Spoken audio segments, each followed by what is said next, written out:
PRX shouldn't be doing that, Jack, as good well morning. as exploring Hello, a bit more hello, of a how are you standard doing? style. Now with this role swap, I don't know if it's directly correlating to this, as last year we saw them do quite well on defense, but this year so far, maybe unsurprisingly, their attack rate is way better. I mean, it was an 8-0 start on Haven. We all saw how dominant that looked when they had a really good game plan going for them, but the defense against DRX really was not Why it. is the fast comment I read from YouTube chat another depressing day of watching PRX Is it like play? communication issues? That can't be starting the day off with that. You know, for someone like G, Surely, where your controller has to be a bit more of an anchoring presence and has to lock down sites and things like that. Is that the issue? Is Mindfreak maybe less comfortable on the Sentinel, even if it fits his more kind of passive, stable kind of style? So Bob's positive. Me, I felt like they froze up on their defender sides. I think I want to see them stay being aggressive. I want to see them re-clearing space, do what they do best. But I felt like from watching them, they were too passive, they were too static, and they let the the other team dictate the tempo a little bit, which isn't what PRX it's rough out here, doing. Prodigy. It's not what You're they're not known wrong. for. So I think they want to keep that W gaming style into their defense. That's what they're good at. Don't be scared. That's the #1 thing. They have to come out with some courage today. Yes, I completely agree. Now, both of these teams they've collected a lot of accolades over the last 2 years here in Pacific, over in the international stage as well, representing our region. And in that process, of course, they've grown a massive fan base here, and I can imagine the stadium is full. I'm looking behind me now. Yes, it is full. They have a huge fan base, and I think there are a lot of expectations. It's Mother's speaking Day of today. expectations, Suggest, as we mentioned, has joined this roster. We've seen him here on DFM in 2023. He was on New Turn with the coaches back in the day when they were all players, and Mindfreak switching from the controller to the Sentinel role. Now, why are we looking at these two head-to-head? Yeah, I mean, that's the biggest reason, right? We see Suggest, who is now flexing across to that Sentinel role when he wasn't historically, and Mindfreak is doing the same. So they're both kind of new to this role, and I think both of them won't have been fully happy with their performances, right, Pilsky? I don't think so. I think Suggest was a straight-up liability on Ascent. On Haven, he started to get warmed up, and he even had some very, very nice mechanical moments. For Mindfreak, I see it as a bit more of a natural transition for him. We've seen him still playing a lot of Viper. He can play that pseudo-Senti style on defense and play a controller role on that attacking side. And on the defense, he is a bit more of a passive player who does like to let the game come to him. He's not one of the guys that I associate what do we got? with W 2 new maps are out, of course. So it's a bit more No of a fun to be natural role had. for him to transition into. Oh god, the not the Lotus Lotus. coming out for GENG is going to be an interesting one GENG might have just got a map. Me, looking at what PRX is going to be wanting to bring. PRX go for Fracture. It's a map they've had a lot of success on in kickoff despite not having success overall. Lotus Fracture Haven. On it against RRQ. Yeah, I think these initial two bans think are if PRX are going to win, it's got to be on these two. Ascent looked quite shaky last week, so I was almost expecting a pivot, and we see GENG banning out Icebox. This map pool is just not good for PRX. So, a nice respect on Bear from GENG. They clearly don't want to go against the way. They also chose. I just want to mildly mention, we used to show the map veto process on camera. Even I think they stopped it because of teams like GENG. But I thought Pearl was like one of the maps that they preferred. They go through, Which makes me think that they maybe been bracking Haven if they're going to be choosing that.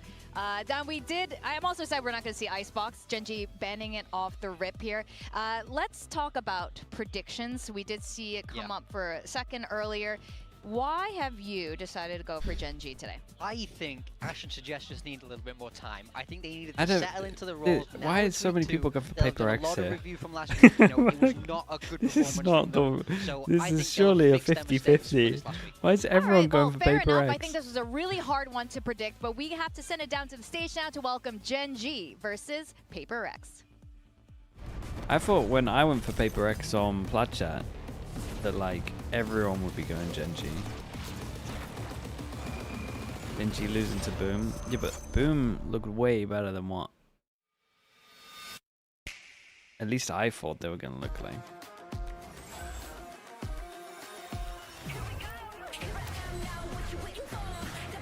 Is Patman playing today? He's at least not playing fast map.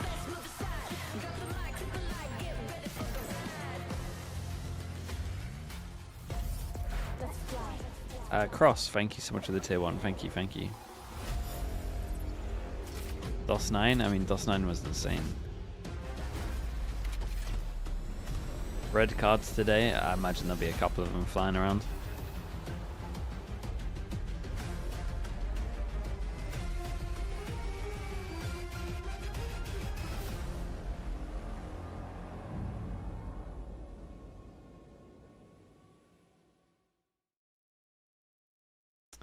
The team that wins this game will win Toronto.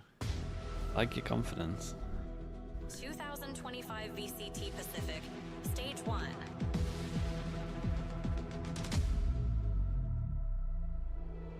Rise Pacific. Chat was also 70% with DFM when they were facing GE and lost to East. This is questions, and today they are here Streaming the China matches today? Nah, I think we'll just sleep straight after. That week one. Hopefully more time today. Win, and GENG did not look don't like miss a sub. themselves. Even in kickoff, they did not manage to make it. Darth Gerber, thank you so much for the 16 months. Thank you with the Prime.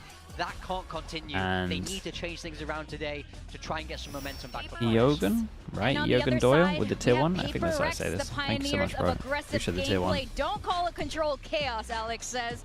They're looking to find their rhythm again after an increasing number of missteps. Yeah, this was the matchup that we got in the grand final of Stage 1 last year, and now both of these teams looking much shakier than they did a year ago, facing off now in this round-robin format.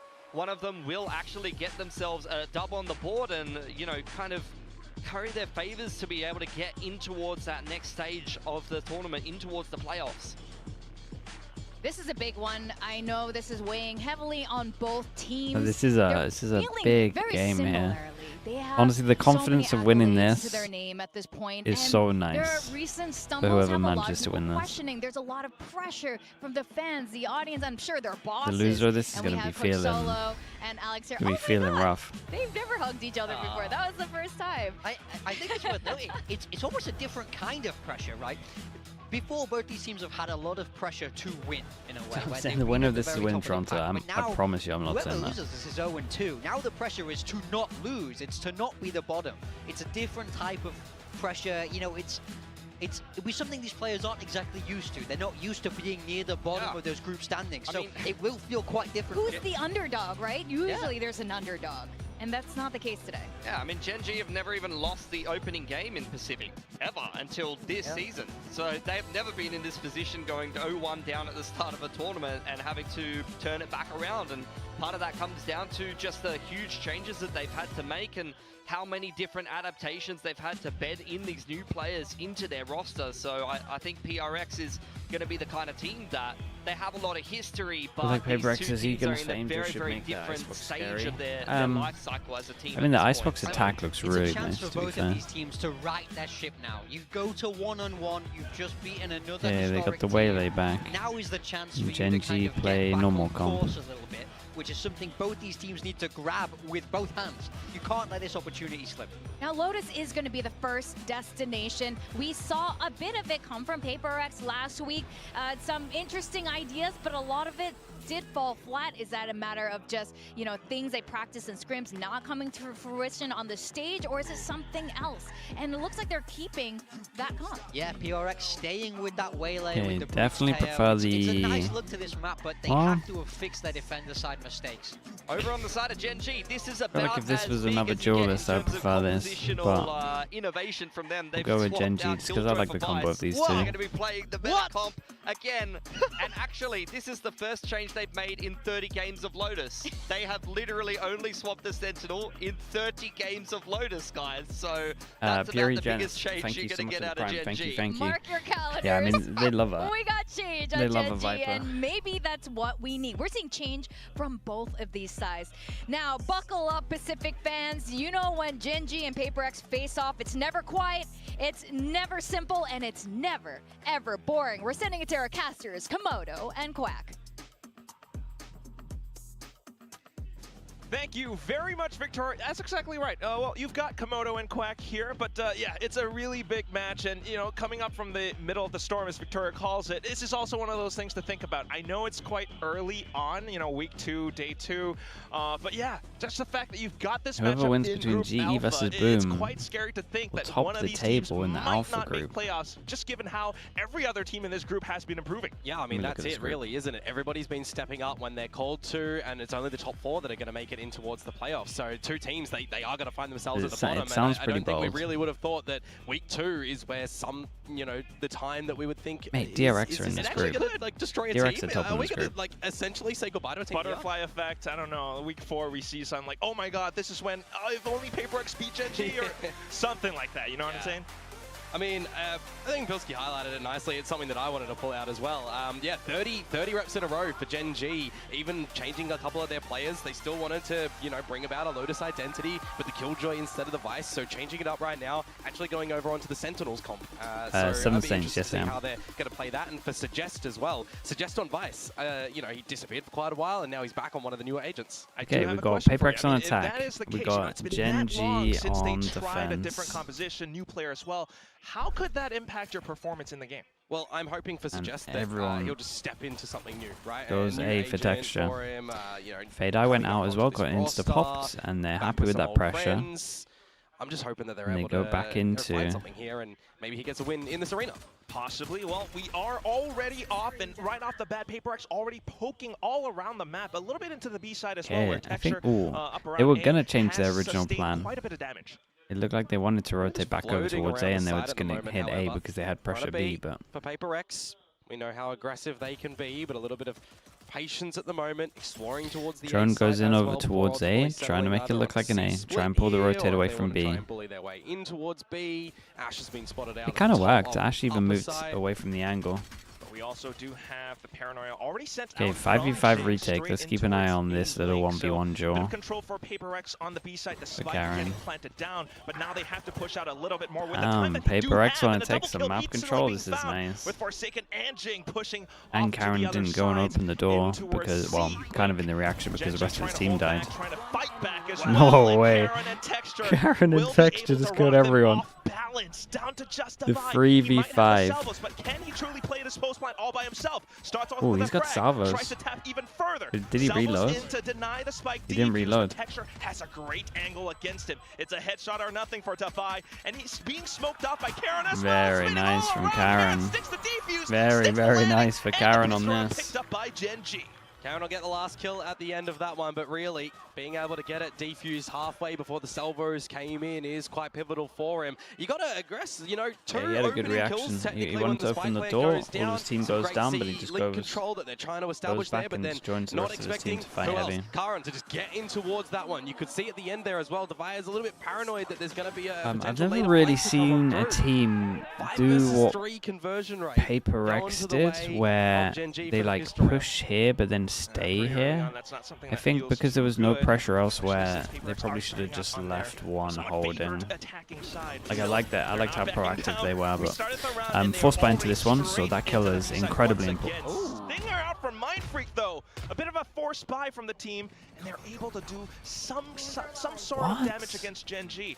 I mean, the Viper smoke's done a good amount of damage, but that is... Jing goes in for the shrouded step, where Suggest is now waiting for more teammates to flush through. He come like Unfortunately, though, not one quite comes able up to on the find mini shot. map Jing because of will this be able to open duel. up the site. Really well done to get in all together. And then he's through got 2 through the smoke. Twice util. And a 2-player advantage for them as well. Make it 4v1. I don't think that Ash is going to really favor his hand at trying to win this round. So just saving the Bulldog. Hey, and they get some upgrades. Freaky turn of events. But these days, I'm Started not even things sure off if the with rifles Bulldogs and everything, but now better than the down to just Stinger light when shields that and Bulldog, happens. and you've got the threat of more Bulldogs being picked up by PRX on the other side. Clearly a save, but still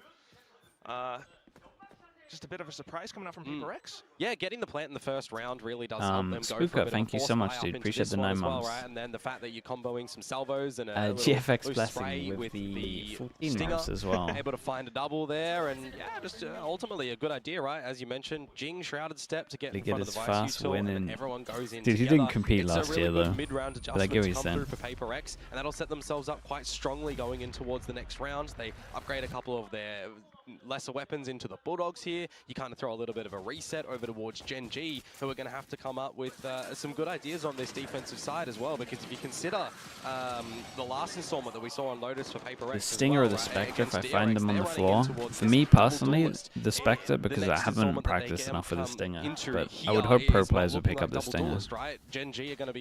If not, I would ask them why they didn't pick up the Stinger. So they're going to have a couple of different ideas and how they want to play in their if they answer they don't feel good with it, I would just, or if they answer that the Spectre's better, I would probably just make them DM for a while with it.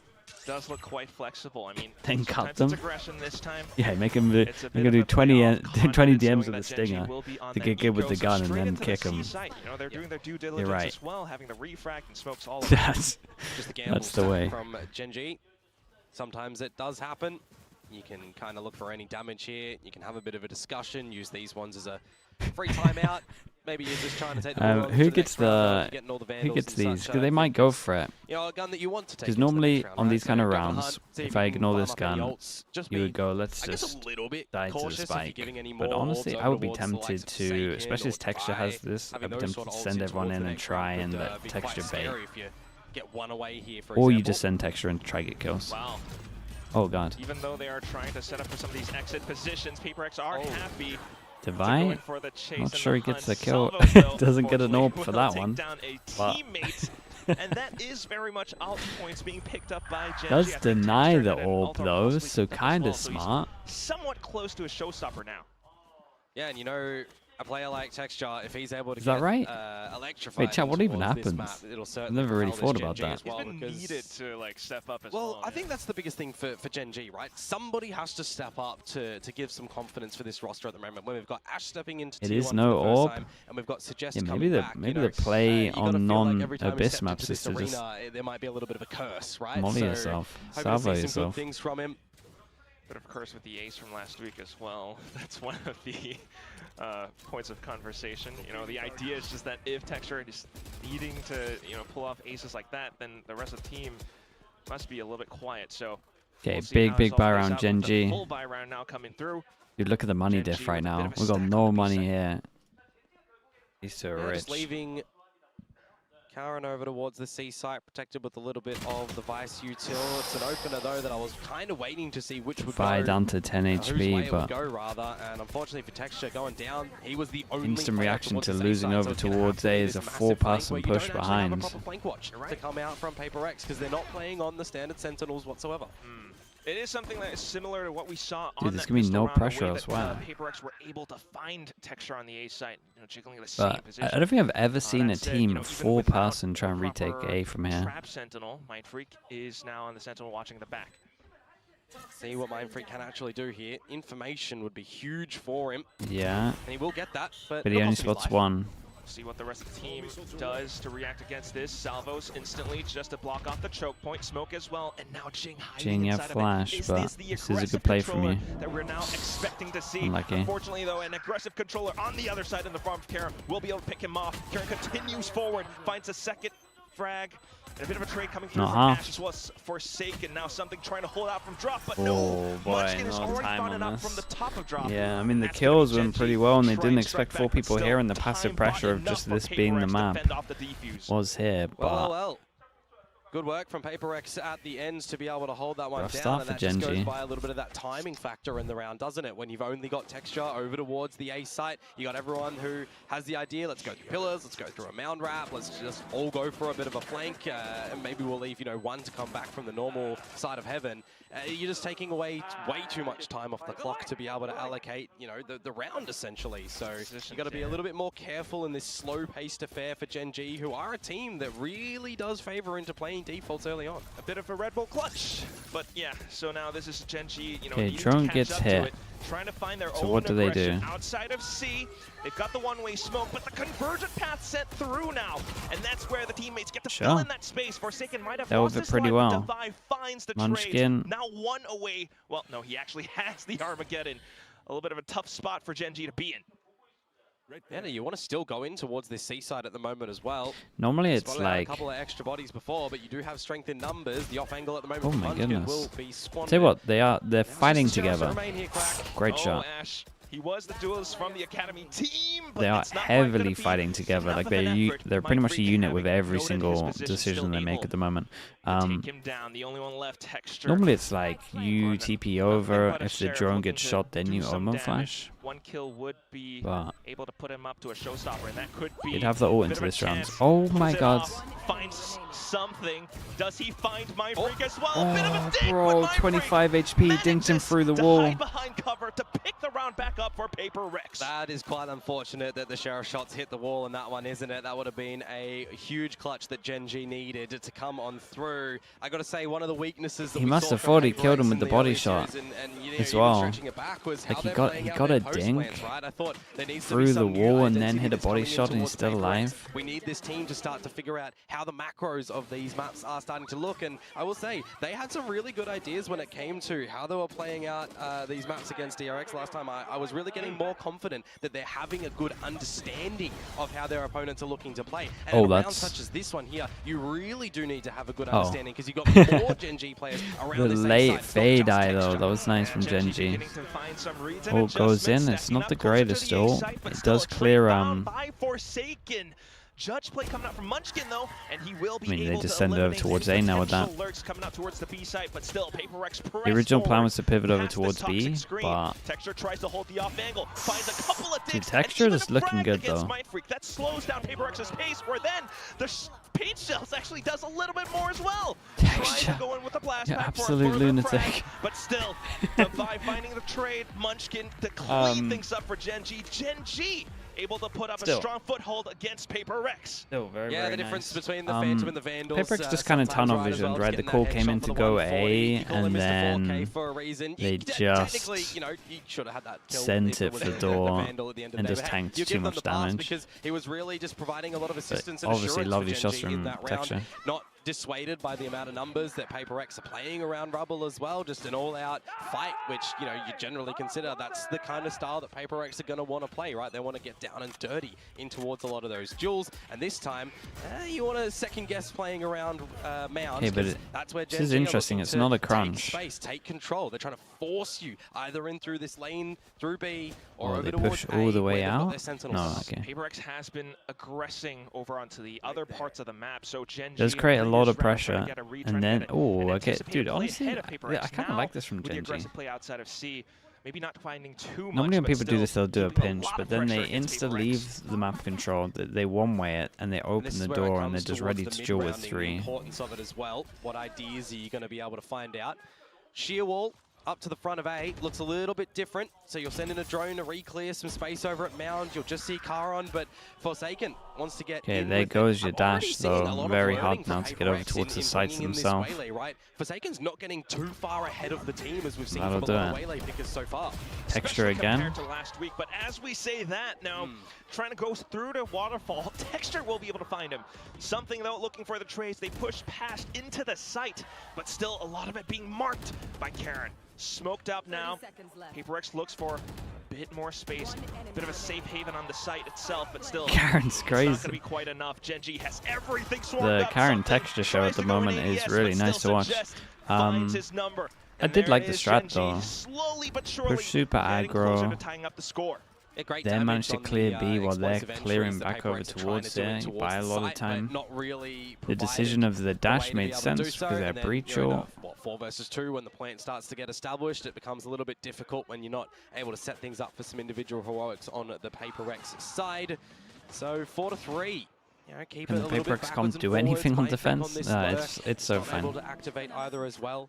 You just got to go aggro, and they like to go aggro. Towards this one, getting some really good Viper lurks. You've got a lot of ideas from players like Meteor, for example. If you're talking about what you want to try and see out of a good Viper lurker, that's probably it will struggle a little bit to kind of look towards. They probably need like what 7, maybe 8, probably 8. If you are playing that role, I do feel as though it is a bit of an adjustment for Mindfreak. It's not an agent that he's never played before, but with the slight swaps in roles, you know, GENG now being the main controller for the team, Mindfreak needs to find the adjustments, needs to find his timings. What do we hear, Alex? Say freed up the for best Yoru? waylay out of all the leagues. Yoru, It's mate? like there's no Yoru here. There's waylay it's though. Jorgamar, Right here, it's like and then it's you free everyone up one else. role, you free up a lot more for everyone else to play something different. I think Forsaken on towards the Duelist, is a bit of a different look as well. Yeah, I mean, I don't mind Jing on an Omen. There's definitely going to be that learning opportunity for him as well. And Aspas? Oh, Aspas wasn't too bad. Actually, that is true. It's like Jorgamar, using it for second entry, using it to combo with Forsaken here to get in front of the Vice utility. You're going to see some really great counters because a good waylay can kind of counter every Sentinel in the game at the moment to get past a lot of that utility and stuff. So I definitely see a world in which Jing is going to be used as a second entry in front of this utility. I imagine he liked his set strats. Some weaknesses that were exposed for him was timings on smokes and timings on paranoias, and that just comes with bringing it out for the first time last week, right? Certainly. So you're gonna look to see a little bit of new life from him in this one. More experience, but with that as well comes some adjustments from GENG, playing a little bit more defensive off of this timeout. So 2-2-1 split and a lot more anchor presence on the C side. I mean, look at that. Somewhat two Sentinels. You got the Thorns, you got the Sheer Wall. Yeah, and the Sheer Wall wasn't actually baited out by Forsaken going for the jump. Smart credit over towards C. Open the door to create pressure over towards B. We've got a nice little higher low once you come in here though. Shooting. High-low set up in the front of B if you want to try and sniff it out. You still do have your drone, but Forsaken 50-50 angle to clear, and he chose the wrong one. That's got to sting. Little bit. Yeah, and there goes your entry. You're running out of options into the C side. It's another high-low. This is being played really well from GENG at the moment. You got to consider as well that Sheer Wall is still not popped. You can't really try and bully your way in towards this C side. They have no info. I mean, that's what the drone's meant to be for. I would argue as well that maybe you can just salvo these days to do stuff like that, and it will come back for the exec. Continues to delay them with the snake bite as well. Yeah. What do you do at this point, Komodo? You save at this point in time. Unfortunately, it's there's not really much PRX can do. It's a really rough round. It's a really rough round, and it's probably the best possible round for GENG here. If PRX had already snuck up, I do think if they're gonna do this, like their comp is so good at just using util to help face check stuff. A bit of a rough one for PRX as well when you consider. Would love to see them do that. If they don't want to use the drone, and I guess they wanted to save the drone for the exec. But I also don't understand, like, but still, we can definitely see the drone doesn't make sense as well in terms of how they used it, right? So they find out there's two people here, they hear the gun, they hit both guns shoot, he goes down, and then they insta drone. Just to confirm, oh yeah, the two people that shot are here. We can't go here. You've at least gotta give him 5 seconds to like rotate off or something. Forsaken into it if they want to use the light speed early, or if they want to save it for later, you're gonna have to double swing things like this. Well, I don't mind that. So previous round was a bit of a falter towards the C side. Hey, getting close to the waylay ult. This is the kind of stuff where I actually see waylay being a little bit better, like buying the buckies. Nice from Suggest to kind of read this one, sees a deeper smoke that isn't normal. Well, not tripped either. Pretty sure we've seen that. Yeah, and I think if GENG, sorry, I think if PRX want to do this, they've got to do like the normal smoke. They do smoke a little bit deeper because Jing as well, and now I guess the dash is an deeper. Back, but into a showstopper that goes a little bit lopsided. You're still stalled from getting in towards this B side. It's another untenable situation for PRX when you consider that the spike is also at the entry of B. You're a car guy, aren't you, Komodo? Yep. Yeah. What happens when your car is stalled? Like, what do you do? What do you do when your car's stalling or already stalled? Already stalled. Already stalled? Well, I push in the clutch and I try and restart it, but I don't think PRX are going to be able to restart something if you're out of gas. Yeah. And that's the problem right now. You've got no gas. You've got no leeway into either site. You've tried in for the dive into C. You've tried for the mid-round, somewhat of a rotation into the B side, but even that gets sussed out by GENG. Hang on. The only thing that can happen right now is Mindfreak with this Viper's Pit. Good Molly. Good to slow them down. Munchkin that gives probably wins. wins. Into pushing straight in. Gotta remember though, Viper's Pit, the decay is by here. the back. Spots up Munchkin. Oh, he almost. It's just not enough. He almost had him. It's definitely stinging against PRX. If there was an extra second that he was in the pit for extra decay to come down, yes, then the classic would have been good, but it just doesn't stretch and cover a lot of the site with the way that he did lost position bonus? the pit, unfortunately. Only so, something. Hey, a good attempt. Something I gotta give it GENG. to him. You know, you start to They might get a little consider bit low excited buy. that maybe he'll be able to come with it. This is a good play from Suggest, really, but I think if you're PRX, you kind of like gotta do that smoke all the time if you're then gonna TP into it later. Really need to see Suggest move too much around the C site, right? I feel like here, Pilski said it best. I think it was Pilski calling him a bit of a liability in the last. It would work a lot better, like game plan wise. You do this smoke on C the whole time, and then someone's probably in it because they think you're gonna dash into it, and then you're just walking out over towards site better. And then once you've all contacted, then you can actually TP into the smoke. And the next round comes up once again. GENG moving things across the board. A bit of a stack towards C, and it's just Texture at the A site yet again. Last time his head was removed cleanly from his shoulders on this jump peak, so you have to be a little bit more cautious as the drone goes in. A bit of assistance from, I think, Karon as well. So the smoke to put up a bit of a roadblock. Munchkin holding the offense. Oh, what incredible timing that was. Wasn't really for the flash itself, it's more just like the turn of the flash in terms of the original swing. Possibly into the B side, especially with Mindfreak to block things off to closer to C-Link. But can you fend off Texture? Okay, yes, this you is can. the round though. With that, possibly the site. Forsaken has ult to try secure this one. See how they're going to play this one. And play a deficit. Karon has an Omen flash to retake. That's about it. Ash on the horn. Paranoia already used a little bit early. Okay. Would suggest as well. So just to buy the attention away, but the trade's already I don't know found. about that, Ash Joe. continuing to refill that space though, and Forsaken looks to get his way out. You've got salvos pretty much. And Ash can Ash can stick this. Ash is gonna stick this. He stuck this. Oh no! Oh god, guys. Found Karon. He's managed to save Ash's life, and with that, the defuse for GENG. You got to remember as Shout out to Karon, I guess, because he pushed over towards C. His Omen flash was good, and then he created pressure to get the first kill, and then he smoked on the spike itself. If they're going to use the salvos, we kind of already would have seen them if they come in the first couple of seconds. So you got that really quick adjustment to just stay on toward the defuse as well there. I take it Divide didn't have because there's no salvos. The spike is not planted on a line that they're just going to be able to spam you down. And a win like that is a boost of morale. Ash knows that his read was right. PRX still scrambling to look for a round. It's been 5 in a row for GENG now, back into 8. GENG repositioned as well, not in the normal 5 second on Savas. Omen ult to be, so the fact that he's at the stairs is I like this Omen ult, yeah, it's a rare one. With that, he finds one, but still the trades up around Baby Door. Forsaken though, straight in towards B upper already. And that's something Lurking on the duelist, and Ash doesn't look right, and there's just an Omen next to him. A little bit suggests though, ooh, a little bit of a peek over the smoke, and something will be able to punish. They're gonna heavy think that just alone Ash, and at this point, guys don't ult tunnel vision on C. PRX were able to throw them off their scent. Yeah, quick answer back. Okay, something at least just looked at it.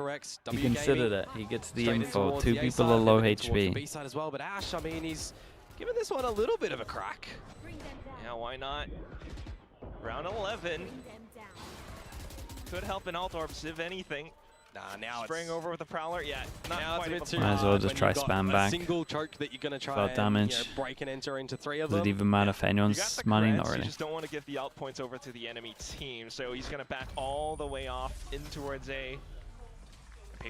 Cool little Omen TP though. Yeah, it's not too bad. I mean, when you consider that that was just 5 rounds in a row from GENG, who are starting to really find their momentum on that defensive side as well. You want to throw a spanner in the works, right? You want to try and change things up, and you've got these little aggression points that GENG are trying to throw you away. I think the biggest, point of confusion in the round was actually where did GENG reposition to? I called it a little bit unorthodox in towards A stairs because it pulled Ash away from the site. Karon, died because of it, and there's a little bit of a shudder that goes over to GENG. But hey, I will say, look, last round of the half, you reset yourselves mentally to get in towards this new round, and you start things off by throwing down the pit towards Mound. Oh my god, this is nice though. Immediately drawing out all these combos of utility to allow PRX into the C side. That's right, Armageddon, Lightspeed, Refract, all spent. I mean, Divide tanked a lot of it. The pit's already and been Divide. dealt with, and with Rolling Thunder okay, as well. GENG's made it in. Space GENG has made it in, and dude, it's like they, I mean, everyone was too far away to hit the TP here, but definitely GENG back-to-back entries. For PRX to get the spike down. Yeah, this is a little bit awkward. Everybody's going to go for a duel here. Smokes and everything to try to distract them as well. We'll pass on site. Spike's committed, so even though they get the info, they can't do too much. But it's not enough. The spike's been dropped. Mindfreak was trying to set up a flank, but the pressure has already been dealt with. Okay, very nice for GENG.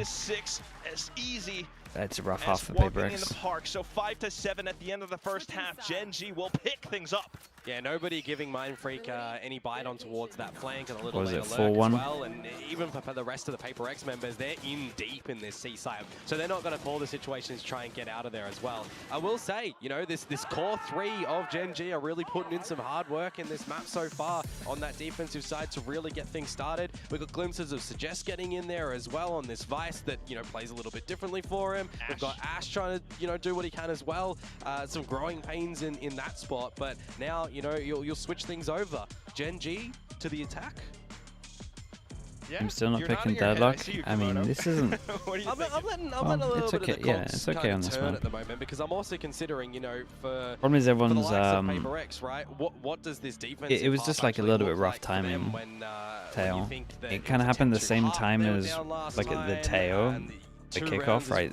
Similar period where it's like 2 weeks to change stuff, and most people had their stuff down already. They didn't want to change too much for a deadlock. In your face. I can certainly see a world in which PRX are going to throw a couple of those scenarios in. You have to imagine, you know, it's going to be that. It's got to be that. The GENG pickups are looking good. How about that Batman as the? I still want to see more. Somewhat of an assistant coach. Moral support. Ash had some good decisions on this. He's shadowing him. He's learning. Shadowing him. Yeah. I gotta say, I'm kind of waiting to see Batman KO. If that at all comes, I think he looks deadly on KO. That's my opinion. Back from the challenger scene. Indeed. We'll Texture raid boss. I mean, right now it's not quite playing yet. PRX still needing to work with this current core. It's been a little bit rocky, not quite the most solid, especially when we're thinking about their defensive side on this map. GENG are 1-0 on the pistols, but obviously PRX equaled them and it went to 4-1. Bit of a stack towards B, 1-3-1. Jiggling towards stairs. Definitely 1 out of 7 rounds, pretty rough. Yeah, it's a lot of information that Forsaken can communicate on over. Thorns, the Cloud is now, you know, stationed over towards okay, lose over towards A, instant drone out, re-clear over towards B. They don't see anyone close B, so they know that more likely it's going to be an A hit. You're going to have to try and go they can kind of stack A a little bit heavier. GENG heard the drone. They do have both. Know that right now probably there's like 3 people over towards A, especially once they open this door. So what do they do with that info? Pop them in to stop a plant. Call to walk C. With the drone out from B, PRX are now pretty stacking nice. up towards pillars with 2. Through that, they might be able to play around the door. But it also depends on how close Device is able to get into the C side. So far, just not a single peep to be heard. It's going to be a retake towards this C side as well, and there might be some early timing with the pillars. That really changes. Through, but Suggest on this as long as Suggester stays alive now, and he can just tuck here for pretty much the next 20 seconds. Not going to see that combo with the fault line because GENG get the good plant. Yeah, it's already quite painful for PRX, especially losing Forsaken as well. Now you got to worry about the back. And up towards the front, that's when GENG starts to push out. They have mount control. Now the only thing to Prodigy, worry about thank you so much for the waterfall. gifted. Thank you. PRX still has to turn their heads around. Where is Suggest? When's he going to show up? And as that happens, now GENG, outside of the smoke, gets spotted out by Munchkin. Suggest finally showing up at the back. GENG have got them completely surrounded. Yeah, Suggest is getting involved in a lot more of these double pistol for GENG as well. You know, he's keeping up with the old guard. This was a great reaction from them, though. Technically one himself, to be honest, as soon as that drone goes in and clears all the B, and they know that they got that full info, the 4-person walk back to go re-clear it was really good. And as soon as they open that door, they know they created so much pressure. Open the door and pop open the wall. Pistol to come out from GENG that they do have to alter things towards that C site. I wonder what he said. Are they going to be able to double it though? Because they did find the first pistol, remember, and then drop to the 4 spike. Oh, Munchkin tagged a lot here. Definitely something to think about. This is the PRX classic though. Right now, I mean, it's a little bit too on the ecos, they do this so much, where they take A and then they push all the way through. Rubble pressure already, and GENG are not letting up, pushing further in. Well, PRX getting punished for that risky gamble. And now just somewhat peeling off. PRX reeling from the loss. GENG will be happy to come back in and refill that space as a full, healthy squad. Another one down. Just Mindfreak left. Yeah, so far so good on the anti-eco, right? Not losing anybody. Bit of early damage from some utility. Munchkin actually, if he's not careful, he might lose his life here from a stray bullet of Mindfreak. But hey, look, if there's only one casualty at the end of the day, that's fine going in towards the bonus round. One of these, you take what you can get moments, but not even one found. It's GENG with the flawless. Really stringing some rounds together, if you consider the last one of the first half as well. GENG Isn't Karen inconsistent? I definitely think his online performance is never as good as his LAN performance, but that's also... Wait, I mean, I say online, I guess it's like big tournament performance. But I just think he had a slow start to kick off. That's about it. Look, it was the ego, right? He's definitely had good maps. It is one of those, but it also is a question that is echoing throughout everyone's minds, not just Alex. Okay, here we go. Big buy round, chat. Big buy rounds. Spray through these smokes, finding texture. That's a good this was nice from something to find that though. Saw the smoke, knows where he's pathing, maybe he saw him anyway. Drone goes out. Do they consider that? Around this site, but that is quite awkward for Mindfreak. Not expecting Suggest on the lurk, but more importantly on the far. Okay, let's keep an eye on this because Suggest is making plays. Space he is just commanding at the moment. Going to be able to throw out the timing, throw out the rotations from PRX as well, especially with the utility empty site with Heaven control. They go for the good plan as well. They got to smoke over towards Waterfall Tether to make sure that no one can flood in while Ash is planting. It's a great kill. Ash has to somehow stall out 4 players while Karen lacks. Of course, GENG trying to play close plant as well. Like, take a look at Karen's position. That's the one you got to watch out for. Ash trying to pull the attention away because to no one is considering Karen. Slowly creeps forward. Something trying to stick the defuse. Someone has it halfway, but Karen, that's when he strikes. Forsaken now pushing further in. Karen low HP, but Shrouded steps away. Tries to get ahead of Forsaken, but Forsaken grabs this underneath. Finds the triple in the round. And the this got for so PRX close. to pick around I really like the idea from Karen here, to be honest. Low HP. For PRX there, right? But I gotta say, for GENG, goes for the lark, knows in that Angel most likely able to skill one time. Right? They had a lot of that strong weaponry in the very beginning. It was like 4 Phantoms and Vandals, if I'm remembering correctly. And right timing on Suggest, again, you know, his timing in this map has kind of been impeccable for a lot of this contribution effort for the team. Omen flash hit, yeah. Just not able to hold it at the end. You know, the 3 versus 4 when you're trying to establish a lot of your utility. It's the numbers game for PRX that are getting their trades, that are having the right let's quickly look at the money here because this really is we'll have to keep our eyes pivotal on. rounds. You got 3 for PRX, you got 4 for GENG. But at the same time, PRX looking to get ahead. A bit of a smoke, and for Forsaken to get inside, looks for the sprays, but refracts back in safety. No bullets a hit. Yeah, how many other numbers do you know for PRX that they're playing around the mounds? Really deliberate smoke. Okay, aggro over towards C, everyone starts fighting, and Suggest was over towards A, saw no util, so he decides to walk out. The smoke commit over towards stairs, and that is... screens as well, so kind of waiting to see what I mean, Suggest might it's look kind of nice from something, to be honest. It's really... Oh my god, lovely shots. Oh my god, bro. This guy's just insta headshotting everyone. A bit of a trade. Ash trying to get ahead as well, but something will be able to deny that. Spike for Suggest. Dude, he made that look so easy. He for Something sure should have... He for sure should have been traded there. So it's kind of nuts.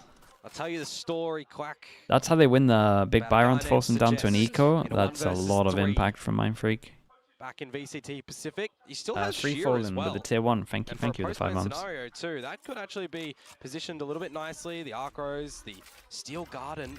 So chapter 1, he gets the spike down. That was a nice hit because no matter what, they force him to back his sight, so they know he's not tree. We'll see.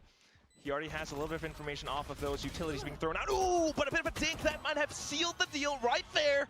Divide. Very nice. Able to find a slight time to get into the site. And then the Prophet says... Those nuts from Mindfreak, really. Yeah. That's just an individual East round. Also like... Well, something here goes for a play that either wins or loses in the rounds. Because he kind of just cleared the fake pressure on C. Bit of a triple coming out from Mindfreak, and that puts PRX right back where they need to be against GENG with 9 right now. EK Zerone with the tier 1. Thank you so much for that. Thank you. The very beginning again. Thank see you. if Forsaken will get punished this Stingers. time. Who's getting you know, a little bit more of his own identity on this waylay, though. A little bit sticky when it comes into this dark cover play. Again, just forcing PRX back. GENG, do they choose to actually commit towards the mounds this time? Yeah, smoke goes in. Not fully, not yet. Burst and hold for something and Forsaken. Forsaken and something to prevent this from happening. You've got the fault line sent through, but oh my god, oh my god, oh my god, the TP is incredible from Karen. Holy. But surely they would look at the smoke and... The Steel Guard and pushes them away. GENG should be able to get the spike down. Yeah, buys time for the spike to get planted here at the moment, but you still Karen goes for honestly one of the deepest TPs I've ever seen on the C site. They smoke here, and I think he manages to get into just the corner of it. The Stingers, even Phantoms as well. It's really strong at this range, but still a bit of a swarm from PRX themselves. Will be able to find that bit of an opener. However, the survival smoke on the site definitely cordons things off. Texture able to hold it all down. Spots out Jing as well. This replay of Karen is so sick.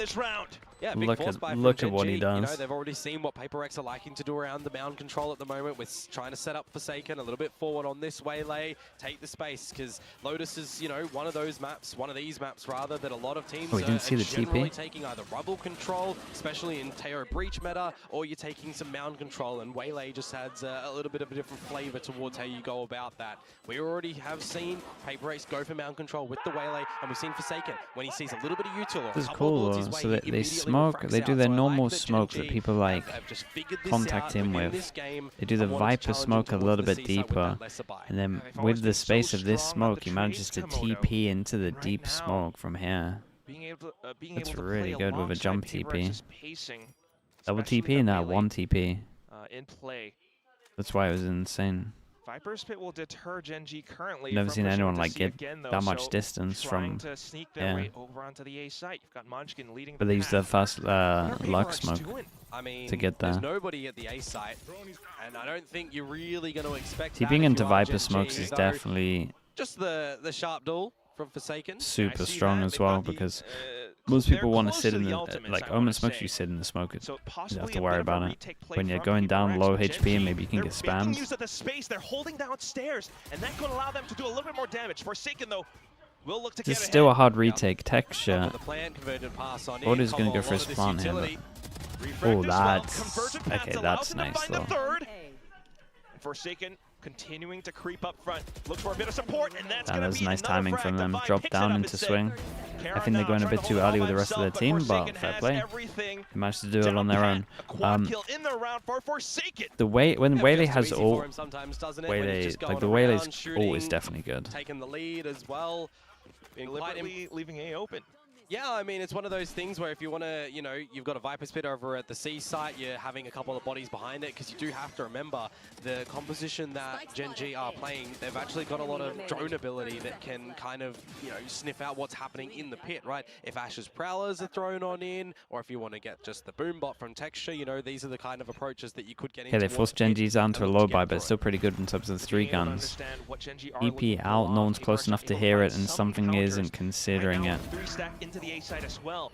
However, GENG slows down the pace. Forsaken looks for the trades. We'll be able to find Munchkin. Oh my god. Saturate as well. Look at that. That's how you use the dash. Wait, that was kind of cool though. With it and takes down Karen. Mindfreak on towards the other side as an anchor as hitting well. shots. The top fragger for the team currently. Oh, this is gonna get kills close. In this round, I kind of thought PRX were done at one point here. Just the Sheriff. See if he can get anything here, but it's not going to be the case. Another multi-frag round to come 4K through from Forsaken into a 3K. Of it. Don't get me wrong, you know, the Armageddon for Dubai, technically one might argue that that wasn't really needed, but when you feel like there might be some more members of GENG, I would imagine GENG timeout after this. There's still some more depth in this map to go that you might even be able to get that one back, and you're always going to be incentivized to try and help Full faith in his teammates done there as well. He's feeling it. He's on one. He's feeling sharp. He wants to go for these jewels, and you absolutely cannot blame him. Not only do you not blame him, you might even admire him. I mean, this is starting to look like PRX from 2023. Well, the biggest thing for me right now is coming in towards 2025, right? We've got PRX who are experimenting with a lot of these different role changes, right? And we've got a GENG who are bringing in Suggest, coming back, making his return to Valorant. We're bringing in Ash from, you know, the Tier 2 challenger scene, where he's stepping up, right? We're trying to figure out what is the new 2025 identity for PRX. I think when you have these waylays that, I think there's been a lot of waylays that we've watched in other teams that like really force the issue. I think they really try and force ending it sometimes. I think Forsaken's done that. Or was it? I think it was Icebox that I'm thinking of. I can't remember if it was him. But when you're actually like waiting for Util, to kind of just abuse Suggest a lot. Right now, he's playing in a way that he's getting a lot more backup, and it's not really being afforded. Maybe right? first He's also getting really dirty in these duels on the attack side. It's great. So this is a really good little switch up for GENG, figuring out their own weaknesses. And on the side of PRX, okay, defensive up as well, and GENG want to try force out towards A a little bit more. Oh, I say that. Just fade A. Nade, Molly, fade I to see if anyone's disrespected it, or TP close. They take A control, but they do put a little bit of util in. Forsaken pulls out the op as well. Refract not yet used, and he's going to be able to plant himself towards B. Yeah, would you expect an operator, though, at this current point in time if you are GENG? I mean, I highlighted a little bit Question mark over towards A, they try and clear it with a drone and bodies. Being able to reposition anybody behind the wall, whether it be into the open like we saw from Mindfreak earlier, or on a stand. Yeah, because they see nothing, we see a heavy pivot over towards C, and a lot is down to Forsaken. Teams recently, I've been smoking this off. Playing, you know, strong side with rifles, operator on weak side, and now you know where it is. So does that give GENG enough of an incentive to come and face the operator? This is really nice. Nothing from the Prowler towards A, or do the two on C stay strong? It looks like it. Oh, they're not believing. They're actually not believing. Even something rotates over towards C. Swarm over on towards the C site now. I just heard them counting down. 1, 2, 3. And there's the execute. In with Texture, but still the aftershock of all things finds Karan. Smoke's gone. Showstopper Ritual goes in, doesn't hit Texture. Texture in towards a deeper spot. In with the Rolling Thunder, though. Something along with the other they don't have time teammates to plan no matter what here. Wow, I'm impressed from PRX. I wonder if there's some kind of like anti-hero or something. Maybe to do with the Razor. Unfortunately, GENG didn't do maybe they love to go over towards C with Razor. It's definitely a good amount of footage of GENG's Texture using Razor. This was like a really, really good A fake, you would imagine. Drone came in, didn't see anything, had Boombot Prowler. There was one shot, and then they even crossed an open door. This is Valorant. This is a game that is and still then no one rotated for abilities are quite PRX. destructive in this current meta, right? And you have to be baiting them out early enough. Free Rider Tomo with the Prime. Thank you for the 14 months. 2025 PRX plays with utility and an op and a bit of a slower pace, being able to control around the map this way. Yeah, it's the PRX Classic. They go for the BC Crunch. It's the BC Crunch, but they do it silently. So these guys can't really speed up and react.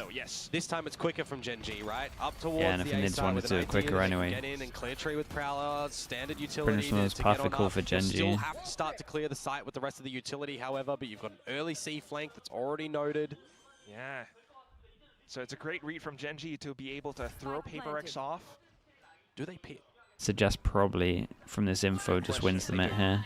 So then they got a solid crossfire. Right time as well. Salvos will break the door. And the question is, does PRX have the retakes? Oh, but Suggest is going way too deep. They might expect this, they might not. No, they probably won't expect this one. Suggest is really owned this. Really owned this. Was able to turn around at the right moment. 2 kills. Texture holds off on the top of heaven as well. Just Forsaken and Divine. What a beast round from him. And no, they do Played not. super smart. Suggest Even more dirt into the wound, and it stings.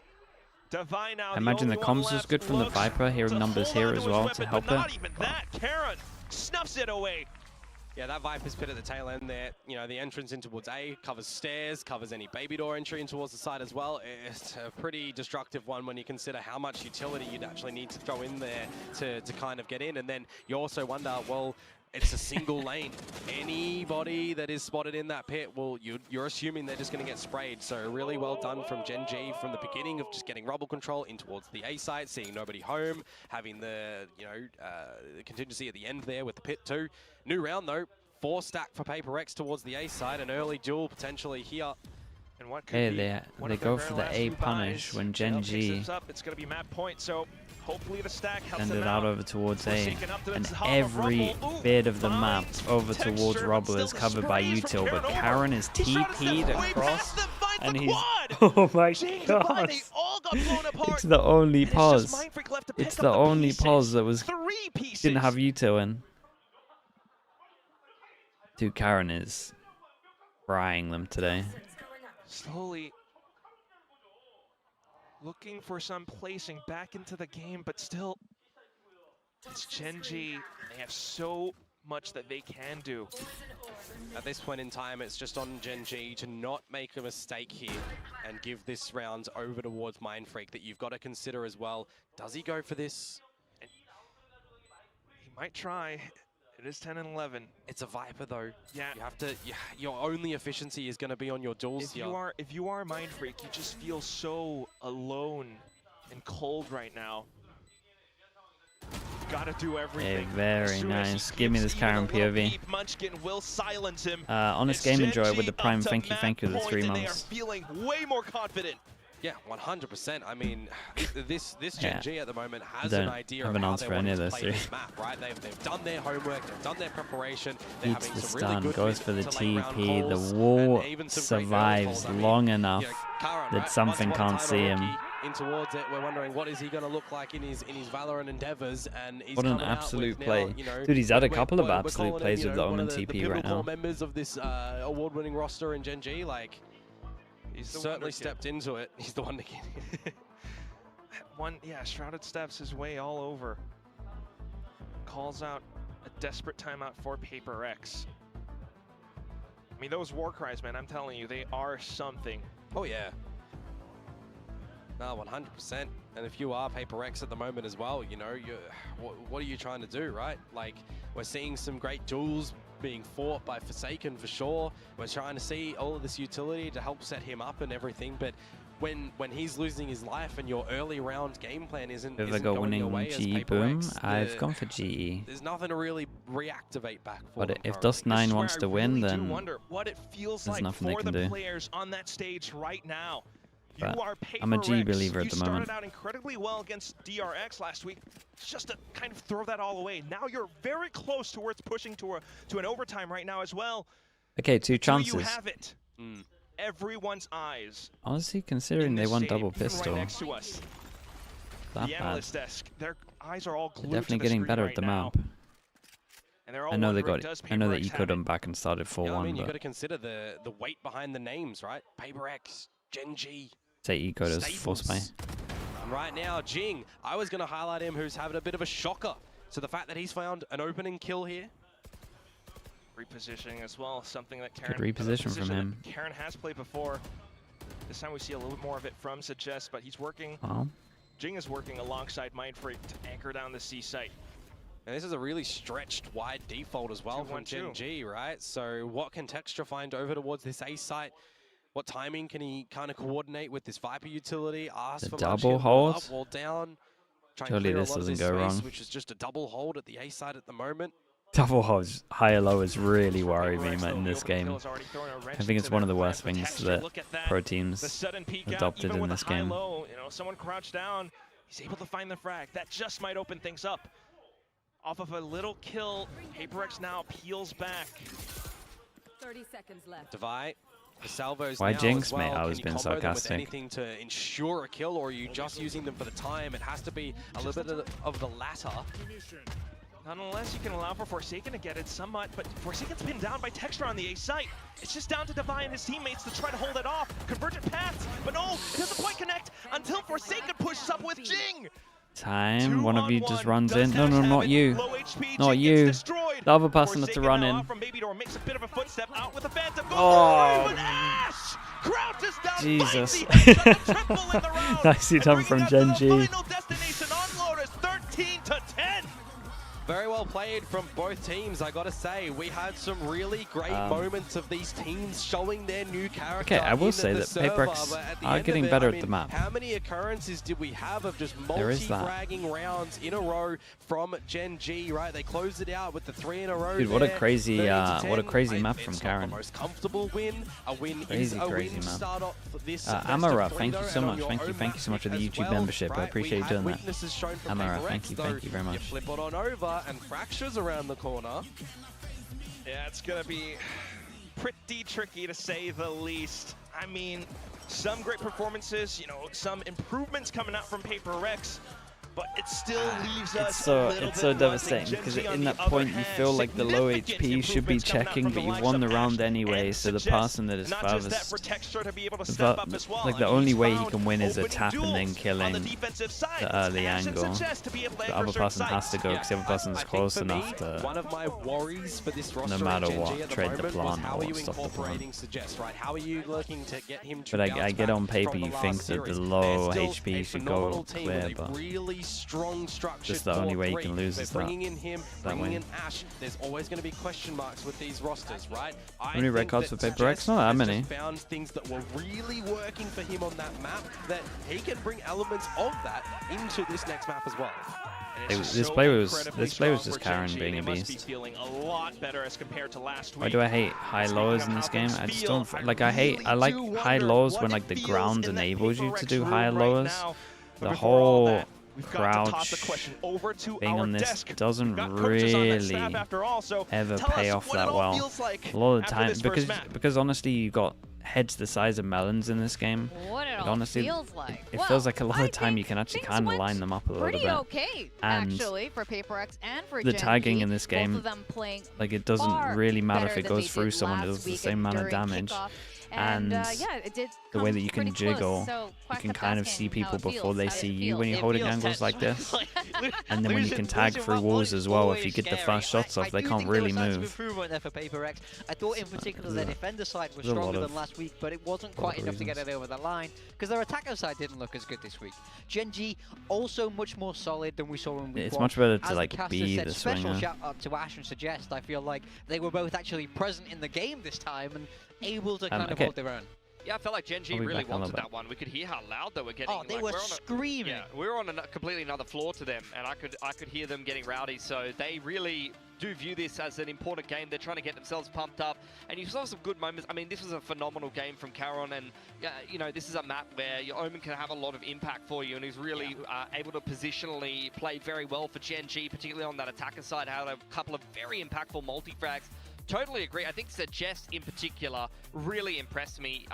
You know, I felt like, I mean, I mentioned it in the pre-show. I felt like he was a bit of a liability on the Cypher on Ascent. He very much did his role here on Lotus, and he played the Senti role on the Vice very well, not only on defense, but also on attack. So great game from him. I think Forsaken is showing really, really good signs on Waylay. He seems to consistently find impact, and I think particularly with the ult, he's hitting a lot of people. He has a really good idea of how to use it. I really like that Waylay ult we saw down C long, where he's able to just kind of dismantle a whole setup with a Waylay ult. Yeah, they definitely have good ideas with the Waylay. I've been enjoying watching it. It's just a shame it's not quite getting them over the line. Yeah. I do think what's also funny with Suggest in a way is that you could clearly see PRX's game plan was, let's find Suggest. Let's run a Suggest. Wherever he's going to be, we're going to take it to him. We saw them go C and B at the kind of start of that game a lot. They were avoiding A and really trying to find Suggest. And, you know, if somebody's disrespecting you like that in the server, there's only, you know, you got to stand up to bullies. He has to put a stop to it. And he did that. He did a great job of, he was able to hold down his sight. He was able to anchor, and he forces PRX to pivot, change their game plan. So I think he did great that game. Yeah, he did. In fact, let's rewind. Speaking of the beginning of this match in the first half, on the second round of the anti-eco. Yeah, I mean, second round, the force bite comes through from PRX, and this was already kind of some worrying signs for me. I see the Waylay double dash into sight off the back of the Teo drone. Something stuns Forsaken. He dies for free, and then Mindfreak does this, a double kill through the smoke with one clip of a stinger, and all of a sudden this round goes into chaos. So some of this individual brilliance from PRX really did some wonders in some of these rounds, but there was also some shakiness, and you even saw it in that last round with the clutch that Ash was able to pull off. They really weren't always on the same page, PRX. Yeah, I mean, they did a good job, I think, there. To get the force buy ready to go was great. Now, this was a great anchor from Suggest. I think this is what I mean. They were trying to punish him, but he found that gap. We know with Waylay that you're going to be... you have to have everything covered, so Suggest understands that and reads it. This was a different little wrinkle that we saw PRX add. We said we want to see them be more aggressive on their defense, so he's running down C and refracting away on pressure. Ooh. And this, of course, is that ult that we spoke about. This is the best team at getting value out of this ult, I think. Yeah, I think so. I totally agree. And it's such a impactful ult when it does hit, because you're basically useless if you get hit by that Waylay ult. You're going to basically be a liability, a sitting duck that really can't move anywhere or fire back too much. And you can see just how easy it is for Forsaken to roll back on through with that retake and complete it with relative ease. MVP goes to Caron. I think the best player for GENG in kickoff, undoubtedly. And in that opening series, he had one pretty good map, and then he had one map where he was kind of struggling. So I think Caron, up and down, but still well and truly shows the potential to be the best controller in the league, and can very much just win you a map when he's feeling himself. That crispy aim, the good old dot crosshair that always seems to hit the head, and the multi-frag potential. And positionally, he's always just so sound. Like, he understands exactly where he is in the round and what he needs to do. He's so comfy on Lotus. This is, you know, GENG have played so much Lotus. He's been on Omen for, like, all of it. He really understands this map. He understands his role in this map brilliantly. He's in the right positions. He knows the TPs. It's a joy to watch him play. And I'm glad that he kind of... This map, at least, was a little bit of a return to form for him, so nice to see. It's actually remarkable that he was the rookie last year on GENG, but now he feels like a fundamental being of GENG. He's so important along with Texture there, and he does keep it up. Like you said, there are some inconsistencies, but he always, in the end, does step up. Now, Fracture is going to be the next destination, the next map, and we know PRX is pretty good at Fracture, and GENG wasn't looking their finest. No, definitely not. The GENG game against RRQ was one of the games where I think they got smacked the hardest in kickoff, and they were playing a mirror comp in that regard with the Sova. I expect them to change their comp and probably bring something new, particularly with Aston Suggest coming into the roster. And I wouldn't be surprised if PRX changes it up either, because they played Fracture in kickoff. They had some success, but they have been playing a lot of Waylay lately, so that's something we could see them play again here. Yeah, we haven't seen this from either team in Stage 1, so I think whatever preparations they will have made, we haven't had a chance to see it yet. And there was a big enough gap for both these teams because they didn't go to the international events. So I think changes should be expected for both of these teams. As you say, PRX historically quite good on Fracture. It is a map that suits their style well, but you know, they've not really been playing the old school PRX style in a way. That's true, and role changes too. Yeah, I mean, this is where I want to ask the question, right? This is a Raze map. Is Jing going to play Raze, or is Forsaken going to continue to play the Duelist? Because he's played the Duelist every single time for PRX so far. Is Mindfreak going to be on Brim, or is Jing going to be playing on Brim? Because he's been playing that controller role, and who's going to be on the Senti? You know, is it going to be Mindfreak, or is he going to have to let someone else play Brimstone? I mean, Jemkin makes Brimstone look pretty easy. Just throw a Duelist on an iPad and then let him just frag out, right? I want to see Jin go onto the Brimstone. Moving your Duelist across the Brimstone is a very easy transition for most Duelists because you drop your util and then you're able to go freely into the site. You're lacking the kind of nuance in a way that something like Omen has, where you know, your paranoia is a hugely valuable bit of util. There's you know, the recharge on the smokes that you have to manage. Brimstone, it's drop and go. Then you become a gun. Drop your smoke and you're a man with gun. Yeah. You are just a man with gun. You're a little toy soldier from that point in the round. Don't think about anything. Just do stuff. So I do think Jin could do a good job there. So I like to see that. I like that idea. That could be really interesting, and almost without a doubt that both teams would be reshuffling things a bit. I'm of course curious how GENG will be changing things up. You were already shocked that they changed their Lotus up a little bit. I wonder if they'll be doing the same for Fracture. But I know PRX, they have evolved, adapted Fracture over the years and have generally been fine. So what's GENG going to do? I'm pretty sure they want to close this out 2-0. PRX is a tough opponent. Yeah, I think honestly, Teo inclusion, I don't expect like the overall structure of the comp to change. Like, I don't see GENG as a team that's going to flex into double duelists and change the roles up hugely. I think it will still be on suggest on some kind of Sentinel.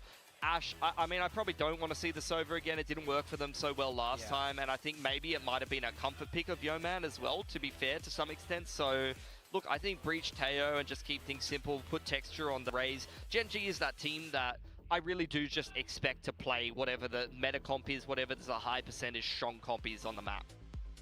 Well, we are about to find out what these two teams, GENG and PRX, is going to play on Fracture. Fracture is just one of those maps. They say bangers on Split, but I think it's the same case for Fracture, and things have definitely changed up. Okay, we get a Vice against a Cypher. We're not getting Raze on the PRX honestly, I think these days, GENG, I mean, might be one of the rare maps where I like the Cypher. On Haven the other day suggests not so much on the Cypher, so hopefully he's feeling a little bit more comfortable going into this one, but they are playing Breach Teo instead of the Sova. PRX opting to kind of stay with this format with their compositions. We do see GENG on the Brimstone like we spoke about. I think this is a better role for him, and I think he should have an improved performance. Forsaken staying on that duelist with the same it's got the Brimstone out. Staying on the Sentinel. We've been asking for consistent roles on PRX forever, and they seem to be delivering now. Yeah, this is what they're going for, just uniformity in terms of the roles. So we'll see if that is going to be something that's going to work for them, because a lot of people are going to be seeing GENG not on Raze on Fracture and doing a bit of a question mark here. Well, PRX does come from a duelist core here. Quack, who casted some of PRX's earliest game, might remember Forsaken being a primary duelist, and it looks like that's the role here. We're going to go into map 2 and send to our casters Komodo and Quack. Oh yes, I very much so remember that, Victoria, way back in like 2022. Now we're getting to see more of that right now on the stage, but at the same time, you know, just thinking about how all of those results from the very first match forcing the rolls. I mean, yeah, they got to do something. Something with his eyes closed in that chair. They gotta do something, Ken. Going through your head in this sort of scenario as well, but you do have, I guess, one. Okay, GENG on attack, PRX on defense. So we're looking for something new from PRX, where they're running. Yeah, there's a lot of different directions that people could have gone with PRX. And apply them here. And we'll see if that does pay off for they definitely feel like they gotta do set rolls, move away from double duelist stuff. GENG will be able to find one off of the little exchange though, just a full dump of utility, and right now a bit of an aftershock to allow for Ash to go for a peek. Might be able to get that fast pistol here. will still be able to rear his crosshairs around. Munchkin, however, Munchkin did a great job to make it doable. All that said and done, Suggest was able to look deeply into the seaside and past defender spawn. Yeah, but is it going to work for anything? That's the problem right now. You get an idea from Mindfreak that eventually the lurk is going to be there, and 1 versus 3. I mean, both of these guys are low, but if you're just playing to the numbers, you're doubling up, and maybe not like on a pistol. It's a bit better. Hopefully not. High-low. Oh god, they got away just in the blink of an eye to set up. The timing was outrageous on this. So just stays tucked away. You know, PRX, they still have the spike. Yep. Reposition again, go for another high-low. Again, okay, this one, where we actually get the map that allows the high-low, now we're talking. From Forsaken, if this is, you know, one of the new looks of PRX, where we're actually finally getting structured roles and stuff, it is, you know, down to this comfortability factor, right? When I'm thinking of this roster, Forsaken, you know, on the duelist again, okay, that makes sense. But for something as well, right? How is his breach looking like? Because that's seemingly becoming one of the more common picks for him. And I mean, I think his caliber of play, he's going to make any agent look, you know, kind of above average. Okay, first pistol for them. But for breach, 2-1, team, he really needs obviously for GENG on the pistols fast map. That's where it does get a little bit Forsaken. Only person that doesn't buy a gun on this, so at the same time, GENG, you might be able to send it a little bit more. Got 4 people buying up. Devi gets a stinger. I do like that. I mean, Fracture, there's 4 of them. It's not a bad maybe idea. going around the map, taking some orbs here. There goes. Looks like Munchkin's the target. This is 2 so far. GENG. Wow. Another orb over towards He's here. not going in for the peek, knowing that there might be a lot of them on the other side. As I say that, he does go for the swing. Finds Ash, though. Not too shabby. Yep. And smokes it off. Yeah, in reaction to seeing a good amount of them, they send it out. And they do at least send it out. Not on the iPad. with the worst guns. Just point and click. At the end of the day, Valorant is point and click. It's kind of making just like that. Kind of making a lot of sense. What's going on here? This is nice. Second kill found in the round. GENG still in the same spot as before.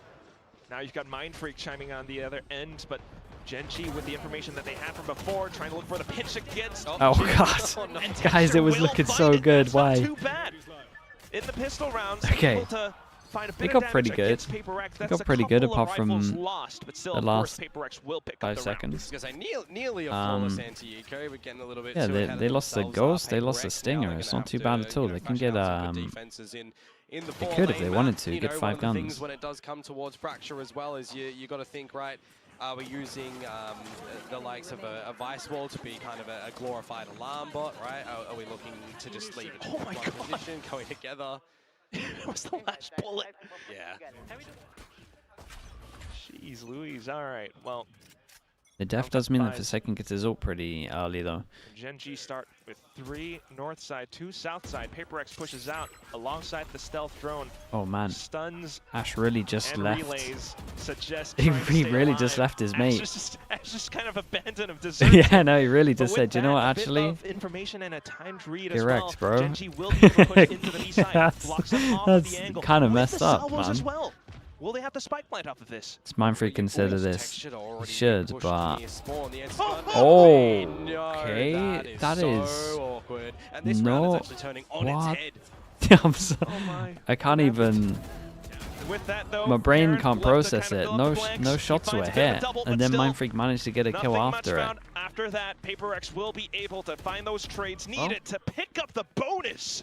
Yeah, I mean, it's one of these common things that we are seeing on a map like Fracture when you are running this. It's something that I think, you know, Vice comps can do quite well, right? If you are just considering the sheer wall's versatility when you're using it as a glorified alarm bot over towards Dish, where it more commonly is, you open up your team to go for a crunch on the south side, the attacker side, spawn side of things, and taking tree control, it kind of does make sense when you consider this composition. Got to ask if Texture was ready there. Yeah, dude, the drop absolutely wrecked him. Chance for, well, I want to say chance for PRX to get some money, but the Stings are just so good that probably going to be a close round. Especially when they go this, do they have a good setup when they take Heaven and they have no control? There are a lot of smokes up around the site. Okay, Jing pushes through the smoke and we hide box so we can isolate the jaw. It's not too bad from these two. The positions are good. They did alright damage. It's a really hard site once you lose Heaven control to hold. Bit of noise as well, but for Forsaken, just to land this nasty relay bolt, slides forward as well. Looks for the third, but Texture answers back. Low HP, but still a doable one-on-one until he throws out the fast lane. Something. Oh my god. Dude, was he 5 HP when he got both of these kills as well? Thought there was going to be a 1v3 on 5 HP. Yeah, like we said, Stingers is always going to get close. I still feel like the 2 on side did good. He's just getting comfortable back in his own element, and you've got, you know, a lot of these smokes that they're playing around with. You don't need to keep getting the kill there, you leave it. Well, chaotic around the side as well, right? Just get the gunplay happening, and it's working a treat at the moment for PRX. And I think one of the things to really consider here is we've seen 4 rounds. It's pretty much 4 different ideas. So they're really, you know, trying to explore and keep things guessing on it. As far bit of a classic for GENG. They go for a B split, but they keep doing it with 1. Most people do like a 3-2 with the brim here. So it is a little bit different how most people do it. Wow, rolling thunder straight into the B site, but Forsaken is kind of gone. Oh my god, I'm watching I'm watching Divide just dodge util at the moment. He's getting ult into ults. And now for Karen to try to hold, he's able nice to find the microflake, snaps back onto a Texture, chiming in as well from Canteen. A bit of a swap around in positions, and PRX are now finding themselves a little bit dazed and confused. Flashpoint out, but spike not yet planted. GENG a little bit pinned down as well, Komodo. Still though, PRX trying to reposition themselves into sight lines. Karen is playing so well. Can find the frags needed to put GENG on the board. Yeah, Orbital Strike is actually quite big there for GENG. It doesn't net any kills, but it buys some time, and it buys, more importantly, some space. That shot to come through from something was absolutely ridiculous, by the way. But the fact that there's some multi-kills coming out from Karen. He's so calm. Through these smokes, some risks being taken for the side of GENG as well. But ultimately, right, a bit of a reset when it comes to that 55-second mark. Munchkin, Karen, they don't Ash, thank you so much for the gifted. Thank you. Dude, 5 as well. Really out here just missing all the subs. Thank you so much, Ash. I appreciate the support. Chat, you know what to do? Slug Oiler? I mean, honestly, you guys probably spam the Slug Oiler. PRX last time, remember, and it's gorgeous to start off yet again. Even with the camera and the trips, PRX are still moving forward. It's going to be... just double keying it. No way. As they've been known to do, Suggest tries to avoid. Okay, they do get out of there, so actually, even though they don't clear it, regroup themselves. they're just gonna think that maybe it could have happened anyway from the rope going across, and the fact they're leaving the whole A site. Works out pretty well for PRX here in the end. It's gonna be hard for PRX not to want to do this push all the time. Every single time there's 2 people here, and because they're investing a trip over towards here, it's not like they have trips to hold it. Mindfreak's timing is, bro, this guy. Just as you thought that they might have been able to get closer into the site, Karen into a deeper position, wipes the taste of blood off out of his mouth, and finds punches back against PRX. A bit of a flashpoint as well, and all of a sudden, Jing needs to turn his crosshairs away. Oh my god. Off of contact now, Karen swinging as well. Divine needs to save. Yep. Oh, not even going to be able to. Some aggression from Texture. Carol, by the way, 1 HP to survive with that one. But, you know, 2 rounds attributed to GENG. Multi-kills for Caron, getting 2 kills He's just the best. Again to yeah, really he is one of the best, man. Towards this he really round is. when you consider, you know, PRX, W Gaming, straight up in towards the spawn, looking for it, just over, just not really, you know, calculating that they're going to be over on the rafters. So nicely done for GENG. I wouldn't be surprised actually if we want to take a bit of a timeout for PRX soon. It wouldn't be too bad. You know, you don't want to force them down to an eco. Wriggle on towards this attacking side. This is the round. Force them down to an eco, and actually, like, we don't have the best guns here, so for sure a chance for GENG to get exit get the money. You need to stall GENG, right? Oh. Forsaken trying to have a not quite a play with the Bucky. Not really able to stall currently, and a lot of oohs and ahs from the crowd as well. A great shot. From before, but you take out the smokes on Fracture. It's pretty nice. Now you can just like 1-2-1. Especially with a Bucky, you could get the... Oh, they can't retrieve the Bucky. So we're just going to see some moments of individuals here. See if yeah, like this though, getting rid of the guns just in case they push. If you're going to be tempted whatsoever to use a couple of these ultimates that PRX do have, you know, 1 kill, 1 more kill, and maybe you're going to dump them in, especially if GENG are going to try and play for the time here with their recontact back towards this A site. It's grouping up onto it. Utility now. Yeah, it's the good thing with the Neon. Like, you can always have the backup wall to get out of there. If your Brim goes down on a map where they can definitely push aggro and kill the Brim on more chances than other maps. But the orbital strike has Put a lot of ults into this. Huge for GENG. 20 seconds, and with enough numbers, they could still get the spike. There's still an Armageddon though. You have to bait out this Armageddon. There's 10 seconds, and it's just going to be thrown in.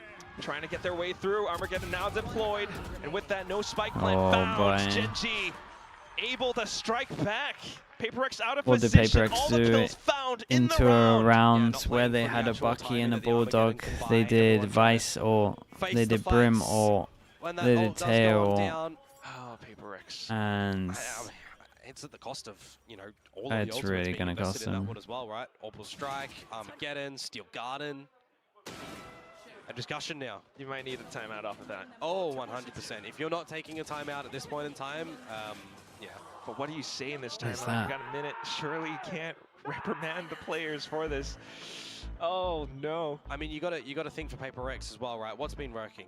Some tree pushes where we're getting really aggressive. If you ignore the last round, and you were just told, like if you're just told that you're 4-3 up with these comps and you're on defense, you're feeling great. After some early engagements, it's a slow down effect for GENG where they're really. If you know that you're 4-1 up and you just used 3 ults into an eco and lost the eco, you're not feeling good. Beginning, a middle, and an end. It is. And it's the beginning at the moment. The PRX are winning. It's just the end. Maybe someone needs to tell Alex that. That's what it is. It's always been what it is. Think about that 10-13 from the first map, that 8-0 against DRX. I mean, the PRX fan in me is crying, but the professional caster in me is trying to say, GENG is just doing such a good job of recognizing PRX's tendencies. Well, the professional in me is saying that there are so many moments that we're seeing really good growth scenarios for both of these teams that, you know, this is the caliber of gameplay. Had they come out in the first week, would have been cool. Right now, though, a lot of utility around Arcade. No huge battle for Arcade. Until, you know, more flashes over. PRX still looking a little bit antsy, trying to hunt down for some of these frags. Jing from the other end will be able to get that pinch up against two players. Texture, though, deep in towards tunnel. And he gets still out of there. Get his way out.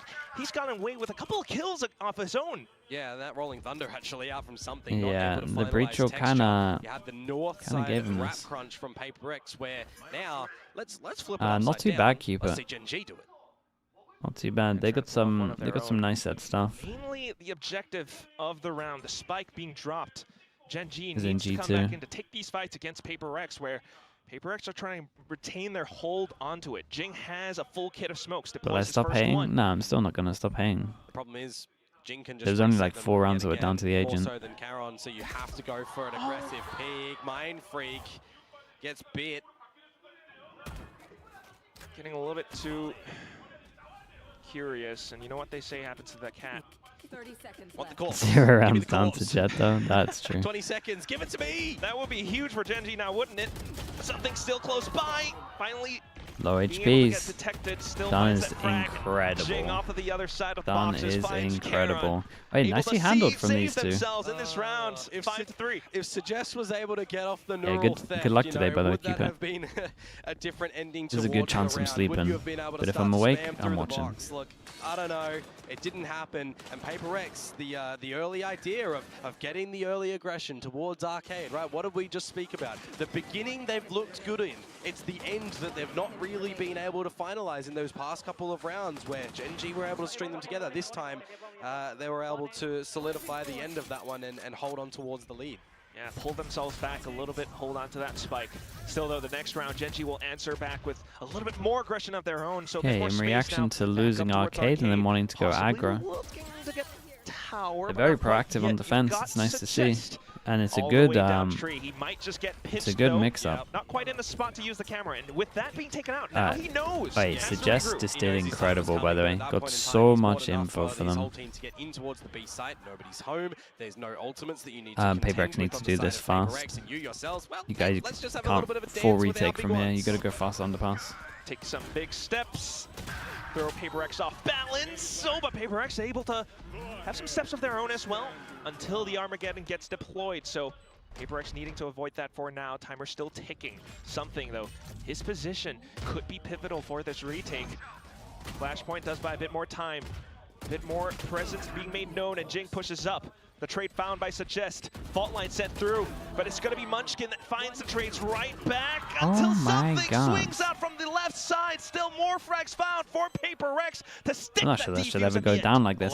At least like there's something went over, like went all the way back and actually managed to pressure over towards here while everyone was looking at the 4-person on here. But something's having back-to-back good rounds because they won like, what was it, the 2v3 in the round before, and his stun was the one that saved in the 1v2 with the low HPs. I don't know if it's someone else's call or his call to go here, but something like this had to happen. As well, and how everyone's just moving around the map like Fracture as well, with all the different corners that you can play with and corners you can hide in. Never want to overlook them, which is going to be a big one right now, because if you're seeing this Sands control in towards A main for PRX, they're going to have a potential massive wrap back towards this tree area again, where GENG are looking to slowly go in towards. Like you said, you know, that's what PRX has been good with. The early start, you know, some of these wraps, we've seen them from something clutching while in breach jail. Yeah, dude, again, look how proactive they are. I think that's the wrong reaction, but we'll let them off. From something Especially when your team's pinching over towards here, and you just killed one here. Many angles trying to backpedal themselves into But they are tunnel, but a unit though. Relentlessly chasing them down. Yeah, it looks horrible for GENG. Like it looks like they just need to do a 1-4 default with the 1 here and just wait for some kind of push and then react. A bit of a different look for Yeah, something's on a weird, like, really aggressively getting a main control this when I time. look at They're just something's, going a little bit I guess slower his for it, clearing it out line that he's on at the moment, getting the the wrap closest later on. person I can compare it to is I do like that they Yampy, themselves have some right? different, you know, Person that's like a fast-paced, low prolific intensity in this map of Fracture. opper.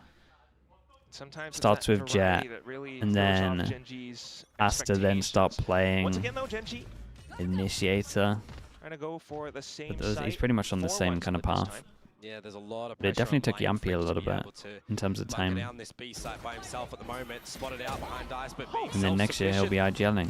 All right, now to reposition against Texture as well. The overdrive will come in handy, but will it be enough for GENG to truly get their way in? The sheer wall does buy a bit of time for the rest of the PRX faithfuls to transition their way across the map. Are they going to be aware of this top north side flank too quickly? I mean, you've not tapped your camera.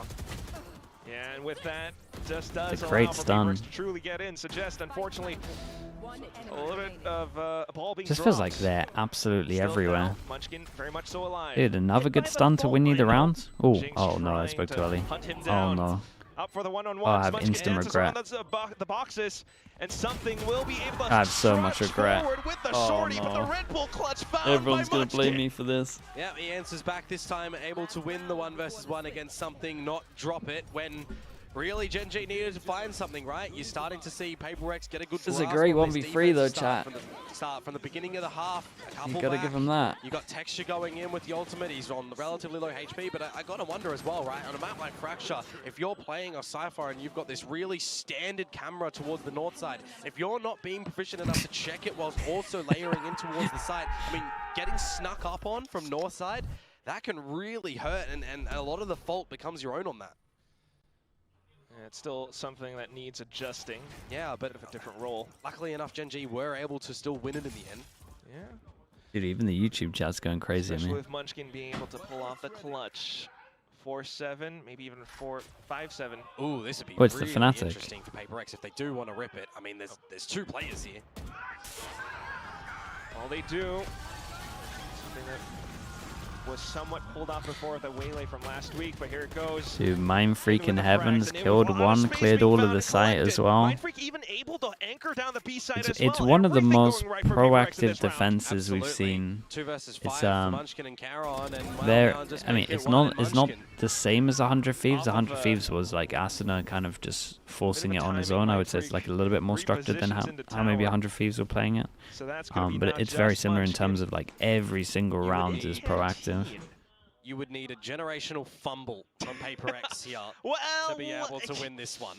I know we say that, but it's like... No, This is what PRX It's should not look gonna like. I mean, this is a perfect map for them. Generational It's the fumble best and a map to go miracle. aggro on defense. What's The story only this map time, you can Komodo? do it every Story? single round without actually like. There isn't one. It's Kinda fine. trolling. There's no fumbles here. 8-4 half is really good from PRX, I will Eight- say. I mean, eight's Enough to set incredible. themselves up for the attacking side when you do consider that Forsaken has been, you know, finding his groove on how to play entry back in towards this roster, right? Waylay play was actually looking a lot better, even if there was, you know, some little fumbles on it, but on towards Neon, right? Is he going to be able to do a little bit better than Texture was able to do here? We'll see once we swap over onto the second half. At least in the beginning, I mean, so far they were somewhat evenly matched. It's just after the little bit of a timeout from Alex that PRX began to find their footing. Like you mentioned, it's all of these early round aggressions, and PRX have begun to tighten some of their He's plays flashing a off little the bit more, shock, right? but he still isn't using them. 100%. Isn't it? You I talking mean, about the GENG 1v2? one of the more I mean, common he comps. knows You that he see a hit lot the of stun and teams they run went this for a one for double specific swing. reason, right? No one really playing in towards the Vice with this assortment of agents as well. So we're going to see, hopefully, Suggest not be a bit of a weak point as well for them. He was good on the first map. Yeah, that is 100% true, but changing it on towards It's the Cypher, PRX's there's a best lot map of so far. pressure on him to I don't make think sure this he is a gets good map consistencies, and for pull Ash as for well, them, what's so his having utility combo's gonna having be looking like Fracture playing be on their this best Mateo would with make Munchkin sense. as well. Historically, Icebox not look good. Both teams Historically, kind of find Ascent not themselves look into good. Lotus not looking good. Avon already looking good. See how it all plays out in the second half. Not great. But Fracture's Fracture's looking kind of nice. Yeah, we're gonna have just another go at Arcade. That's just you're full of hope now, yeah. Yeah, we take a look at the heat map after this map. I mean, that's where all of the. If 9-3 was a person, it would be Sliggy. In with the 4-stack. Oh, the salvos though. Okay, the fault line as well. The Texture just able to sidestep off of it. Counter fault line as well. Karen coming in with a frag of his own. PRX trying to call off the hit. Yeah, now into A. There is only Ash here, so if you are able to best him, that would... Ooh, nice shot coming out. Yeah, corner of the wall. They'll get all the information, though, that Dish is still being played, so you've overwhelmed Ash, but already the rotation here for Texture. Look at Texture. Kicking things into high gear, already into the site.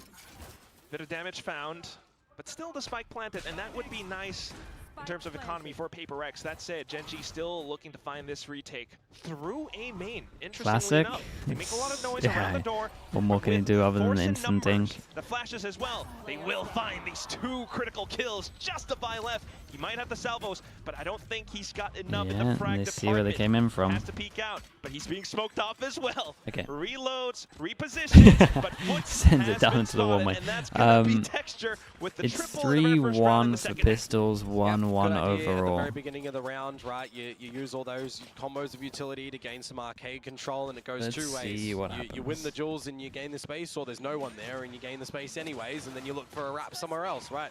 One of the big common things, especially on a pistol round, where you can play your breach flashes as well on top of those sewers. Really sharp shots to come out from them in these pistol rounds, not leaving any corners unchecked. Comes a little bit unwinnable for Device. So the way back in towards this map at the moment. Not 1-1 overall. Wait, what did I say? Pistol round towards GENG. In my head, I said it's 3-1 pistols, 1-1 overall. What did I actually say? Down on that attacking side, they forced up. The lack of sleep is catching up. Oh yes, they do.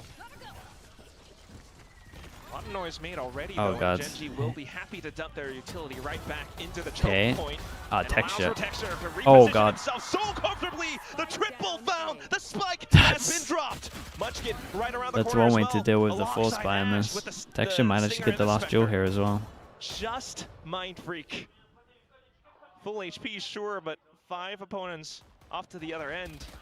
Okay, we're gonna start things by opening up the door. That's a bit of a bold move. But a move that gets trumped nonetheless. They force. Did they need to force? In that one, oh Quack. boy. That's just Texture shooting with the it's Guardian. Gonna get with close. The flooding out of the dish, of the drop. Just see it back again here. I mean, the thing is, if they win, we said it's a great force. So quite nicely, I will admit, but I mean, they have a lot of rounds to play with. Well, they had a lot of rounds to play with. Consider the next time they're going to have their proper weaponry. Well, it's going to be the round after this next one, and then you're just knocking at the door of PRX, right? Yeah, for some dancing eco, we've got a hero Bucky for Forsaken, but well, they have been so far. Looking at the mini-map, he might not even be able to get close to anyone here. Yet to see them in this second half, I gotta say that. Stun's gonna hit. Oh, honestly, he might be able to take down Ash. Can you find an opener, steal a gun, make things, you know, one step more promising?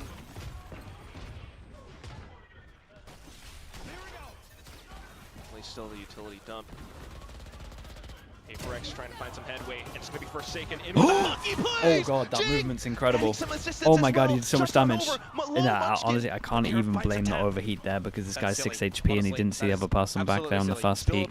A great pickup from GENG, and they still know the Munchkin is 6 HP. Up around tower now, Munchkin a little bit afraid to push up the front. hero Bucky. Munchkin as well. They know that. So they're happy to stick around the corner, overstay their welcome as it were, because GENG, there's no chance in hell that they're giving PRX the boot.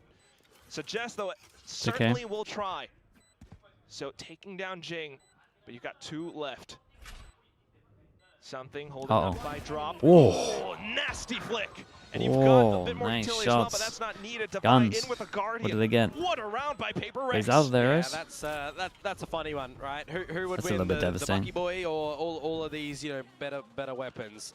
The positioning, though, I mean, Ash was stunned up, so you got to give credit for that one. And then just mechanics on the ropes as well, juggling over different weaponry for PRX, but getting in, right? They're hitting the funny shots. They're then settling themselves down, and the eyes are certainly on the prize. You know, it went from let's find some damage to hey, we can win this round. Yeah, they got rid of one of the Spectres. You gotta love it when it happens. Put the music behind it. Yeah. And stuff. Yeah. Don't know what that song is called, but I know what you're talking about. Goodness. Still though, next round comes up. PRX not looking to slow down their pace whatsoever. Wait, that's actually insane that he's alive. Munchkin gone, Ash out of position, Texture off to the other end to try to bail out his teammate. A double kill is not too bad, and that allows for Ash to refill that space, repeat once again. Suggest down from the top, Mindfreak trying to answer back in a one-on-one. Oh my god, they won this as well. Dude, dirt. Forsaken's decision making on Neon is actually insane to watch. If you remember that I feel like he kind of just won them 2 rounds from his instant decision making. Because I have no idea how he's alive there. And they managed to get the first kill because they're trying to capitalize on him being low. And there's just 4 people holding. GENG wanted a rewind time. His brain moves so fast. Like both sides. It's so impressive. Not afraid to go in for that brawl, but currently there's only a couple of players like this on Neon. Like, it's like Danby, Forsaken, and Jorgamo maybe have like the best like instant decision making on this agent that I've seen. Watching each other's back, shoulder to shoulder. Still though, out from the A main area, Suggest finds a double. PRX answers back. It's just Ash left with the Sheriff. Damage found though, so it's still not too bad for GENG. They are still in this haven't seen fight, it as much, I guess, as Second. Komodo, you gotta admit, PRX. But I imagine that's probably right. Close to that map point. Yeah, 100%, and with being as proficient as they were in the previous couple of rounds, they are going to be all getting their ultimates in towards the next round. GENG time out. Right, he gets the Armageddon, and then you've just got Mindfreak trailing a little bit. So these can be these really scary rounds. I wouldn't actually be surprised going into this next round, Quack, if we do see some sort of orb maintenance on the side of GENG, right? Because I've just noted that they have 2 players that are close to a couple of their ultimates as well, and in this sort of situation, you need something big from GENG to start to come back on this defensive side. Do wonder what that could be, though. Alts for sure, but right now, as the rounds play on, you know, it's been PRX going for that sense control. GENG tries to wrangle it back from them. PRX still happy to play around south side of the map. So GENG a little bit more respect now, but they are happy to peek all the way out just to check if PRX are on the other end. Not too much in terms of the information department, and PRX will find their entry. Avoid the kill trip, they get over towards site, all the smokes are down. And the spike across. Oh god. Ult to make sure the spike can cross. Something here's 2, or at least 1. GENG off. Oh, a bit of positioning from something as well, but look at that. Wait. Oh, he still takes the frag against Texture. Oh no, he popped me the trade, so not too bad. And that's going to be the Armageddon, you're right. Still need to find the right position, the right timing for it. One Armageddon what a out, shot. Another Armageddon back in from Defy. What a shot as well. One more? Damn, they're all taking turns of just hitting nice shots there at the end. Map point. Convincingly as well with how they've been playing this one so far. I mean, I think 6 this is like chances. one of my favorite things to say in this game of Valorant so far. Stuns are cosmetic. Doesn't really matter. Something's still getting that kill, using his Rolling Thunder just as he dies as well. But in the grand scheme of things, it does not matter. Yeah, a lot of time, like the stun just means that you just have time to aim that one bullet. Like really comfy chair, laying back at the so moment. It's people padded. are just way too good. It's a good place to be for them. Aiming. Definitely shaking off those initial Texture still had a pretty insane map, and they only got 6 rounds. He's 22 to something, 22 to 14. Oops, okay, of course. Say his name, he's dead. Straight back, in with the A hit. Mindfreak finds the first, Forsaken now in with the next. Overdrive as well. And GENG look to reclaim, but it's not quite happening, not yet. Oh my word, Steel Garden as well for Mindfreak. Yeah. Able to actually gather it from the previous round and this round and use it, and no, they actually convincingly did it. Yeah. And it looked nice. Karen, they could have the neural theft, so trying to take their time with things, keeping themselves together. Yeah, they PRX still tries they to have a good map. That's kind of nice. Yes. People are for sure going to ban it against them, but for a little bit, it's nice. Reclaim space again, but back up towards tower. That's where PRX If they can get one more map that is like really good, and then they always have a good pick, they might be able to do some damage. Okay, this was very nice to watch. The final score on Fracture, 13-6. Last game as well, 32 minutes. Very confident looking map for PRX in that one. Some really good ideas, some really good spawn side crunches, north side crunches, just getting really dirty. I mean, how many duels did we see where there's 3, 4 people from each team just getting involved in these fights, and PRX coming on top or bowing out with an equalization? You know, they're really loving the scrap plays on a map like Fracture, but then still able to come out with these really good space takes as well, and a good beginning, middle, end. This new identity of PRX, I mean, they're getting, you know, they're having to go through the reps on stage to try and figure out what is going to be working for them with all these different role swaps. But one is not uploaded. Over the course of these 2 maps, he's really been set up by his team well.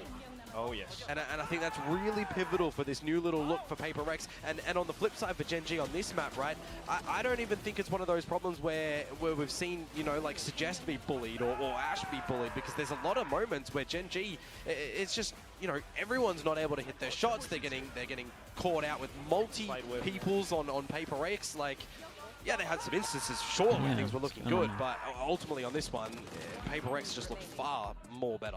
Yeah, I just can't get that round 15 out of my mind where Forsaken had that Bucky. I mean, it really is glimpses of that PRX hive mind again. Everyone chiming in, especially with the Vine with some utility as well. It just looks so much better. So, now, Komodo, we've had improvements from GENG in map number 1.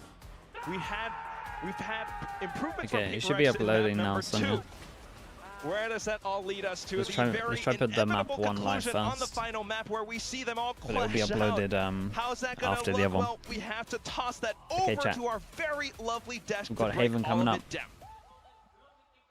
Back in a little bit.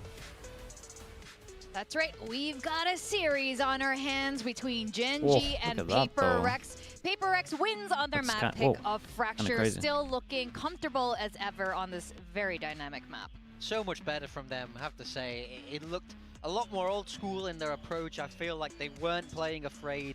We see absolute dominance in the first bloods there, 15-4. Yeah. It's near impossible to play the game when you never get that first kill, when you never get that clean entry. You're always on the back foot. So PRX made the game so hard for GENG there. Yeah, they forced GENG to react to what their game plan was, and they clearly had an idea of exactly what they wanted to do. I mean, we'll touch on the aggression on defense, and we were kind of questioning their defense coming into this series, but particularly here on Fracture, a map that really suits their style. They're unafraid to be aggressive. It's a map that necessitates aggression on that defensive side, and PRX took full advantage of that. Outstanding game for GENG compared to what we saw on Lotus here on the controller. I mean, I don't know if that's a case of just iPad and then man with gun, you know, go kill some people, but he did a lot better on the controller this time around. Textured, I felt like kind of just did his best to try and carry the boys. He was looking really fired up on the Neon in particular. A lot of great multi-frags from him, but it just wasn't enough, and it's another game where I felt like Suggest and Ash on Cypher Teo, which is what we saw in their debut on Ascent, didn't work out too well for them. But to be fair, Fracture is a map that has looked weak for GENG, even going back to kickoff, so maybe they just haven't found the right approach on this map yet. Yeah, I think they're still figuring it out, but I have to shout out GENG. By the way, you can steal this. If you only play Jet, you only play Reyna in your ranked games, and you need to fill smokes, play Brimstone. It's so easy. You can see this all the time. The duelist go across the Brimstone, you can frag. It's the simplest agent you have to think about. So much better performance from him. He should be settled into the series now. But we're moving across to Haven, where I would be surprised if we're going to see a Brimstone, but we'll touch on that later. He could just only play Brimstone from now on. I wouldn't say no. Darnie, the beatboxer who has done a track for APAC before, only exclusively plays Brimstone, but he's really good at shooting, so it seems to work for them. Respect. They did get, what, 15 first kills on this map as opposed like to the 4 on GENG. It is absolutely insane. Haven now, you know, we can't even get to Haven yet because there are some highlight moments we need to talk about on this map. And one thing that we were concerned about was the attack side and defense side for PRX. Yeah, defense side in particular, I think we mentioned it at the start of the series, but they only got 6 rounds on defense. What is the answer to not a good defense? I mean, a lot of people say the best defense is a good offense, and that was PRX's approach definitely here on Fracture. They were running it down, a lot of top side, bottom side crunches, and at the end of the day, it did a lot of good work for them. They found a lot of opening kills, and you saw that in the initial kind of highlights at the end there, where you did have like 15 and 4 or something like that at the end of things. Yeah, I mean, I think this is why this map has been so good for them. Fracture is a map where you cannot be static on your defense, and that was their problem last week. So we see them not being afraid to get aggressive, and it's a much better look for them. That's what I want to see them continue. Yeah, for sure. I mean, you saw players like Suggest being bottom side, getting kind of isolated. They ran at him on the bonus round. Here again, you see like a little tree take, and they're just really trying to sandwich him. They're forcing him out of position. And then, what do you even do against this? It's Ash and Suggest bottom side. You're getting Breach, Brim ulted, and crunched and run out with a Neon ult. Like, that's a hands off the keyboard. Yeah, I'm dead, guys. We saw that, I think, in Masters Bangkok as well. I think T1 was one of the teams that were playing. But man, just throwing out all your ults at spawn, whew, what a way to end it. That's nothing you do. It's one of those rounds you just go, yeah, okay, we'll move on. Go arcade, guys. Dish, go dish. Go dish now, please. Well, GENG is our MVP. Nice to see him back on the board again, playing this. And you guys pointed out, he just looks a lot more comfortable in the Brimstone than the Omen. And like you said, there's a lot more that you kind of need to work with the Omen and working together with your team here. But yeah, I like it. Stim Beacon GENG. Yeah, I mean, it's so nice. GENG is a fragger, and he's at his best at top speed. So yeah. Stim Beacon's probably a nice little ability for him. He probably quite enjoys it. But yeah, massive respect for him. He turned it round from that one in the series, which is difficult to do. So we just hope he can settle in for this third series. As we say, it's going to be on Haven. Barring changes, he'll be back on that Omen, but he needs to bring some of the character that he just showed in that map too. Okay, both of these teams need to work on their Haven based on the performance you saw last week. GENG was playing against Boom and DRX versus PRX. And PRX, we talked about it with Alex here. We have to acknowledge the first 8 rounds. Awesome on the attack. But now, GENG will be starting on the attack side for Haven. I think they know that too, that, you know, PRX hasn't figured out their defense. Well, at least last week anyway. Yeah, I mean, I still have to say I'm quite worried for GENG. I mean, they've been running this Viper for a long time, and I felt like Boom massively exposed it in a way. You know, GENG are not a team known for their crazy innovation moving forwards and pushing the meta. They love this Viper. They've been running it for a long time, but that means there's a huge bank of information available on you. Even swapping to the Teo, it's a slight difference, but it's not massive. And I felt like Boom were able to exploit that. Yeah, to some extent. I think PRX looked a little bit too one-dimensional on that attack after the first 8 rounds. You got some good adaptation coming in for DRX, and then they just really didn't figure out their defense. I think defense could be a little bit tricky to play with the Yoru comps as well. It's a lot around TP timings. It's a lot around using the Yoru well and hiding what your setup is. You know, you could have a breach trap on one side and the Yoru kind of with a TP on op. One team that just does that phenomenally well at the moment is T1. They're a nightmare to attack into because you just never know where Buzz is going to be. So I think if PRX can, you know, use full advantage of that, that will work a little bit better for them. And I think one thing, at least for Fracture and going into this map, is that it really does feel like these roles are completely solidified inside PRX. If GENG is not playing Raze on Fracture, if you're seeing the same roles on a map like Fracture where you can be a little bit more flexible in terms of who's playing what, I really do think this is what you're going to see for PRX for the majority of this stage. But you always have to keep in the back of your mind as a team that prepares for them or someone that watches them as well, that they can also shift into that other style at some point if they need to. Yeah, I mean, they have a lot of flexibility, right? You know, that kind of old school style, even if they want to play more double initiator, the ability to run it down will never go away. It's like riding a bike, you know? They just need to be told, yeah, guys, we're just going to go loose on this game. Just rolling it down a hill like this.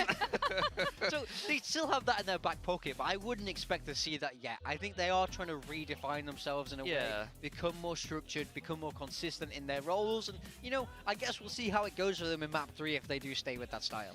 Yeah, I am a bit curious about it. I can't see why they wouldn't, though.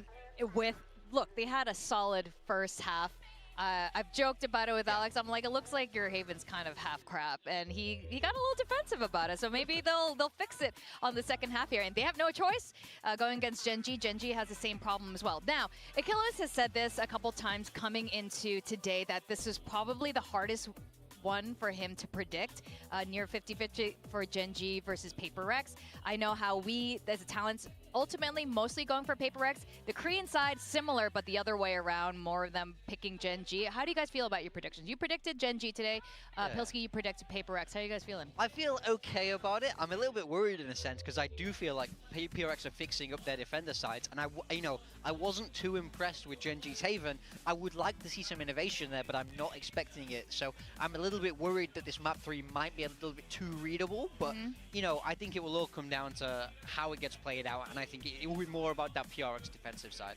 I don't know what to expect from either teams. I feel like both of them are a little bit inconsistent at the moment, half to half or even map to map. So it really just comes down to who is going to turn up on the day. We don't expect either one of these teams to be pulling out those pocket picks. These two teams are very much still in the developmental stage where they're working on their teams. And in the case of GENG, they're going to stick to what worked last time or what didn't work, but looked potentially promising, I would say. Suggest looked better on the Killjoy than the Cypher. They're still keeping texture on the Neon, which he did great on Fracture on as well. Yeah, PRX, we're seeing the same comps, but we are seeing Jing across on the Teo, Devi on the Cypher, Mindfreak back onto the Omen. Wow. So we are seeing this kind of role changes there, which seems slightly unusual. Same to comp kind of and they've run swapped the roles. Swap. I mean, I don't hate this in a way. I think bringing Mindfreak back to Omen makes a lot of sense. Now, Jing onto Teo, now this is wildly different. That plays very differently. I'm a little bit confused as to why you wouldn't change the whole comp, but we gotta wait and see. They know more than me. That is so crazy. You guys have made a really good point. It's the same exact comps, but different people playing it. That could change everything. We're gonna send this back to our casters to close out this series, GENG versus PRX. It's none other than Komodo and Quack. Thank you very much, Victoria. Yep. King still got the Komodo and Quack, but still. So Mindfreak back on GENG versus PRX. The desk has mentioned it. They've been a little bit upsy-daisy, but all down to this final map where PRX have swapped around the roles. How will this look now? I mean, it's the same if you hide all of GENG names, right? on So attack, PRX on defense. And PRX, before coming into this, had a chance of paying Pearl, I mean, we've seen or having a chance of paying Haven, and they went for the Haven. And that is a incredible Omen flash, as in the one to stop the bush. The one back was a little bit questionable, but at least they took the space and got the orb afterwards.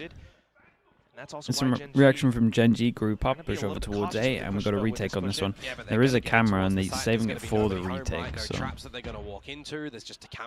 making sure that they can camera, get the info, use the util. Spike quickly down. Devi on the Cypher, up in heaven for the main point of entry. Up by A-Link. Heron already blocking off the exits. And that's going to be the couple of double reload. Look at that, the double tap. Up to the top as well. Texture has everything locked down. Just Jing being able to find a little bit just as a rule, normally where I view this GENG comp. Oh, that's nuts. That looks so weird going up the stairs. Yeah, just as a rule with the GENG comp here, I call it the VIP comp, because if you can get the Viper into a site with the smoke down, you win the round. So when you go for a 4-1 retake, don't think it's the best pistol to play against this comp, personally. Spotted out some members on the site, right? But unfortunately for them, if you're not being proficient enough to find any of these GENG members in the beginning of the round, well, they're all alive to just belittle you on the side itself. So it's a good little pistol to come out from the Korea side. Yeah, what did we decide on it? 4-1 overall for pistols, right? Because they're not on the attacking side and getting the pistol round, but on this defensive side, trying to command some space up through lobby and surprise Munchkin here. It's also a fact that PRX didn't find too much in the first round, so they can't good chance for GENG to... if they want to go for the first I was going to say, good chance for GENG to farm this a little bit. Gate crash as well, EP over towards spawn as well. They can isolate this one. Okay, definitely want to isolate this one together without giving them a kill. The ghost now to pick up. The guns aren't too bad. Too big of a loss. and GENG are happy to get that spike down on C. Yeah, eventually Jing's going to have the salvos back on Oh, line. that lineup line is... up for Texture. That's some armor-piercing rounds that he must have equipped, Komodo. Fault line out from something. But ultimately for PRX to try to find some taps, it's not quite gonna go through. Yeah, might have a forfeit. Devos in, something with the Oh, what an Marshall. absolute shot. Does find a bit of a tap. Oh my god. Wait, what? Hang on. Double kill. How do we not play First agents that allow this guy to Still use an trying to be Opera Marshall the whole time? Peek. Look at Mindfreak's That was criminal. Something's crosshair placement. Oh, he comes Holy back hell, into it. it's Finds insane every the kill. shots that he's No hitting. debuts, but he's happy with that one. And picks up a gun. It's 3 really good shots. They get the round, but at what cost? That is so hard to do. To escape with the 3 kills, the Phantom as well, so that's an upgrade in towards the next rounds. Halfway to his Rolling Thunder. Yeah, and you're going to see on this defensive side as well some quite the prowess with an Outlaw in this sort of scenario as well, because as GENG, how are you playing this bonus round, right? Are you more favoring the lesser weaponry to have a, you know, a salvageable situation, you know, a bit of a half buy, we can maybe get this round. If we don't, it is the bonus round. So it's a wise idea for somebody like Forsaken to come out with an Outlaw in this round that'll mince out a couple of these players. And apart from that, GENG, if you're in their shoes now, you're constantly worried about what PRX might throw your way. So taking things a little bit slower than before, trying to work with this Viper as well, the toxic screen that big time has This is nice from PRX though. Prioritize, first of all, the Outlaw for everyone that can get one shot, as we can see a couple of the heavy armors. But they also prioritize the main position that is good against the Viper's smoke over towards short. Karen with the TP. Dude, Karen TPs have... Karen's gone for some bold TPs. This one wasn't the boldest, but it got him 2 kills, 4 kills, and then another 2k. The second one as well. And now to just suggest double molly if he wants it. Out from the open lanes of mid. Oh boy, the fake out. Oh, that smoke helps him put the mollies on. All right, hit by the flash. Will burn down the timer just by a bit, but still. Oh my god. That came a little bit close. It looks very it's an incredible bonus for GENG. So much damage done. It was a 2 versus got 4 rebuys, and I honestly thought he was going to get that. I thought he had it. So these are going to be some sort of teething issues with him going on more of an agent. Even though it's the worst possible round to win for PRX, really.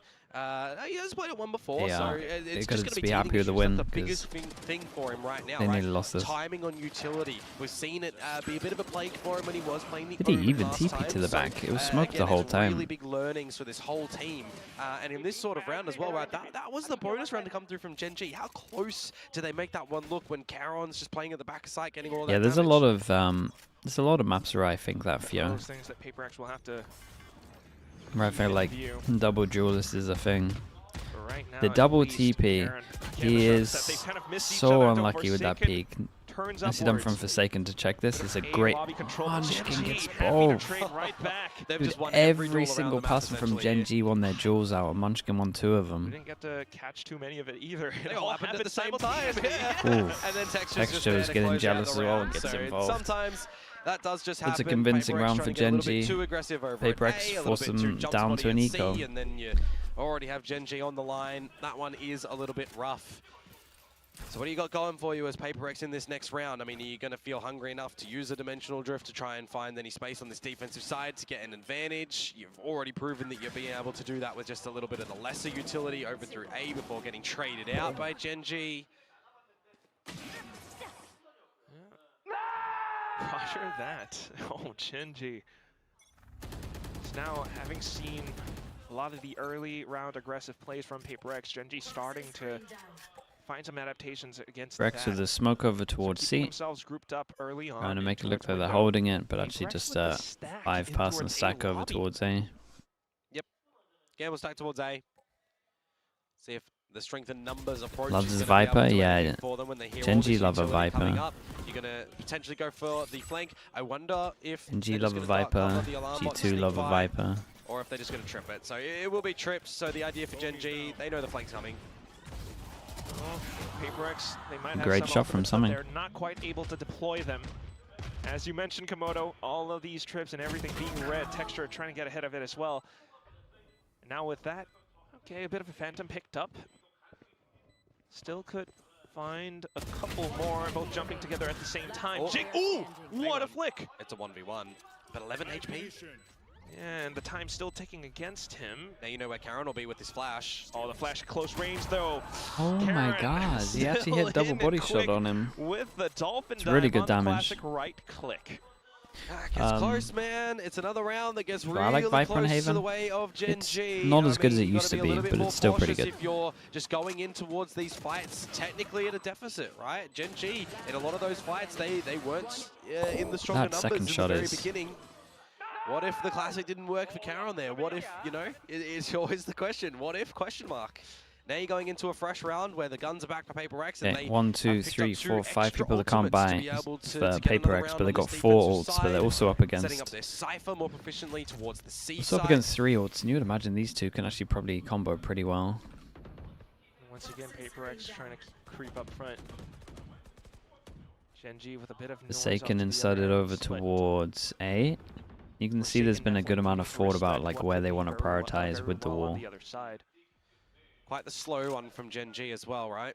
PRX, they've had to contend with a lot of ups and down plays. Okay, from where everyone's playing, time, though, there's gonna be a I was looking where everyone was playing, and it's like, wow, this looks like they tail back of sight.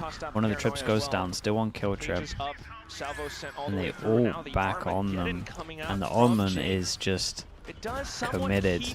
Wait, no way. The drone stopped his TP, and before he was actually going to take his TP, he saw him back of sight. So the drone stopped the TP, and it ended up just saving him. He kind of got free info because he didn't want to take the TP because he would have died. It's incredibly unlucky. But ultimately, I mean, PRX. a lot of those ultimates being exchanged around the C site, the Armageddons providing a little bit of space. GENG getting a lot of the crossfires at the end of it and sneaking Munchkin in towards window as well. I mean, you watch back on these replays at the moment and just the GENG guys dripping that kill feed in red. Eventually, they'll target towards a spike plant, but the round gets done with the extra kill. So you got to have a discussion now. Shouting you have so to have much. Another talk as PRX. Yeah, can't escape going rough. We can coulda, shoulda, woulda. Nobody had the ult. I mean, is what it is. It was Teo into the ult. Job. There's a lot going on. Teo sounds kind of cover. Yeah, I mean, one of the massive weaknesses that we saw from PRX against DRX was this defensive side, right? They got a single round. It was a defuse that they came into it, and apart from that, DRX on that double duelist, right? That opened up them. I don't know if you're playing against Survivor VIP Compound Haven means you can't retake. Yeah, I mean, you're gonna lose 9 out of 10 retakes, in my opinion. The nature of their play right now with their agents, it plays a lot differently, but they're still really just layering their approach. They're getting their duels, they're getting their trades. PRX is trying to find a lot of this space heavily towards the A site early on in this map, and whilst Forsaken has, won a couple of those duels. Okay, force him down to an eco. Got Munchkin. Can one-shot everyone. That's all thanks to, again, GENG just recognizing what PRX are trying to execute. So okay, PRX try and make it look like they're setting up the Euro again. But this is very nice for Munchkin. That's it, right? It's an eco. GENG are not getting too overconfident to just rush anywhere at the moment. They're seeing if PRX are going to throw anything their way, if there's going to be any mid-control, anything up through the wings of the map. That's why you'll see the alarm bot positioned over towards the C side at the moment, and the slower progression through towards A. Oh, PRX.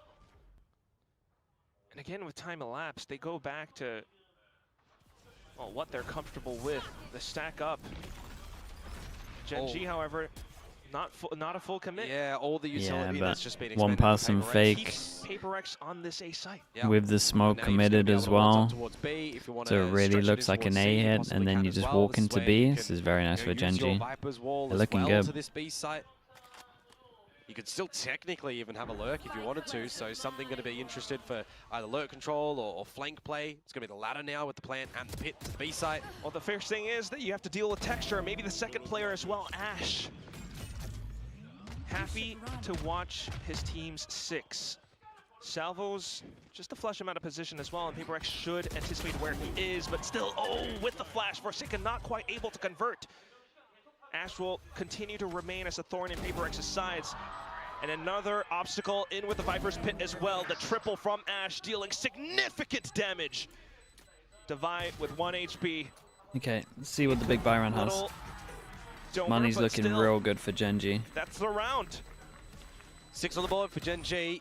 I mean, one might argue it's an eco, and they've invested a Viper's Pit and a lockdown, but they're navigating these rounds well, right? They're trying to 100% them after you consider that there's been a couple where they've had 1 soldier, no soldiers remaining, right? They want to try and 100% these rounds to make it a little bit cleaner for them in the next couple. They still have to manage their own economy at the end of the day as well. You know, no one's swimming in cash just yet for them. So the timeout probably was for this round, and we can see at least like a change up over towards A, and just where Forsaken is going.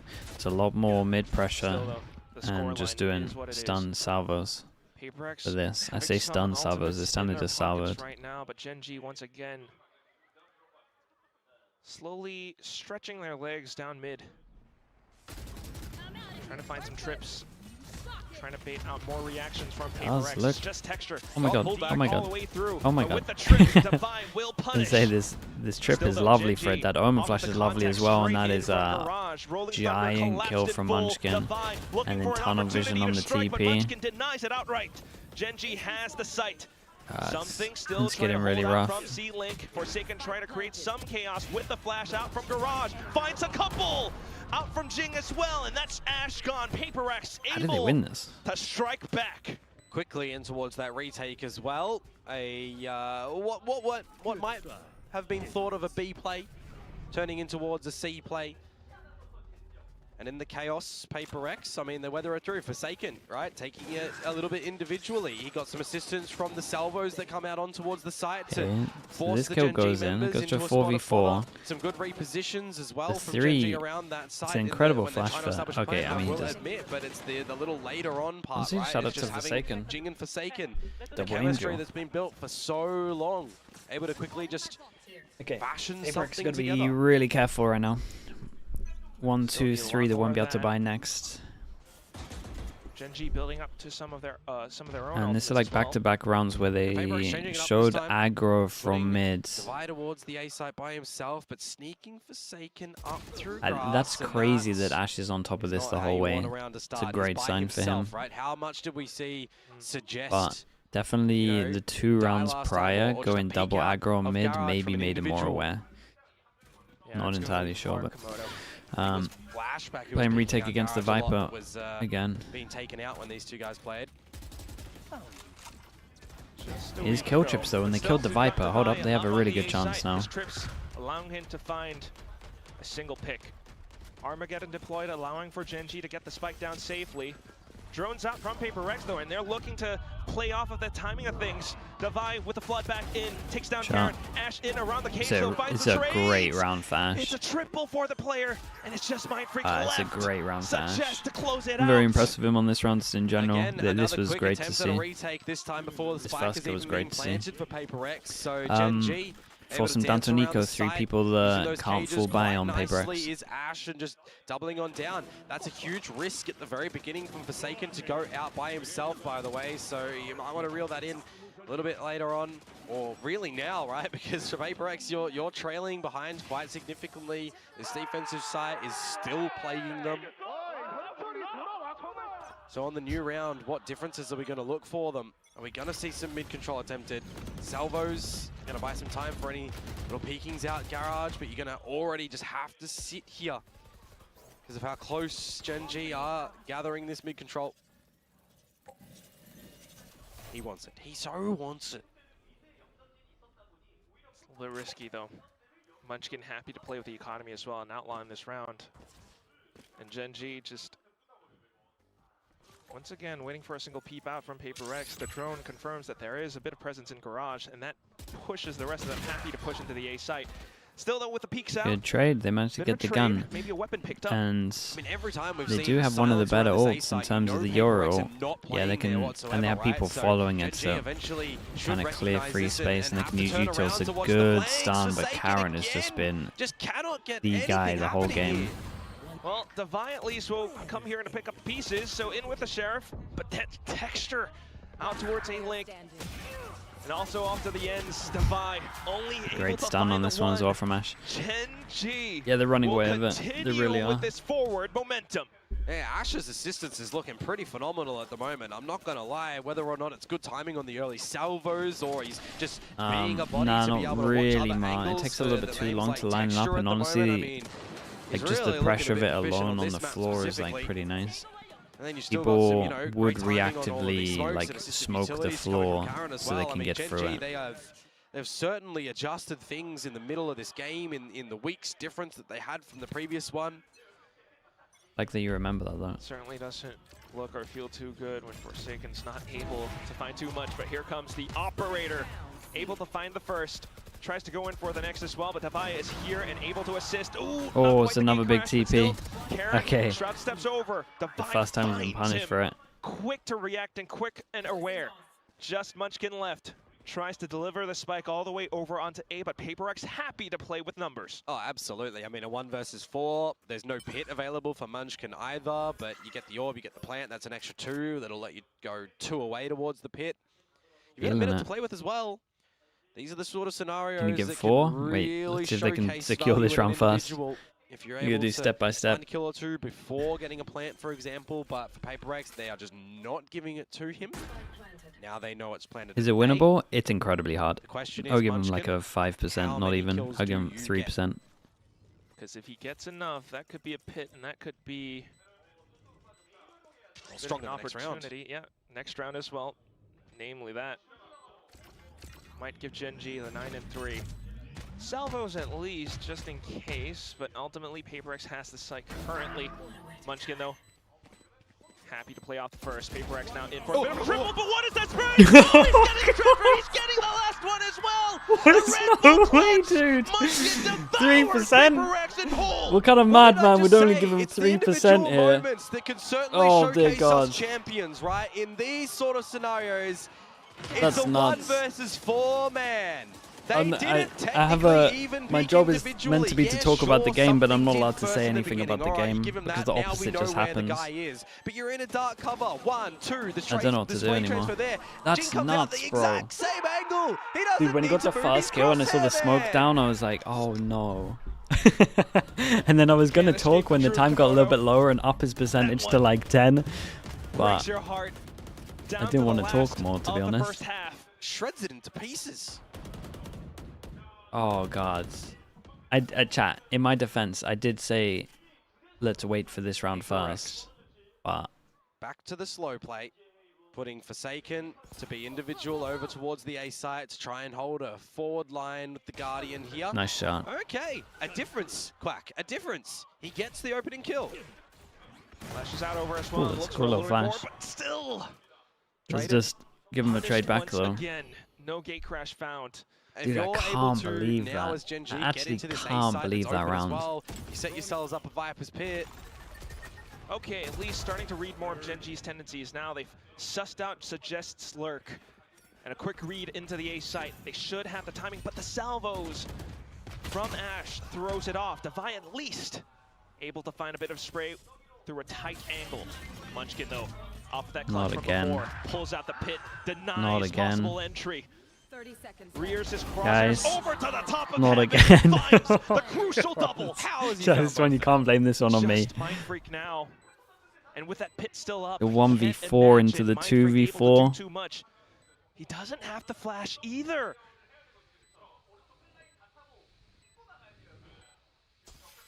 At least tries to work his way into the pit, eliminating the first obstacle around the back. All the decay now.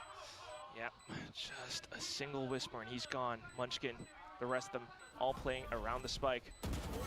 Straight through the dark cover, and it's way That's too nuts, simple. Isn't it? Slim That's so PRX nuts. and GENG happy to end this first half 10-2. Done it again, another 4K for Munchkin. He has just had some big step-up moments in those two, hasn't he? I mean, the beginning, that's a first back-to-back 4Ks, yeah. But then gets hungry for some more, traded out. Yeah, you got something stretching on towards Suggest, but I mean, when that pit goes down, it's just Munchkin, isn't it? 4 big kills. I mean, that GENG, that's rough. You've kind of just been accidental jumping in towards your teammates, well, technically corpse as it happens just there. That's a big scoreline difference, mate. That's what that is, 10-2. I mean, we know that the defensive side was a worrisome side for PRX, but it was the first half. It's still a worrisome side. It means that on this switch up, if you have any faults, if you drop the pistol and the second round, which are arguably, you know, the weaker ones, right? Alex is going to be fuming. I mean, his reaction after the 1v4 must have been... It has to start now. The table must have got it. Really not giving yourself the table must have got breathing absolutely battered. Almost feels suffocating if you're in 100%. I mean, for PRX right now. For GENG, right? They're one of the teams that we're thinking in this group alpha to be top 4. I mean, a lot of people would say for PRX as well. We're staring down both of these teams winless right now. One of these teams will go 0-2.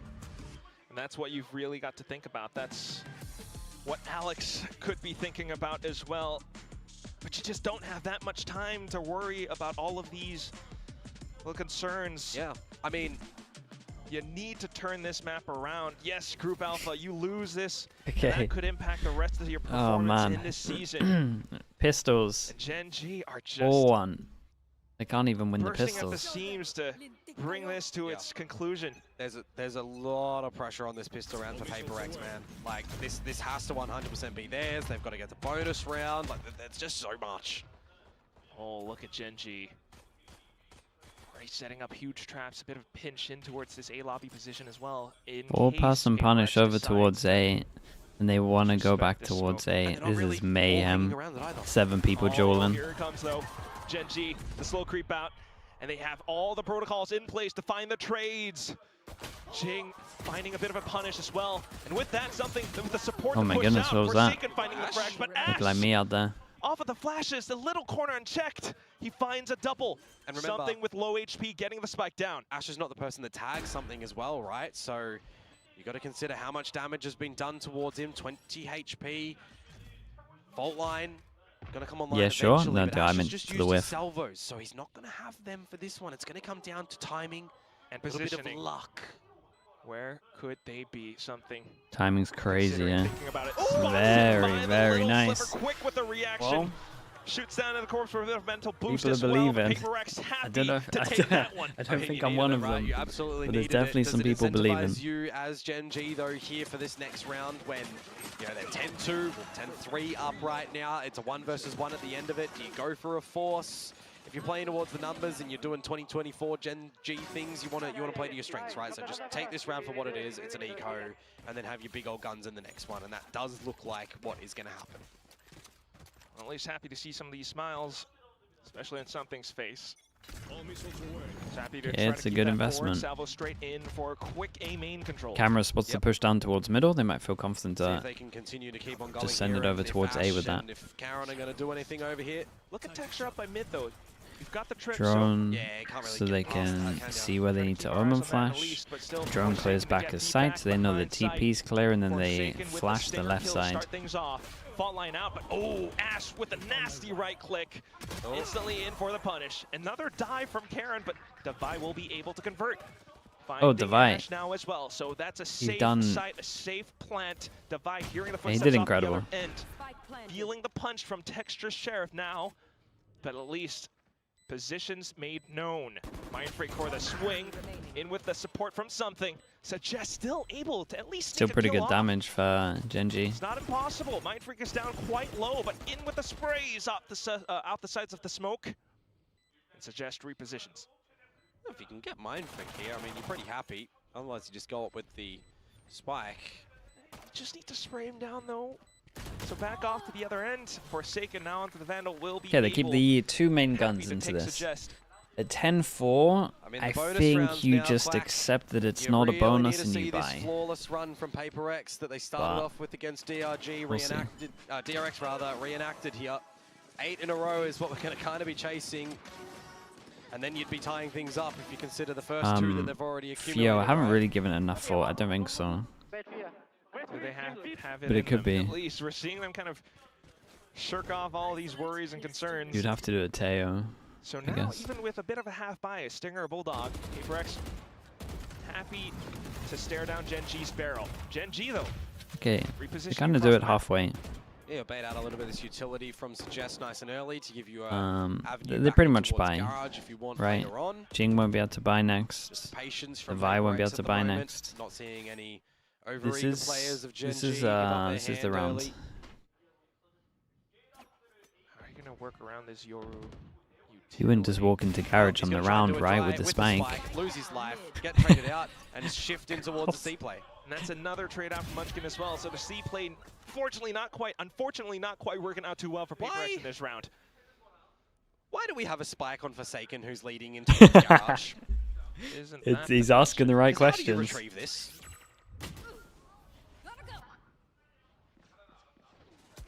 Whatever it is now, definitely is GENG. That's a devastating way to lose it, though. The scoreline as well. Your big, important rounds, you get the spike. One more kind of.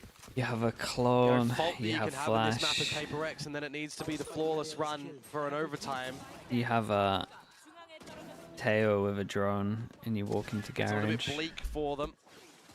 That was the bonus though, remember. So if you do think about that one, they got enough to go at this next round. If you try to pace things a little bit together as a team, right? All 5 members towards this A side of things. GENG a little bit lesser equipped here. Devi takes the hit, no armor. GENG takes the hit. It does look a little bit weaker for them for sure, but at least you'll start to get a bit of pressure towards this A site, right? You're already making a couple of these GENG members scurry on over. Yeah, shake it off. Still though, the pressure. That's what I'm thinking. PRX at least just looking to improve and solve as much as possible. I mean, it's this point in the round as well that if you are Ash, you can use that drone down long, down sewers, you can get some significant information. A pressure. They then cut sounds, creating pressure on the map. Trying to make sure that they rotate over, at least drone goes in. Drone goes in and they insta-send it. They open flash and they didn't take any space with it. I think they're done for. Spike dropped and he still finds another. PRX still trying to break their way out of this A-long position, but Texture with a single tap takes down Mind Freak. The Vi might have slipped through, but still Karen left and unanswered. Very nice. Very nice for GENG. From Karen. I mean, Karen's just been an absolute monster. The whole best of 3. Had something here. At the end of the day, there's still a core 3 dynamic on this roster with some world-class coaches. Sometimes that might just be enough, as Quack has got his head in his arms. As one of the longer PRX fans. Need your support, Komodo. My support? I mean, what colors am I wearing, Quack? Is that not support for PRX enough? That is true. I mean, to those who might not have seen Komodo, I mean, he is wearing purple. You know, the real talks with the Prime. Thank you so much, dude. Thank you. Appreciate the Prime usage. All that said and done, this is still the score. Yeah. Why even timeout? Dude's got the fight in them. The biggest thing, man, is like you got no fight. Side Haven. You can have ideas and stuff, but it's just a position that it's not favorable for PRX. Again, risking to float it here in this series against Pearl. One might, you know, have a thought, would Pearl have been a better option to go for in this series? We'll never know. We're not in that timeline. Why do players crouch after peeking? Just because everyone's pre-aim is like head height, right? So as soon as you're crouching, they then miss their first shot, then they try readjust, then you end up standing, then they're body shotting you.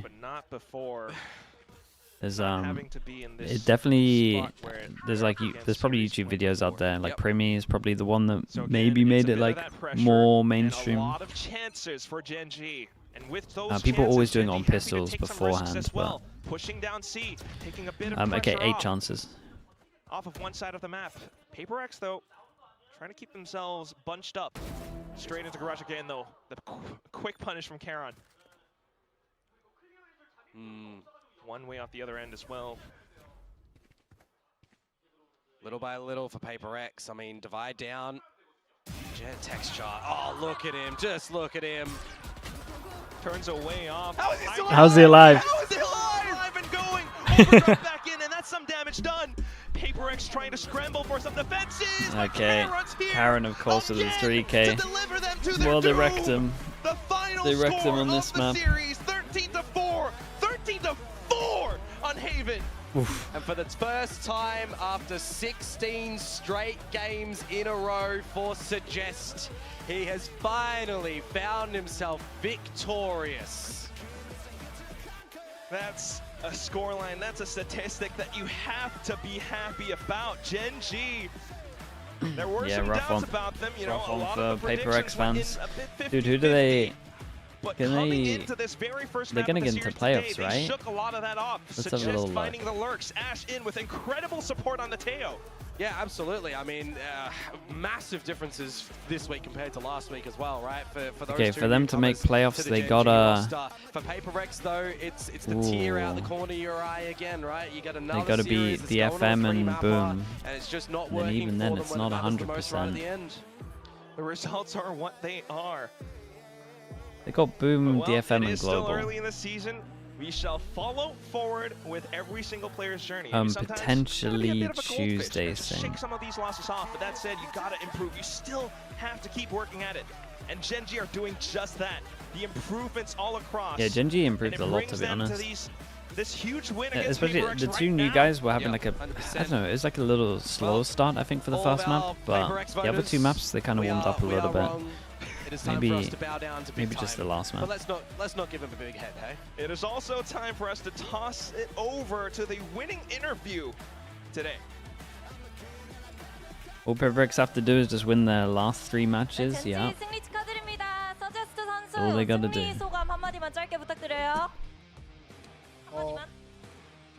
승리를 정말 너무 오랜만에 며칠 만에 한지도 이제 모를 정도로 너무 오랜만에 한 것 같은데. 비록 제 자신한테는 좀 만족스러운 경기는 아니었지만 그래도 좀 팀원한테 고맙다는 말 하고 싶네요. 상암에서 첫 승 아니에요?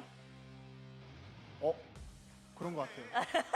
젠지에서의 첫 승도 축하드립니다. 네, 앞으로도 좋은 모습 기대해 볼게요. 카론 선수 모실게요. Congratulations, GENG, for the first win of Stage 1. Now I'm standing here with Karon. Now, Karon, congratulations on the win. I feel like this win was a sigh of relief for the team. I mean, especially what happened after the Boom series. So what were some things that you guys were able to point out after that opening match against Boom? 카론 선수 승리 축하드리고요. 사실 정말 이번 승리가 굉장히 중요했던 게 붐 e스포츠전 이후에 좀 많은 우려의 시선도 있었고 또 선수들이 그 누구보다도 가장 많은 얘기를 나눴을 것 같습니다. 좀 어떤 진단을 내릴 수 있었고 어떤 얘기들이 오갔는지부터 들어보고 싶네요. 일단은 이제 저희가 스크림에서 많이 이겨왔고 그러한 부분들이 이제 대회에서 많이 나오질 않아가지고 저희도 이제 막 게임을 하면서도 막 스크림 같지도 않고 이게 저희가 하는 바이브 그런 것도 없고 그냥 게임이 게임 같지 않았어요. 그래서 저희가 그냥 얘기를 하면서 그냥 지던 말던 하고 싶은 거 다 하고 질 때 그냥 후회 없이 지자라는 말을 했던 게 도움이 컸던 것 같습니다. 누가 그런 말을 했죠?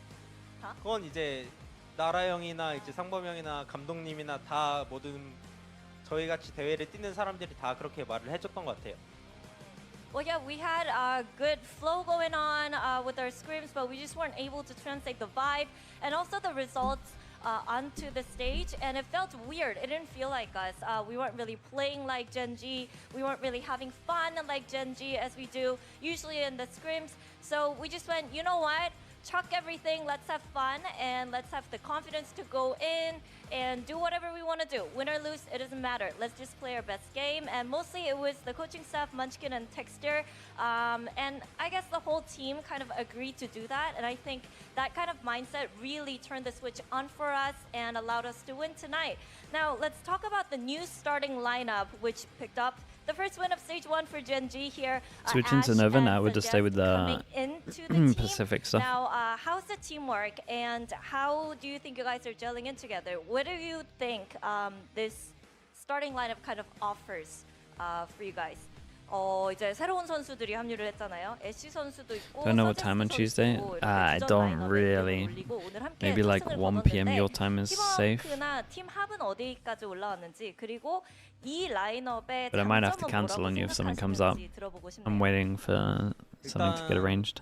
팀 합이나 그런 것들은 이제 조금씩은 올라오고 있는 것 같고 저희가 이제 스크림에서도 많이 이겼던 이유가 이제 사실 Yeah, I don't know when 좋은 the 편이기도 thing 하거든요. then soon. 근데 이제 대회에서는 이제 그런 부분들이 좀 안 나오다 보니까 그런 부분들에 있어서 좀 더 집중해보자, 얘기해보자. 그리고 어차피 이제 퍼시픽 어찌 보면은 이제 애쉬 선수도 이제 신입이고 그리고 서제스트 선수도 쉬었다 온 거기 때문에 약간 저를 보는 것 같았어요. 저도 초반에 막 그렇게 잘하진 않았거든요. 근데 그런 부분들을 이제 이겨준다면 저희도 이제 우승이라는 단어를 한번 외쳐볼 수 있지 않을까 생각하고 있습니다. Well, yeah, it was definitely something new, and I think our teamwork and we're starting to get on the same page and starting to play things as a team. And I feel like the reason why we performed really well in terms of our scrims was because of our raw mechanics, our firepower, and we just weren't able to show that on stage. But with Ash having his debut year in Pacific Tier 1, also Suggest coming back from his long hiatus, it kind of felt like watching me last year, so I could really relate to that. And we just really focused on getting that team synergy up and getting the vibes, making sure that we were able to perform our best on stage. And I think we're on the right path over here. Now, for you, as you mentioned too, I think having to go through a roster change was something new for you. It's a new experience. You didn't have to do that last year. So, can you talk to us about what the roster change feels like for you and what this process means for you as well? 카론 선수 작년에는 사실 로스터 변화를 경험하지는 않았잖아요. 이제 올해 들어서 좀 로스터 변화를 경험한 건데 개인적으로는 좀 어떤 시간인지도 궁금하거든요. 왜냐면 좀 느끼는 바가 많을 것 같고 해야 하는 역할도 굉장히 달라진 것 같아요. 제가 이번 시즌에는 그래도 이제 계속 이 팀원들의 변화가 있고 로스터에 좀 변화가 있다 보니까 사실 좀 저도 이제 멘탈적으로 안 좋고 고생을 좀 많이 했어요.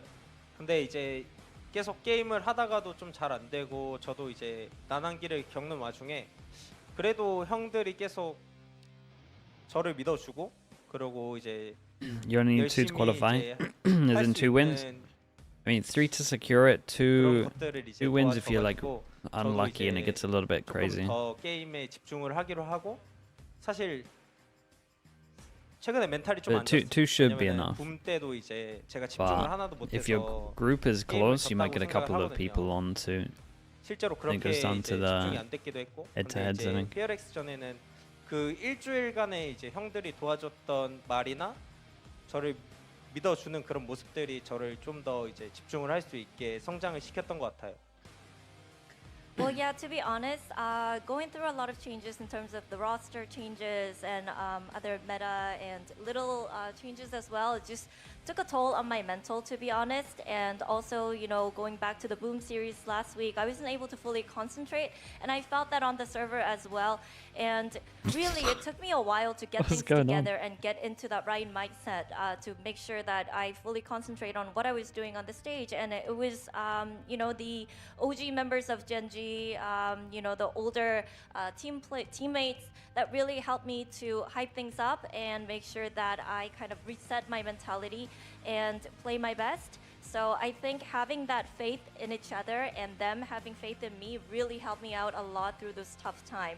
And my mental's in a good place, so thank God for that. And I'm really glad that I was able to pull my weight today. Now, lastly, let's talk about innovation, because I think in the beginning of stage 1, a lot of teams from different regions, they try something new. They completely reinvent themselves as well with the new style and the new comps. But I feel like GENG, you guys are kind of micro-fixing little things, decided to kind of stick to what you guys do the best and stick to what you know.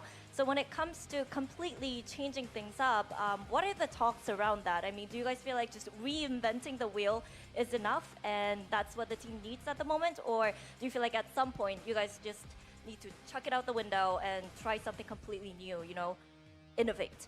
변화에 대해서도 좀 여쭤보고 싶어요. 계속해서 사실 스테이지 1이 시작하면서 여러 지역 팀들이 스타일도 You 많이 have to ask me something or go on? The right place to be? 뭐 예를 들어서 페이퍼렉스도 새로운 조합을 선보이고 있고 퍼시픽에서는 DRX도 되게 새로운 시도해보지 What happens when 않았던 teams start to ban 그런 Fracture 스타일을 versus 시도하고 PRX? 있잖아요. 근데 젠지는 조금 더 좀 Do you 큰 really want to know 틀을 the answer to 유지하는 that? 쪽을 선택한 것 같은데 여기에 대해서 좀 팀원들과 그리고 코치 I mean, it's gonna 스태프와는 happen. 어떤 얘기를 나누고 있을까요? 일단 저희 같은 경우에는 이제 요원의 폭도 사실 이제 다 잘해야 되는 건 맞지만 그래도 이제 주력 픽 그런 것들이 있다 보니까 좀 형들이 이제 조금 어찌 보면 좀 두려워한다라고 저는 생각을 하고 있긴 해요. 근데 요즘 메타 같은 경우에는 사실 어떤 조합을 쓰든 상대 조합에 Will your prediction be for PRX this year? Will they make champs? I don't think so. I 파악을 잘해야 don't think they're making champs. 그런 부분들이 있어야 좀 게임을 They might have to change something for that to happen. 상대에게 포커스가 좀 더 맞춘 거군요. 대처하는 방법. There's still, 그래서 it just looks like they need a long 이제 time. 너무 다채롭다 보니까 사실 With the route that they decided to go, I think they need a time machine. 상대를 더 빨리 파악하는 게 승리 요인인 것 같아요. Well, yeah, partly I think, I mean, it's important to have deeper agent pool and all that, but we do have players that are kind of really good and really comfortable on particular agents. And I think, to be honest, we're a little bit scared to take that leap into the new meta and into something completely new. But I think in this day and age, it's more important to kind of look into what your opponents are doing, and it really depends on how quickly you figure out what your opponents are doing and what you need to do to counter them. I mean, you're going to run into millions of different comps. People are running different things. They're trying everything new. So I think what's really important to make sure that you win and that you have a good momentum going is to be able to read into your opponents very well. I think that's the most important thing in this meta as well. Now, that was Munchkit. I mean, that was Karon. Thank you very much, Karon. Congratulations. 감사합니다. And we'll see you next week. 네, 이렇게 해서 카론 선수 만나봤고요. Okay, 인터뷰 chat. 마치겠습니다. 감사합니다. Let's wait for the next game. We'll spam some ads. Holy yap! It was a good answer though. He gave some good answers and some good questions. Don't you think when double jawless comp is meta, PRX switch to something else? Yeah, but they'd already like set themselves on this path. Fresh rookies. This is the issue. It's just like Justin Astor, and I really like what Karen was it should saying be like there about how Gen there's G so many approaches different ways this, and so many different approaches of like how people would have handled PRX. Like I think Mini would have gone for something very similar to what they're doing, but we'll play the macro a lot different. Or you just go for like if I was doing it, I would have the roles a lot different and the agents a lot different. Yeah, I mean, I think there's multiple ways of doing it. Approach, but they really have I think with the way they're experts. doing it, they don't have enough time to be honest. But it's like they're already. Let's draw it. It's like they came to a road, and it was like, well, we got this many paths of what we can do.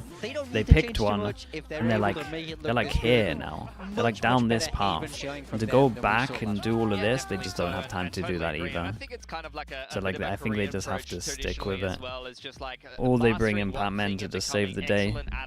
But I don't know how it's gonna save some of the roles, because I think the roles are like multiple people where it doesn't feel good. Teams, I'm used to them seeing them do pretty much the same thing time and time again and just perfect it, and I think that it makes it a lot easier for them as opposed to. How would I have done the roles? I would have just done. I would have honestly just done heavy double duelist.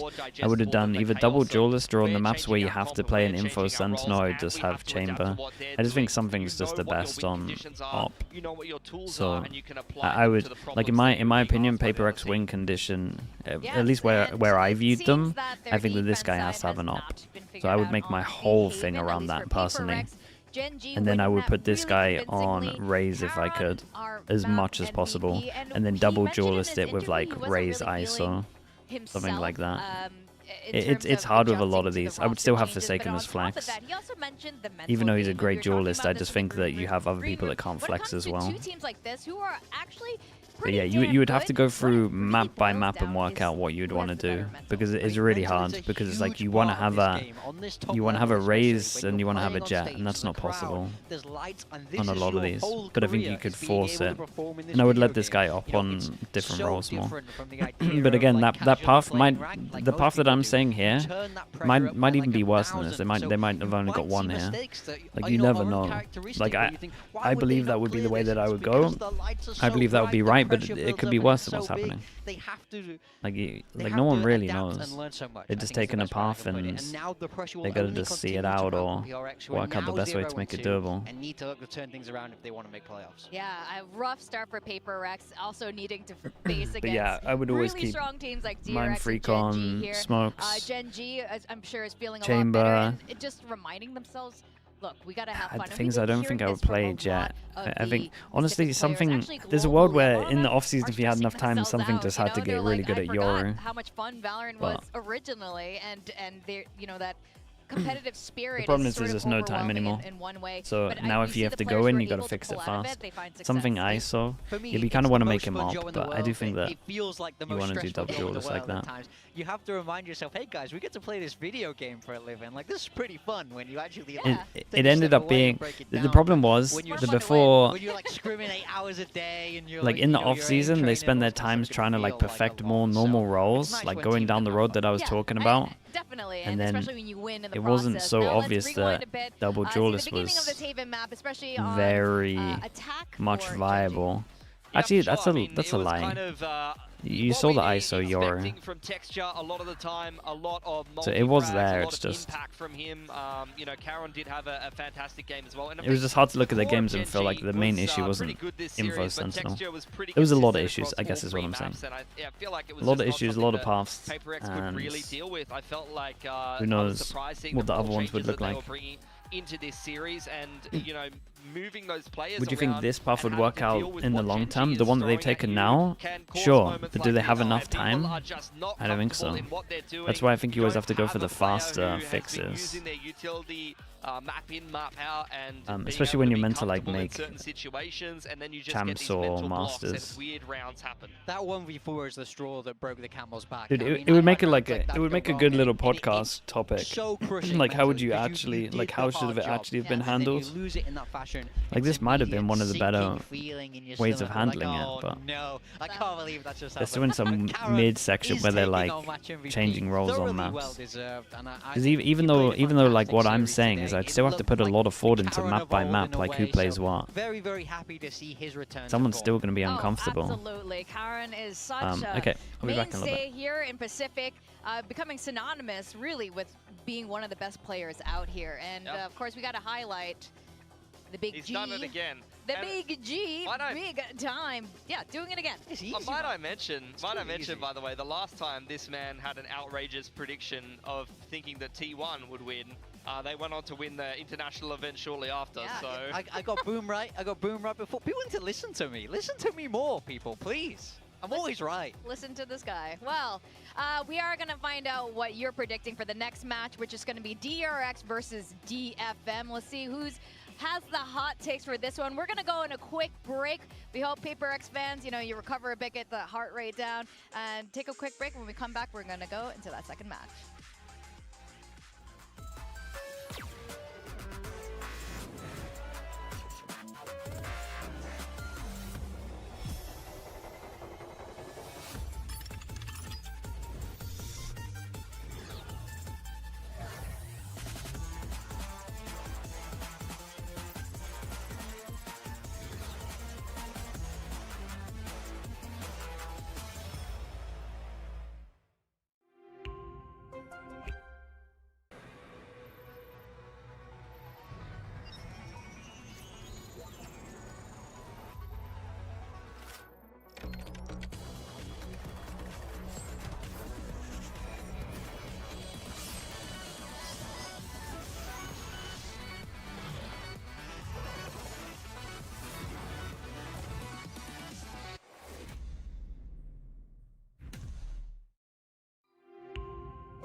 Red Bull gives you wings.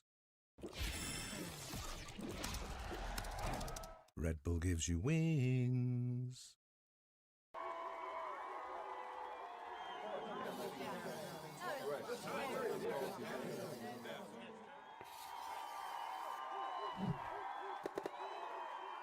Red Bull gives you wings. And it's match 2 for today. We are welcoming DRX versus DFM. Now, DRX, of course, our kickoff champions, are looking better and better with every game. Yes, we did see them in Masters Bangkok. Not their finest performance, but over here in Pacific. Is Bane okay? Okay, reflexes, not bad. Bane just catching things here.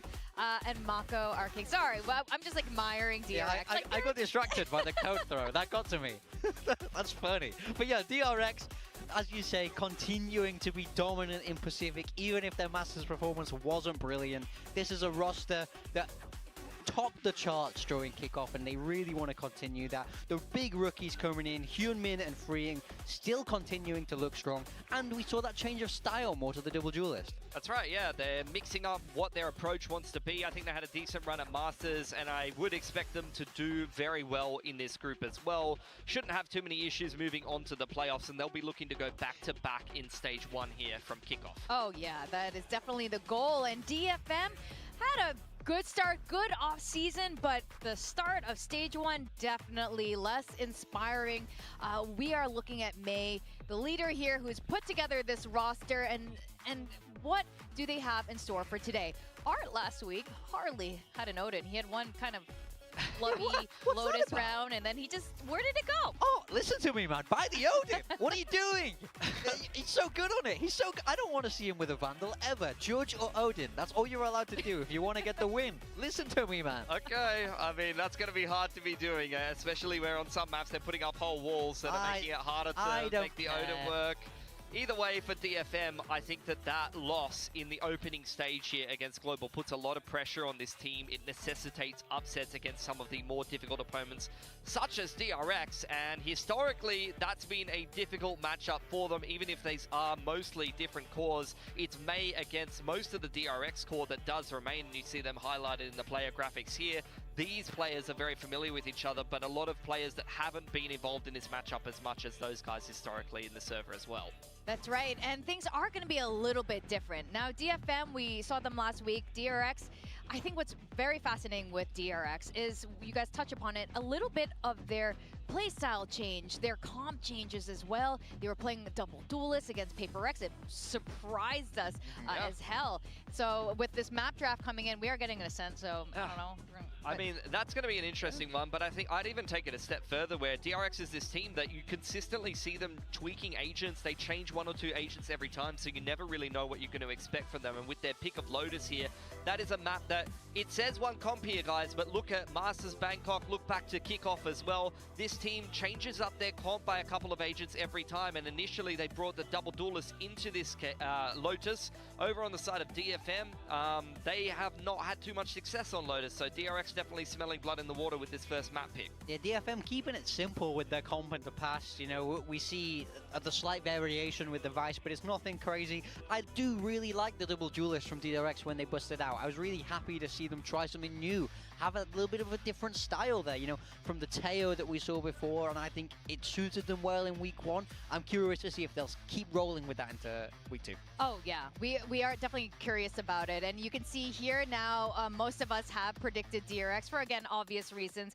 They were the kickoff champions, and they look better than ever. But DFM, I would say May wasn't performing as he normally does last week. I know that's why Quack has predicted for DFM today. Paper Thin just loves DFM. I'm sure he has real reasons too, but I know he also loves DFM here. But you guys feeling very strongly about this DRX win? Yeah, it should be easy for DRX today. All right, well, let's welcome the 2 teams in blue. We have DRX facing DFM for match 2 of stage 1.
2025 VCT Pacific, Stage 1.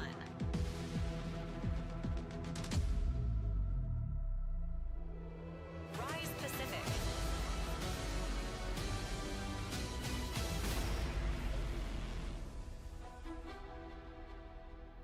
I've been talking up freeing this, you know, the whole of kickoff. I think they made some of the best changes in the off-season.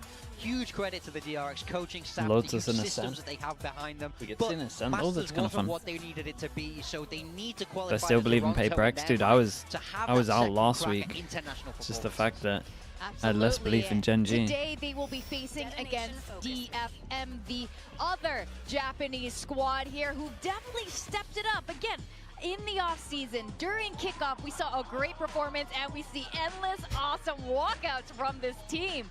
Now, last week, they didn't have a great start to Stage 1 here, but I'm sure they're looking to step it back up and maybe defeat another RX today. Yeah, I feel like DFM almost take it on themselves to be kind of an underdog team. They love to go for an upset. They love to play these kind of powerhouses in Pacific. And then sometimes when they take on a team a little bit closer to their level, they look a little bit shakier sometimes. So I'm hoping they can embody that underdog mentality against DRX today, and they're going to have a better performance here. I don't even care so much if they win, to be honest. I just want to see them look like they're much more powerful inside of the server compared to their initial game against Global. Yeah, like you say, when they were the underdogs, that's when they were at their best. That's how they got that win against PRX, I feel. So take the pressure off yourselves. I think that's really important for them.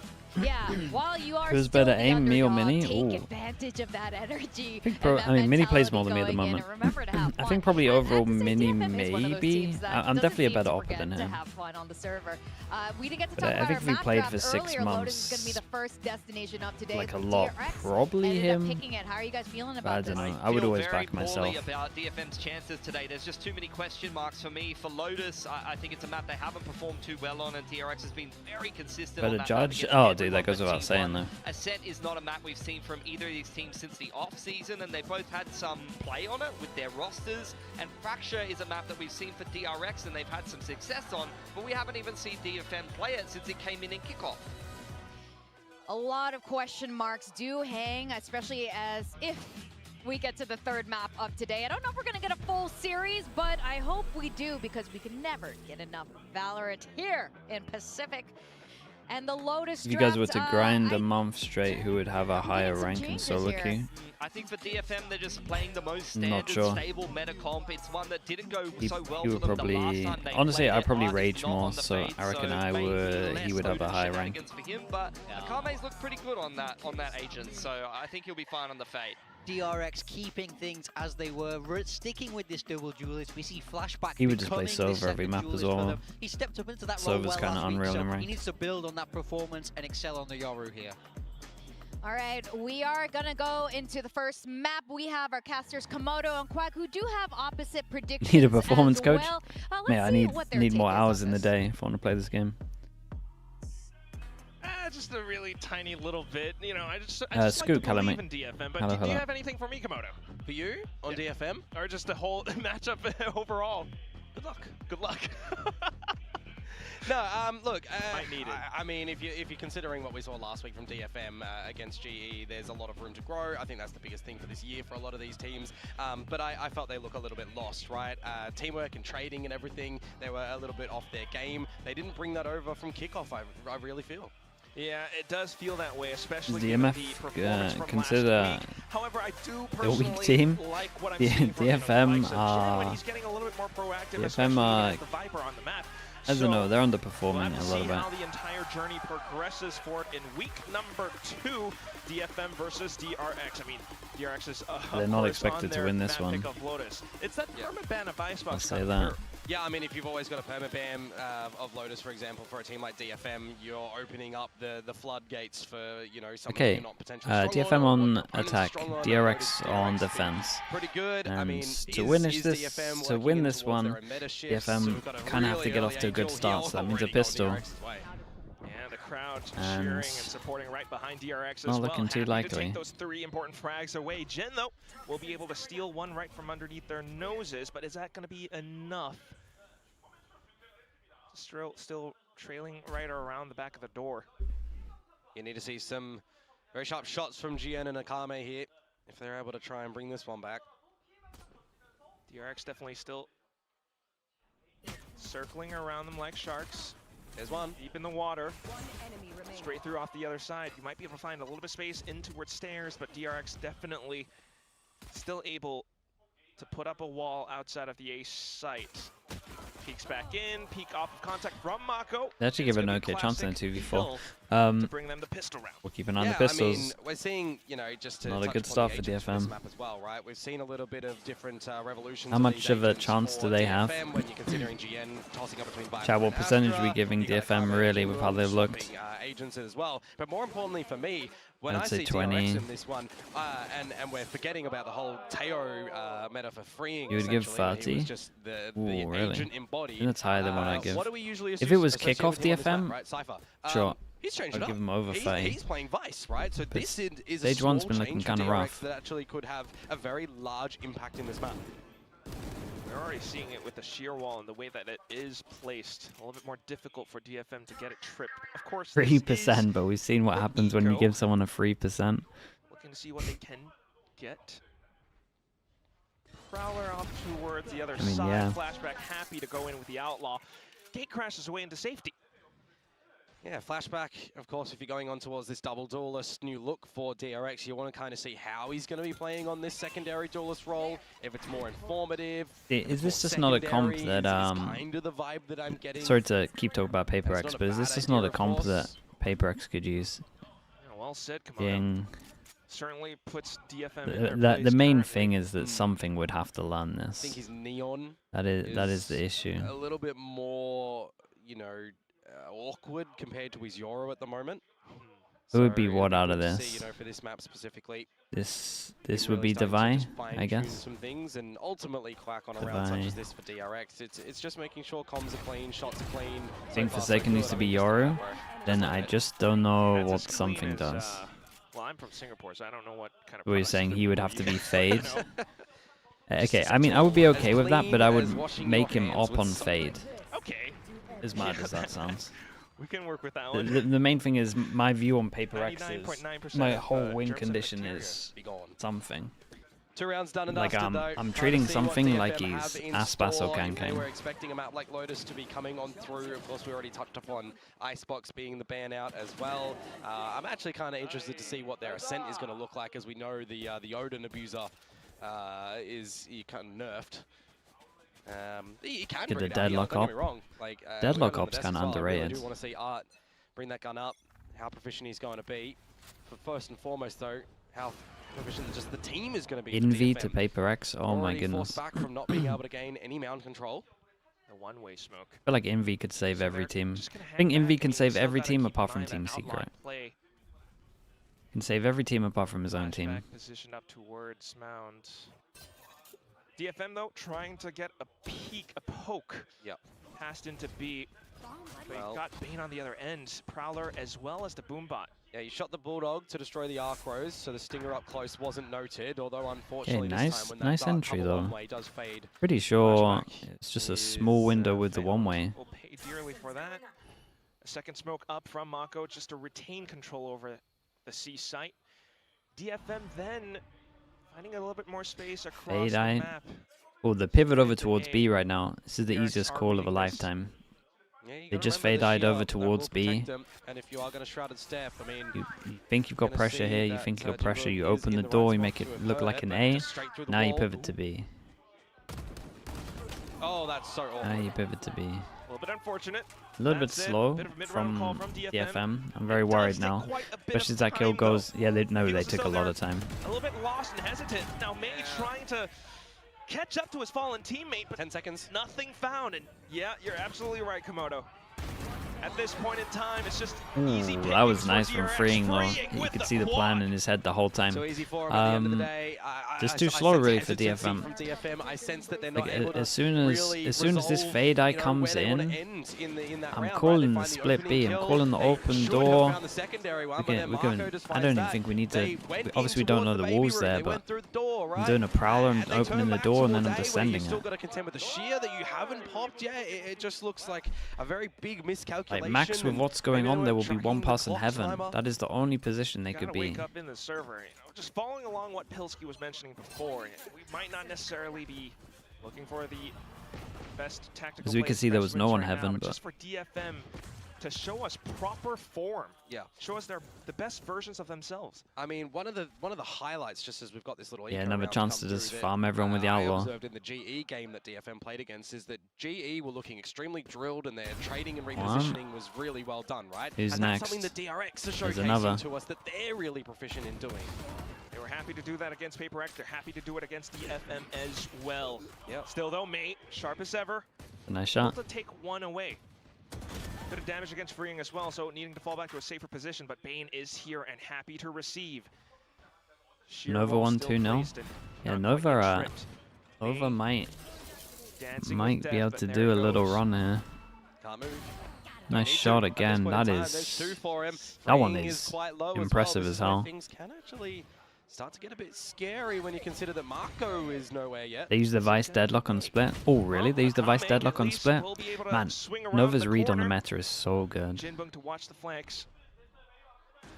Hyunmin as well as Mako. Some of them close to milestone clutches as well. Able to turn back around on a dime. It's just May. Vandal at hand. Backed into tree. Not noted though. With a sky. With a sky. Boombot as well, but you got to be careful about how you want to position yourself. Honestly. Through. Hyunmin back into it. So what, would they use a race? Flash back to throw Mako off. And here comes the Boombot. Back into the smokes. And May's right around it. It's gonna be May. So good. Oh, when you need somebody to deliver. Did he actually just do? He dropped the end sync line. On DFM to do the job. Well, it's gotta be May, doesn't it? He's done it again. Doesn't need a move. They both did. How many times are they gonna be dropping this line? And they're finishing off Freeing as well.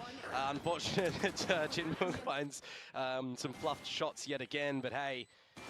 When you need him the most, May has arrived, and they need you, right? We need to see DFM get on the board early. Oh god, I forgot you guys are zoomers, man. To cook in the server. NSYNC, Justin Timberlake is gonna be me? No? They did it twice. It's a classic. I mean, this new generation of players, these youngins, they're certainly cracked. Zoomers. But you know what? That is one heck of a win condition for DFM. That said, next round coming up, and it's going to be DRX still controlling the map on both wings. Yeah, I mean, getting that rubble control, if you want to try and re-clear it, you're going to have to see Akame use some Don't get it. You guys are missing out, man. It's banger song as well. Okay, I'll get to the Oda now. They've been gifted a hero round by May. Rewarded, but stuck and bailed by flashback. Can Jinbung find it, though? That's the main thing. Probably not. Not too I want to see the confidence there, to be honest. I think he just gotta, but also like Art was in a position to omen flash. Like this is where everyone's like tunnel visioning on their own little thing, right? Jewel comes in here. I need to see. We got a wall. They triggered the wall. This guy we know for sure trapped over towards here. Mate, give me an omen flash. Let me see a swing. Show me some kind of confidence. We got to trade this back. I'm okay with a 50-50 trade to try and get this, to be honest. But now it should all be up because they're just scared. Is still here. It's really far deep and shallow though, so you might have a bit of a route through waterfall, but that's where Freeing is a monster though. Found. And just Jin with 15 seconds. Just moving around the map, getting 3Ks. Freeing. Changing from Cypher on towards Vice, you can get a little bit more, hungry around playing with that utility as well, right? The difference where he can just pop a flash and still have his gun available. Something that we know for Freeing is he's also just a very sharp player. He's a very responsible gamer with how he's playing around utility when he's on. What do you think of this team? May, Envy, Mako, Meteor, Stacks? I mean, yeah, if everyone somehow spoke the same language, then it's incredible. I don't know. If he's able to kind of spread it a little bit more onto his different agents as well, that's going to just strengthen DRX because you consider, right, Cypher, not applicable on every map. Vice, well, that can fill a lot of the roles that where a Killjoy can play as well. Definitely a little bit more so. And especially with DRX's double duelist. Hey, two of you typed they speak Valorant at the same time. Yeah, provide a lot more with this new style as well, where you can play with a lot of aggression. Honestly, that's a friendship right there between you two, surely. I want to give more credit to Just a duo queue or something. Their tempo control against Yo, DFM Morty, thank you so much, series, Morty. it was amazing. I appreciate that. Thank you so much, Morty. So the fact thank you for the 5 gifted. Chat, you know what to do. Another team it's like all the spam going. Control, you know, thank you for that. Learn from the faultings they had in the previous series, they can apply in towards this one. They just kind of have to figure that out in the timeouts, in these mid rounds, and that can be quite a difficult thing for a leader. Okay. Certainly a tough leader. Timeout comes in. It's a really important round. You lose this. I don't want to over-exaggerate, but might be the game. Kind of suss out how DRX likes to set themselves up. DFM need to give momentum. They can't go down to an eco. So that is an incredible start. Late fade eye. Yeah, a couple of headache shots coming out in that one, specifically the first, but an operator for flashback. Oh, and he's got his sights zeroed in. Yeah, but remember, this is the good thing about having Viper walls as well. Yeah, and the Viper wall goes up, so it crosses over towards Rubble. Problem is they have no idea about this op, right? So it does get Kami within range. Nightfall, each for both teams. Yep, just exchanging. Freeing. And it kind of flushes them into not another 3. Oh my god, he's sleeping. Every single one out, but punished out from Akame. Yeah, maybe was looking at the radar or something like that for the repositioning of his teammates. Couldn't quite allocate any of those shots. A player deficit for DRX, however, as DFM confirmed some information on the C site with the arc. Oh, this is nice. This is good. The inside of the Viper over towards A. From any of the DRX members over did there. a little fake over towards C. They got the smoke in. Did the flash to confirm there were people there. They're very slow though. When they've like, have you noticed this? When they've owned the round, they're like slow. We saw it earlier where they'd owned the round with the pick and they should be pivoting into the split B. Similarly here as well, they're like, what, 8 seconds behind maybe what they should be doing? Happy to take that. So with the showstopper invested, it does buy a little bit more time and positioning for May to get up top. Hunt cleared. Ooh, oh my. He pulls out the paint shells. Managed to get away though. But also informed as to where no, DRX guys, not like this. For this retake. Jinbung gunned down. The main key player taking a 50-50 duel. In for the sprays though, pound for pound. Gen happy to trade back. And now using the pit.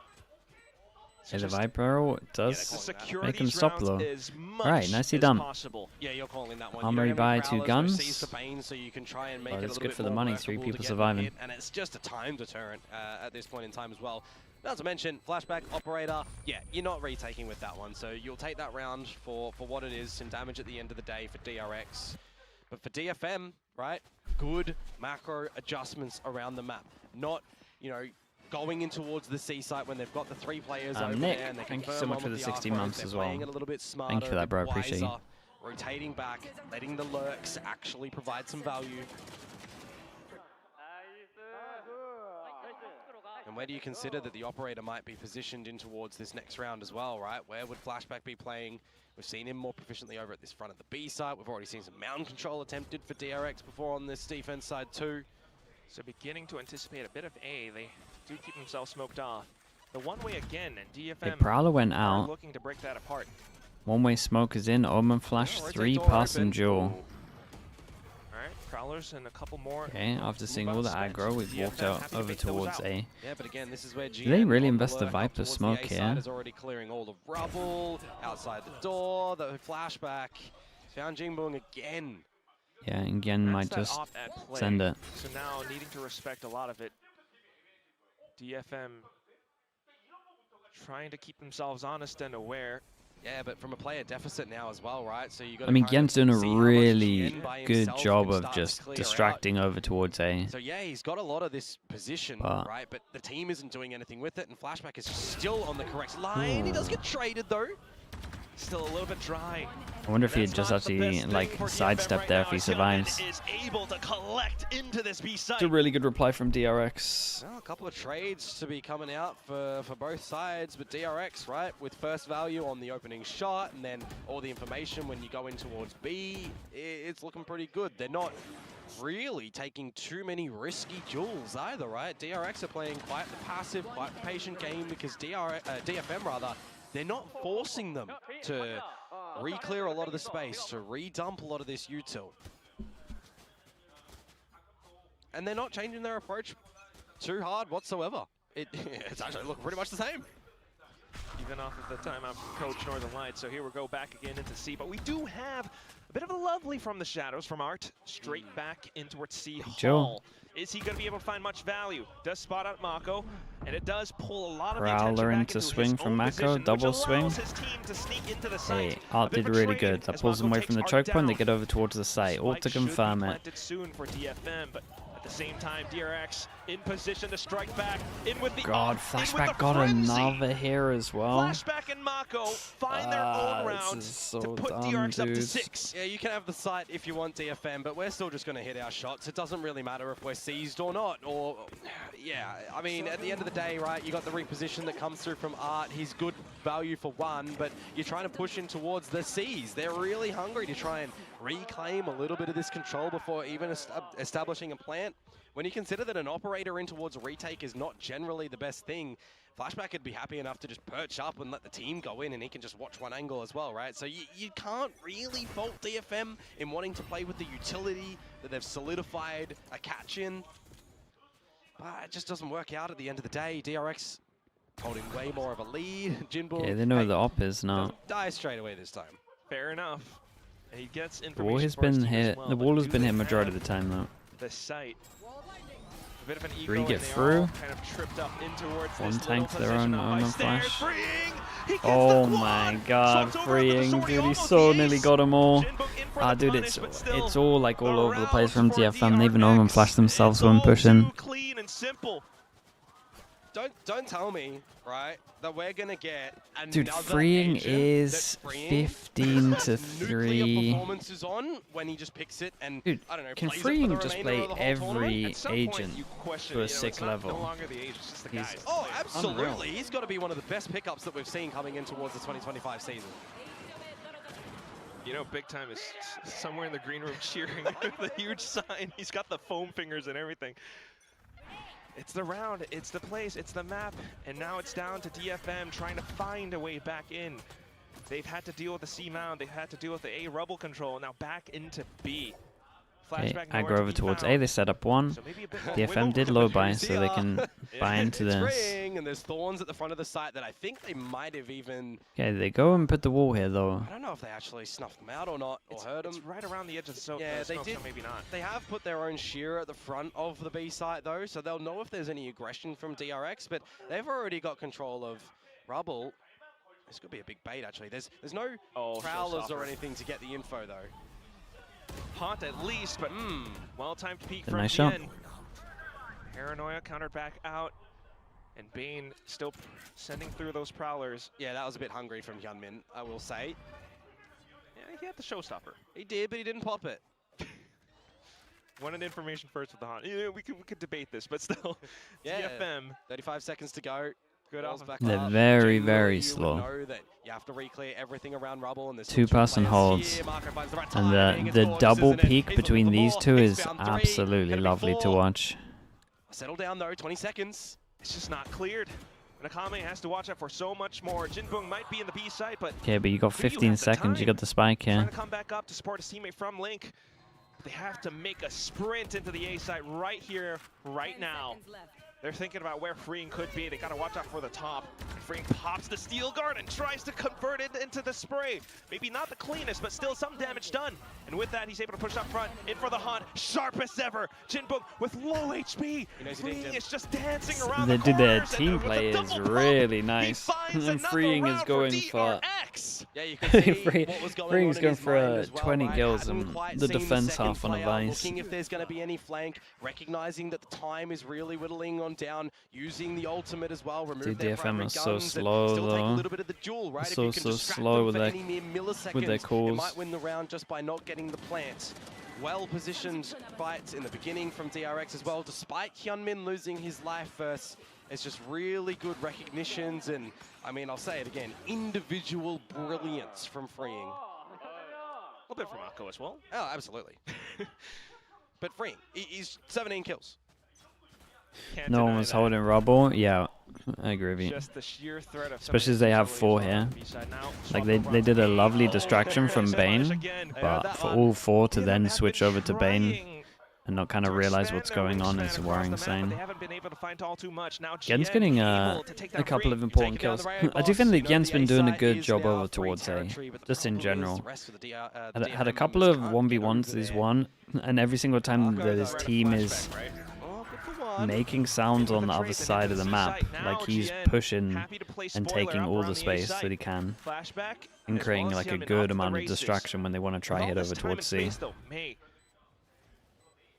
Playing a good position, holding the crosshair placement, but ooh, Hyunmin, what a little bit of a crouch peek. Gotta remember, GN is on the other side of the map. They should know this. They should know this. He just killed your teammate over at the A site. Yeah, so there's a small bit of time this. that they have to try and clear and everything. They didn't go for a good plant, and it's just done. It's got to be so much faster, but even that, it's just going to be a bit of that flash out from Flashback. Not planting for your teammate who is in another postcode.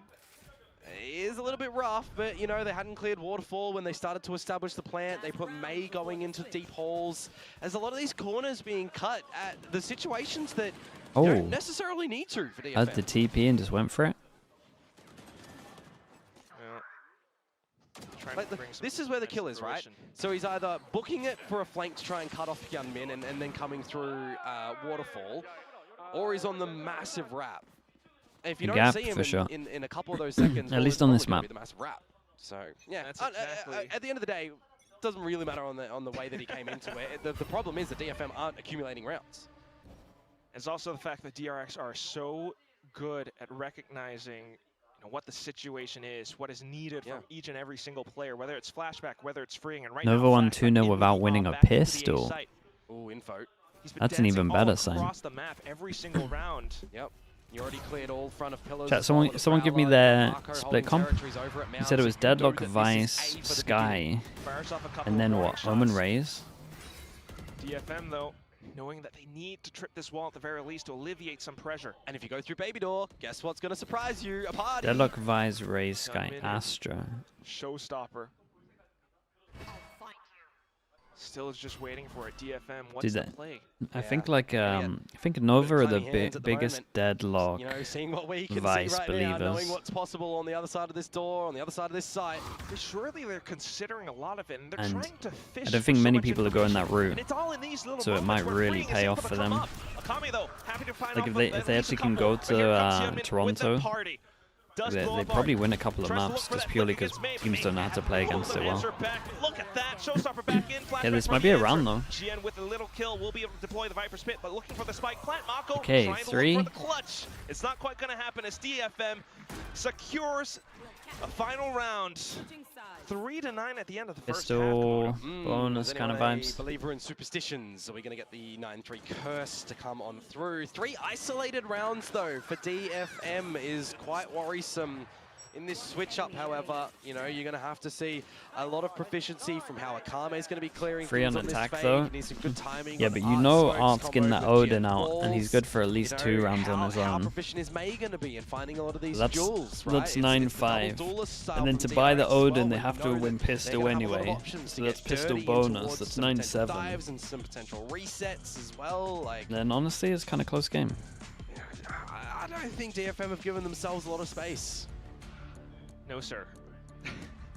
I'm trying to think about it as well, but there really just isn't that much that we can go off of. They kind of struggle with this. You know, you've been mentioning GE a little bit from last week. It's the I might have to watch that Nova VOD. It was a 3-9 at the end of the first half against that team as well. It's a really bold comp to play at the moment, especially a Sky. No one runs a Sky these days. When I look at this roster for DFM, I'm thinking that Jian's looking more comfortable individually. I'm thinking that May has more, you know, of a support staff around him at the moment. They really want the Raze to combo with right. I'm also thinking that alright, Akame they really want the Raze to combo with the so that's a little bit of a bonus to come on through, right? Deadlock. So on paper, DFM is looking pretty good for Kita 3K, thank you so much for the prime. And now here's the bud. Thank you for doing that. These are the scorelines we're getting. Would I run over the Sky? I would rather do Yoru Teo in that comp, but their thing works. I also feel as though it's DFM giving just DRX a lot of freedom across the map, right? I mean, yes, you have Flashback on the up, you've got Freeing, you know, playing out of his mind, but DFM are, you know, just kind of in their own heads at the moment as well. And then the Astra, because you only have one smoke, so you have to cover the cross of A, and you do double smokes. The Astra's kind of smart on that. Eventually now they'll send Art away, but look at the territories that DRX have already found, right? Is Deadlock any good in my opinion? Top 4 agent at the moment. We're up the middle of B as well with, you know, needs no Prowlers enough available for Akame anymore. And with this positioning, they can set up for that execute into the A site. You also have freeing on that deep lurk. And with that, he's able to find a couple of kills. Okay, not quite the couple. Coming at least in for the punish. Yeah. But as we say that, you know, it's just a bit of attention bought away, and that's going to be the A site for DRX. GN's also having to consider his wall timing as well, putting it up when that rotating door's happening, and he can't support May in that situation. And that's why it's tough. And some of these little gaps where DRX are able to exploit so much more. Yep. In for a pound and in for another kill as well. Well, I mean, how many of those kills did we just see? I think it was like 3. DRX just firing squadded all the members. So Vice, every single duel that DFM have taken in this round. It's ISO, honestly, DRX and then Yoru just besides the ones that we saw probably in there as well. Maybe we extend it to 5. DRX Yoru would be a little bit below in my opinion, but quick to it. I think they're like the 5 that I would put in like S plus or S. I was hoping for. Not the DFM that we're hoping for to come DFM, yeah, I mean, it's a slow start for each half, no pistols. Still have those individual signs, but it's not quite coming together as a team or in form of these strats as well, at least. The default 2-1-2 easily broken apart by DRX, and DRX, meanwhile. 2-0 on the pistols. I mean, DRX on the first half, freeing, going absolutely, you know, brilliant. Marco, Flashback, they're all doing what they need to. Gunmin's not really needed. Yeah, and they can insta-react off I wouldn't mind this. seeing this on the pistol round, honestly. Dude, I haven't had this skin for ages. Space together as a unit, but you've already got, you know, DRX getting into the B side, and they're in front of the Thorns already. Like, Jinwoon's timing. A little bit lackadaisical. So it does allow for DFM to at least get up in range around A link, but the weaponry does not support it. It's going to be freeing, Flashback, all chiming in a piece. Yeah, they're just better on this map. It all fires through and true. Just Jinwoong off to the other end. Okay, at least ignores the fake out a little bit, but as soon as he turns around this corner, the hunt instantly detects, and with that, every single crosshair into this lone position. There's nothing much else to be said. Nah, just an anti-eco if we're gonna phrase it on towards that way. But it's an anti-eco when you were down 9-3 at the half. You know, you gotta get those pistols. You gotta get the second ones. Albeit you gotta get the bonus as well. Random fact: DRX have by far the lowest average sense of any team. At around 0.2800 DPI. Right we're not seeing a lot of this these shots coming out from DFM. Nice. A lot of the full coordinations as well come out from them. That's right now. Who's going around getting all of their... for DRX, and they are just not stopping. Who's going around getting all of their stack in towards the A site. Smokes off from both ends. The rough At job. least DFM does have the 3 stack in. Nice shot again.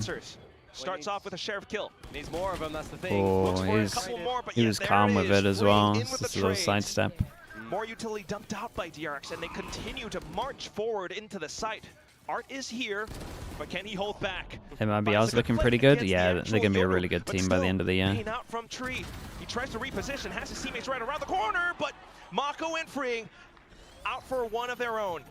And that's DRX reaching map point, Komodo. I mean, I'm looking at that round as well, right? That should have been your bonus round to come through from DFM, and I'm seeing what? There's Spectre, there's Bulldogs, there's May on a Sheriff. Like, they put a little bit more into the previous round than they did with that one, and they're trying to take these duels around the A side. It's really not working. Yeah, it's good for Art that he gets that kill, but in the grand scheme of things, it doesn't provide any real value in towards the rounds. May was by himself for that first duel, right? And he gets haunted out, so you're always going to see a trade. You're not going to see him potentially be able to win. You know, 3 kills just planning himself. 9 chances. Oh boy, nade is good. Definitely not the position that you want to be in if you are DFM, but still.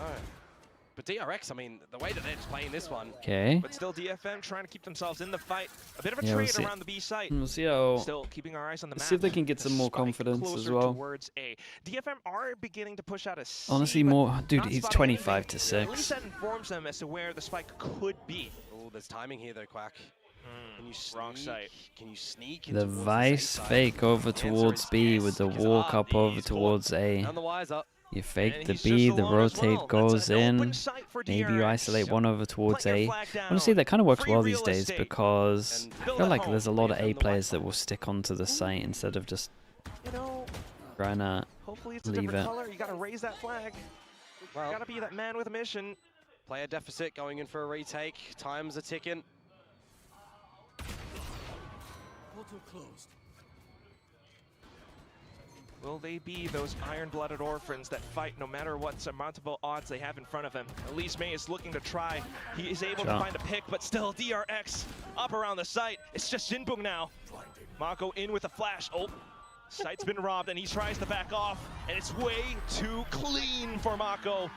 Up around the corner, it brings us to this final destination. Freeing is a beast. 13-3. The feed flash, I didn't want to go deep and flash his teammate. Clean, right? Honestly, that is a very well played Lotus to come out from DRX. Solid what can we say, man? Freeing farmed them. Great executions and how they want to go on their attacking side just then as well, but their defensing side, I mean, so great. The way that they're just repositioning Freeing around on his first time on Vice, the way that, you know, Bane's timing on a lot of his utility as well, clearing all those spots.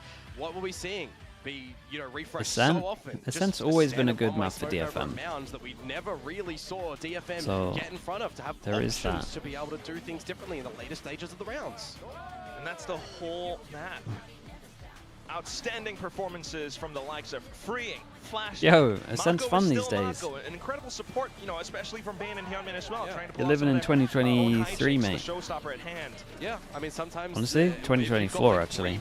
Good, it didn't leave the map for long, did it? Necessarily needing to see the other teammates, and that could be okay. We can keep them a little bit bottled up, ready to release them in the next map. Yo, we got no good maps in this game, and the ones that are half decent, you're flaming. It's DRX still being DRX. I don't know what you want from us. This upwards trajectory. DFM, on the other hand, it's down to those final two maps. Can they give us a different There's Fracture, Split, Haven. Well, I mean, yeah, we've got 9 maps and you've named 3 of them. I want to see why they picked it, right? There's got to be a reason.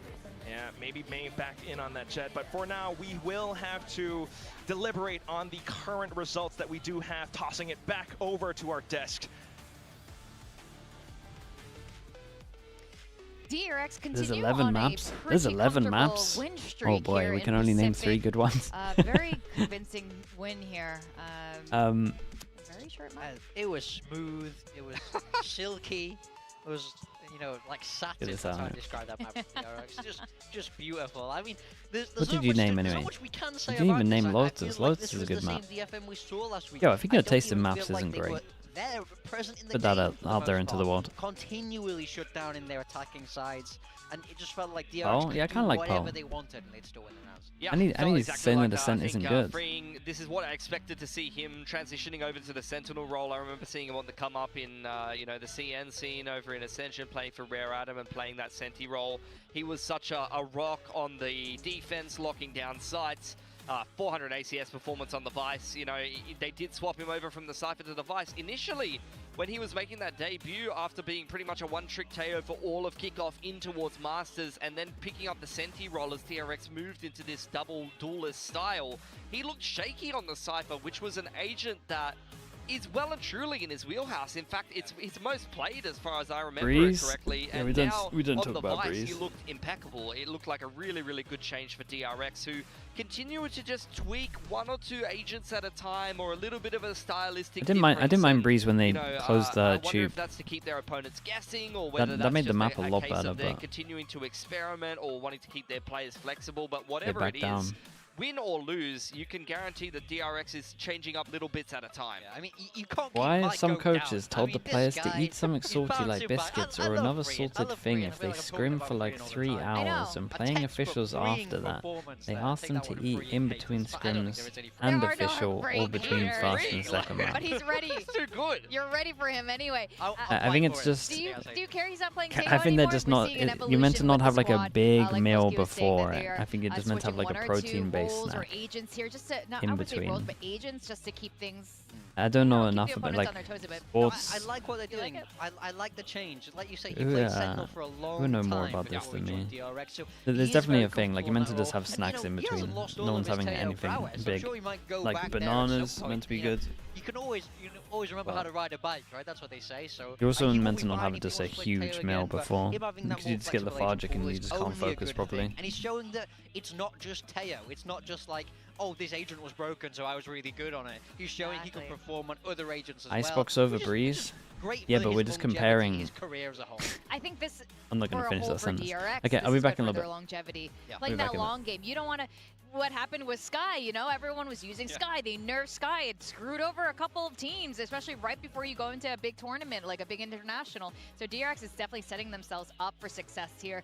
These are really good steps that they're taking to make sure they just got everything in the bag and ready to go. And the next map will be Ascent. Haven't seen DRX play Ascent in quite a while. DFM. There's a thing there now, so the Odin can't do what it normally does. But there are other parts of the map that are quite Odinable, so... Yeah, I think you could still make it work. I mean, we saw both these teams play Ascent in the off-season, right? And they both played the standard default comp. But now I think we would expect changes from both teams. Yeah, it's kind of like a brave new world of Ascent at the moment. I don't think we've seen anybody roll in with the full meta comp yet, so... we'll see if there's going to be that flexibility. There are plenty of teams who are still playing the Sova on the map, but interestingly enough, it's not the Teo subbing for the Sova. I feel like if you're playing Sova, you're also playing Teo, which feels a bit more of a sub for the KO. That's a whole mouthful and feels like alliteration and a little bit confusing, but like we'll see what we're going to get. The most interesting thing to me on this map is the choice of duelist right now, because a lot of teams are cutting KO and putting Teo in, which necessitates you to run flashes a lot of the time, whether that be Phoenix or Yoru.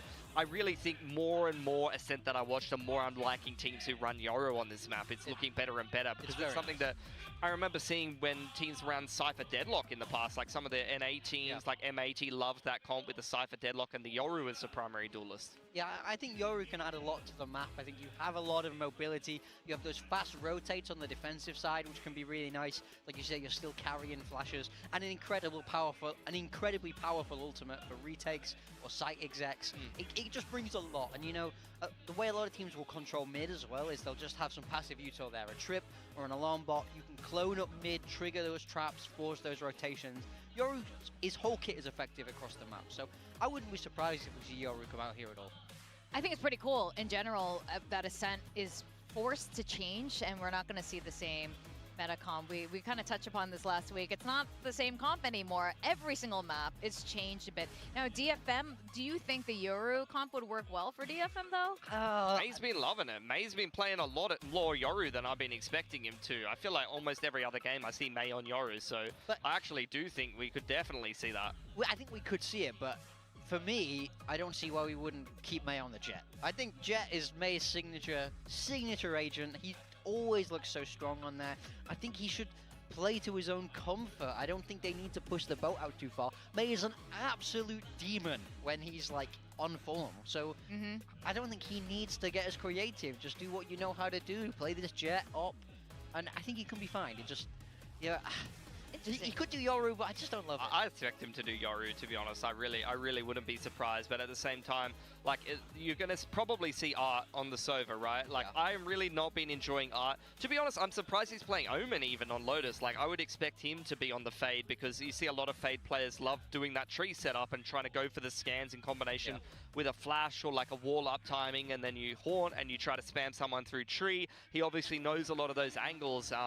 To be fair, he didn't even really get much of a chance to play it very much, because DFM didn't get to play much defense, it felt like. Well, I am definitely curious what they're going to be doing. We don't know, obviously. This is the first time they played it since off-season, and this team, I feel like both of them have changed so much since the off-season. Not just in comps, not just because the meta has changed or new maps or new agents. They themselves, their mental, their play style, everything is completely different now.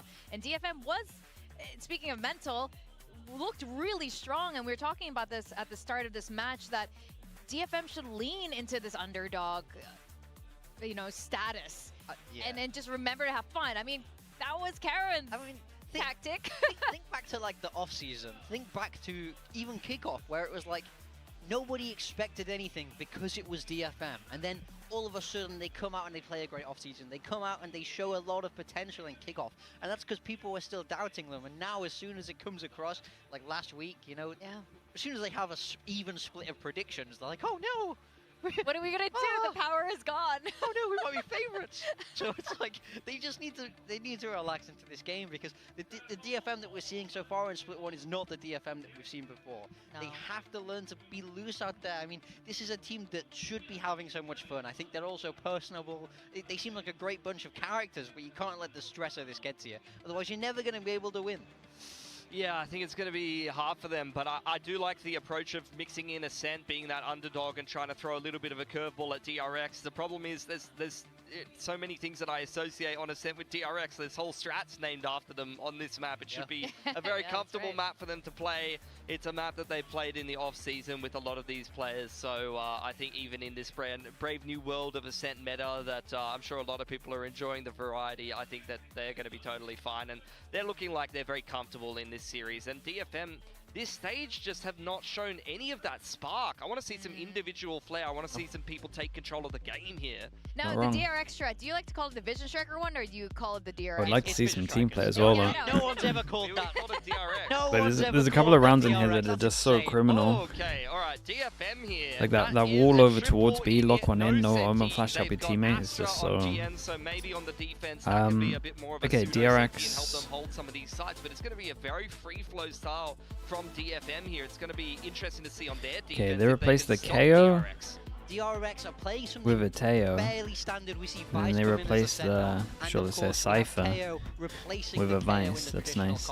I think this is the kind of modern updated and they replaced the... Personally, I think it's a great fit for DRX. They put a fade in. Having no hard info is, you know, they go for the no Sentinel, triple initiator. Well, you know what? Honestly, it used to work back in the day. I'm glad we're seeing Jet on both sides. With a Teo, it might actually be pretty disgusting. Take this away. Thank you very much, Victoria Big Time and Pilski. Yeah, it's a bit of a blast this has potential. The Ascent, the Jet really coming has back potential. in, but also bringing us back to the future. We've got updated comps. We've got what is this comp from DFM? Sova. Do you feel like it's familiar? Fade over the Sova. No, it's not just because of the Teo. I mean, we know that GN's proficient on his Astra, but these two combo incredibly well. Something new for them. Whether or not it's going to work, I mean, we send it back to 1985. Like. All right, we got DRX on. Indeed. At least it starts off. Oh, there we go. There's the combo. Takes down flashback right off the rip. Yeah, good combo. Yeah, we said they combo straight away, and bringing back on Tejo as well. We get the proof. Remember all of his strengths from back when. Teva goes in, Salvos go out, of course. and that's why we use the. For a bit of that info. Well, that's why they're using the fade instead of the Sova.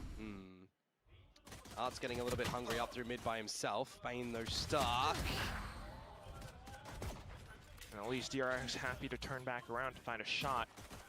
Straight in through mid though. Oh no. That would be the weak point. Oh no. They found Jinbung. DFM okay. Quick to they got one. They got one and they got Spike and they delayed a little bit. But instantly picked back up by Mako. They door gets closed. It's pretty much an even. I say even. It's after plant and freeing his salvos. Oh. Your numbers here. Some time to be bought by freeing on the salvos. He's still got a drone that he can use later. Oh, he's not going to get in the after plant now. He's actually in B main. So that could be a factor coming through on this retake. But DFM looking to clean house. Dylan propped up May in for that check. Didn't spot it. Wow. So nothing found, and May might just assume that B main is clear. Which would be fine. You still have to deal with these early players on. Mako, though, looking for that pick, and there it is. The shot out from the back. Another one from the site. Yeah. Didn't need the afterbound salvos. Freeing tucking himself in deep B main nicely as well. So when May goes for the clear, he's not spotted out, and then he can pop his head back a little bit later. 3-0 for the Pistols, even with the nice combo start at the beginning here. I do like the combo, right? Yeah, you heard it from Big Time earlier on. It's a modern I liked what they did though. They did Teo, and then the Sorry, the tether's a little delayed, so it's like as soon as you see the salvos go in, you want to try get out of there, then you get caught by it, then you're dragged back into the last salvo. They put some thought process behind it, we like that. May has a Sheriff and DRX go for the old school FPX, so they're allowed 2 deaths.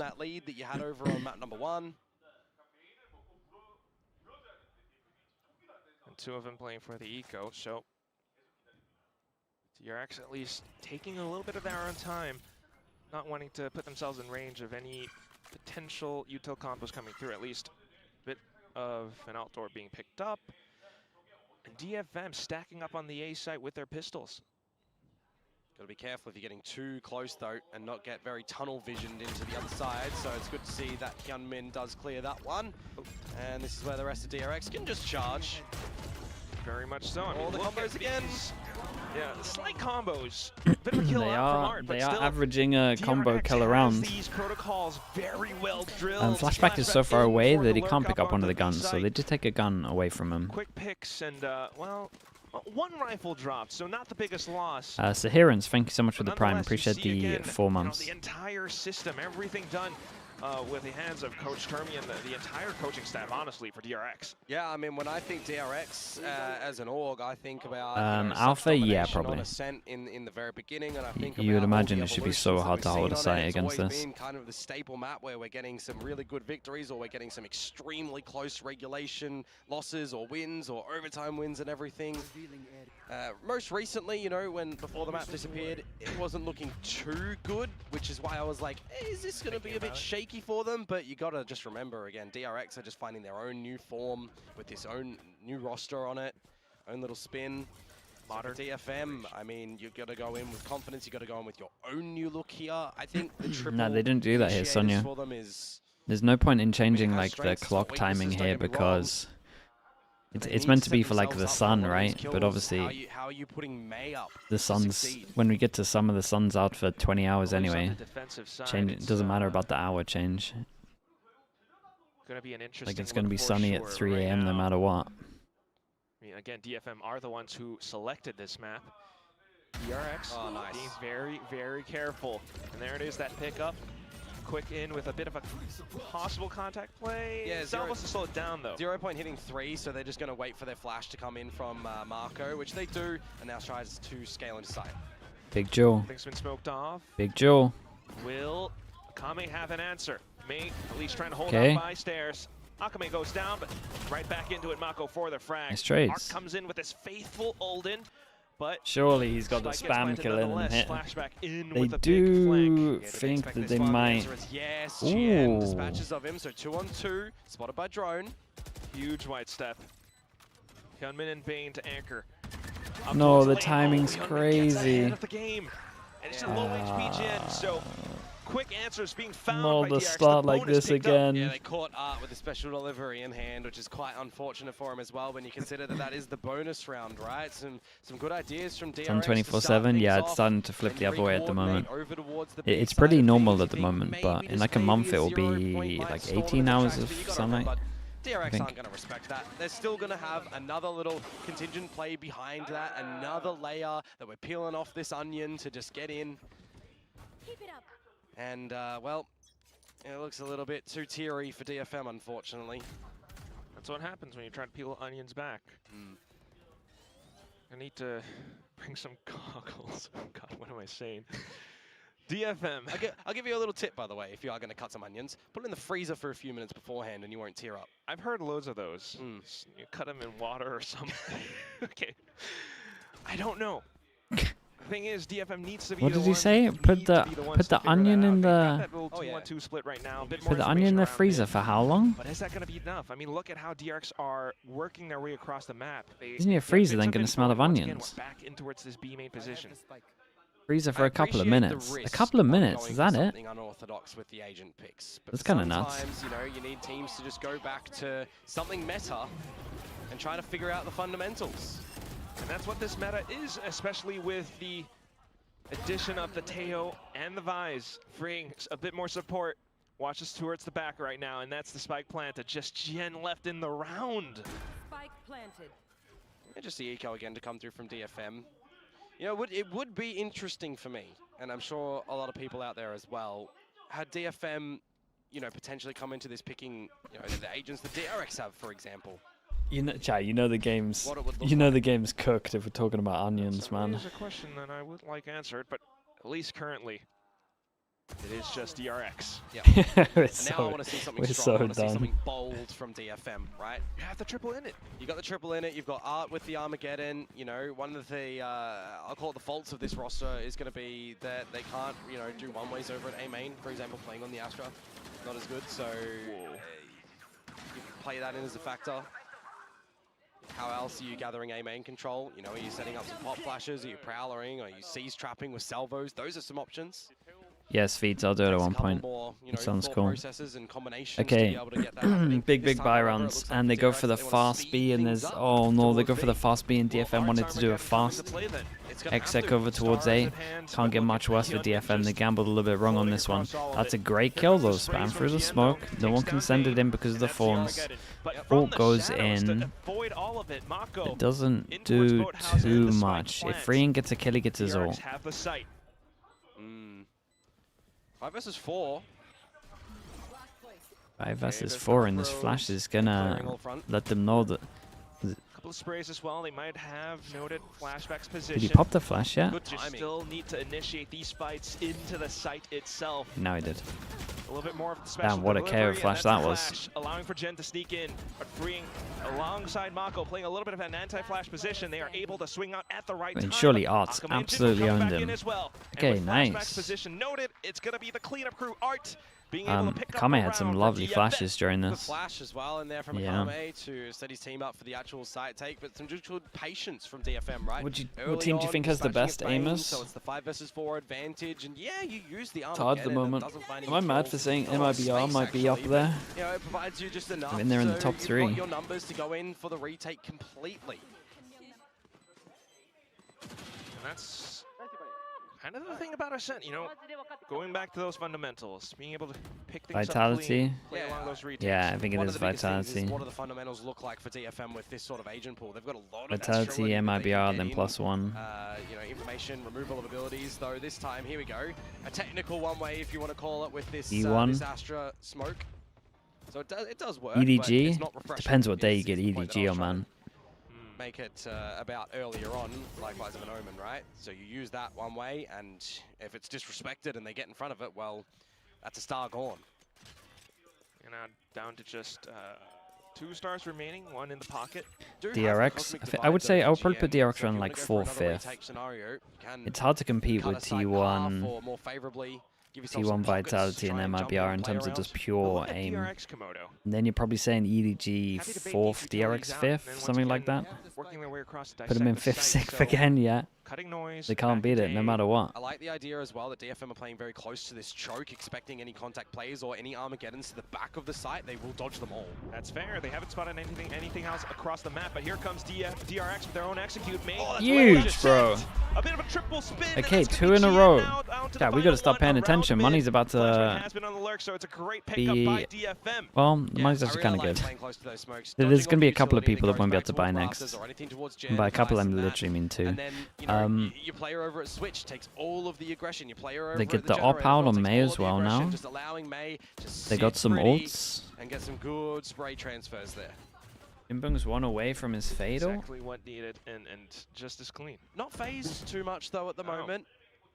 DRX. Hermes fond of that sometimes, you know. Very straight-faced. Leaving it to the players to figure it out on their own, especially 100%. On a map where, you know, they've innovated everything. So back into it. May now pulls out the op. Haven't seen too much, but that definitely is a little bit of that win factor. 50% of it for May. If you're getting May on one line, then he can be confident enough to just hold by himself. You do open up the rest of the map for your team to just start to clear out with a lot of this, you know, utility that the initiators will provide. Just asking GN when you need your smokes, when you need your sucks or fake smokes, you know, all the utility that you can hope to provide. Though at the moment, this is where you just need your guns are ready. Okay. Very defensive from DFM, but here it comes. It's a great setup from them. Instant reaction. By freeing as well, though. Oh, that Omen flash was awesome. DRX to sneak into the A side until that is. May swings out with nice shot. GN now nice timing on this as well. Dude, they look nice. These last 3 rounds have been great. Everyone's playing together. Everyone's playing smart. Little trap play over towards middle. Gonna stop DRX from feeling like they can take middle easy. I like the DFM did this early as well, because like obviously they have the no sentinel comp, so you kind of got to punish middle at one point. Honestly. Starting to find out a little bit of what is working for them, bit of patient play. I like the trap play that they have set up in mid as well, behind that dark cover, right? A little lob with a flash drive, swinging together as a unit, 3 of them to crunch on it. Ooh. And now a different look as well. We've had, you know, early aiming presence out from DFM. This time a little bit more in towards B again. On the default, DRX put the wall in needing to find more information before they crack things open. Gonna have to contend with 2 pretty damaging ultimates on DRX's side here, though. Not the worst. Armageddon and Hunter's Fury, which you could technically cancel depending where Kame is playing. Yeah, ult online on both sides. But once again, information, hence the drone back into mid. Yeah. Smoking things off. And DFM are happy to sit and wait. Playing 2 in towards B main, forward line. DFM watching mid. Do you think the main issue is with PRX? Oh, we spoke about it a little bit, man. This is good. Okay, Prowler. That's the route that they took requires a lot of time. Basically, yeah. A lot of people learning new roles. They don't really have the time for it. But it's timing. Call 4 of them. Could you imagine if there was I was gonna say, imagine a little Teo combo on top of that. It's 4 kills. Still though, it's quite a bit baited out now. And the timer continues to tick down where DRX looking for that entryway into the A site. It's going to be blocked off by the Odin of Art. Yeah, repositions as well. A is a little weak right now. Yeah, Gen's in trouble. Oh, what a perfect ult this was. Yeah, I'm not sure he could have I'm not actually sure that he could have got out of there at all. Kept honest. Jinbum now trying to rotate over, spotted out by Flashback. The lurk becomes effective. You've got the null command. But will it help too much? You got to break down the door. You've got to find a little bit more headway into the site, and a lot of these angles are being locked off. And look what Flashback's doing, but May's reading him. Oh, May able to eliminate the lurk. Makes things a little bit possible, but the spike timer might still do this. Away. Oh my god, especially when May's doing this. Is he going to wait for Art? No, he's just sending it. Dude, they don't they don't even need Art. Art's turning the corner like, guys, I've got the most perfect flank. I'm here, ready. Everyone's dead. May's killed them all. Yeah, and DRX have to recognize now that the slower plays are not really He's here for the defuse, though. In the early game, even to the mid game of these He'll take that one. Nice round from May. On top of the luck as well. Try and get an opening frag. Maybe a little bit. Having, you know, 4 successful rounds now in a row. But definitely both sides playing this chess game. Retakes a little bit more successful for DFM. May mechanics, he is one of the best mechanics in the world. First one of the series as well. There's no doubt in my mind. You know, not seeing one by DFM after the 4 rounds in a row to start off the map too early. You know, you let the team have some ideas first, and their ideas were quite successful, right? So this is, I don't know if I would call it worrying for DRX, but there's enough concern that we need some coach intervention. Definitely a lot more so. I mean, especially when you consider the fact that a lot of it is just DFM concealing everything. They're keeping themselves into a lot of these positions where... Do you think it's the best IGL and coach right now? It's pretty much impossible to say. Like, we only get to see 15, 10% of everything, so we don't really know. But DFM has answers in the form of these retakes. It was just a null command spent. And it's interesting, right? Because so far we've seen some really good attacking sides from DRX on like Haven and then Lotus and even on Icebox for that matter. So, you know, if we're still seeing some really good attacking sides for them on Ascent, well, that's just another map that you're going to have to really look to counter them. And, well, You want to see how far forward they're going to be able to get right now, They've been doing this. They've been doing this a little bit. That's who DRX are, the Titans of Pacific. Okay, are they gonna react to losing middle? Yeah, they are. But DFM with aggression no way. Spinning back around, that Odin comes in No way, and the spikes down. It was the rifles that picked up those kills. They have a lot. They have a lot of stuff ready for like reactions of like losing middle. I've seen them get aggro short when they lose mid. They punish middle. They push middle once. Sorry, they push B once they lose middle. They got a lot of stuff in terms of reactions of just like, this happens, we're gonna do this. And they're hitting shots. This is looking like kickoff. Able to find a couple more.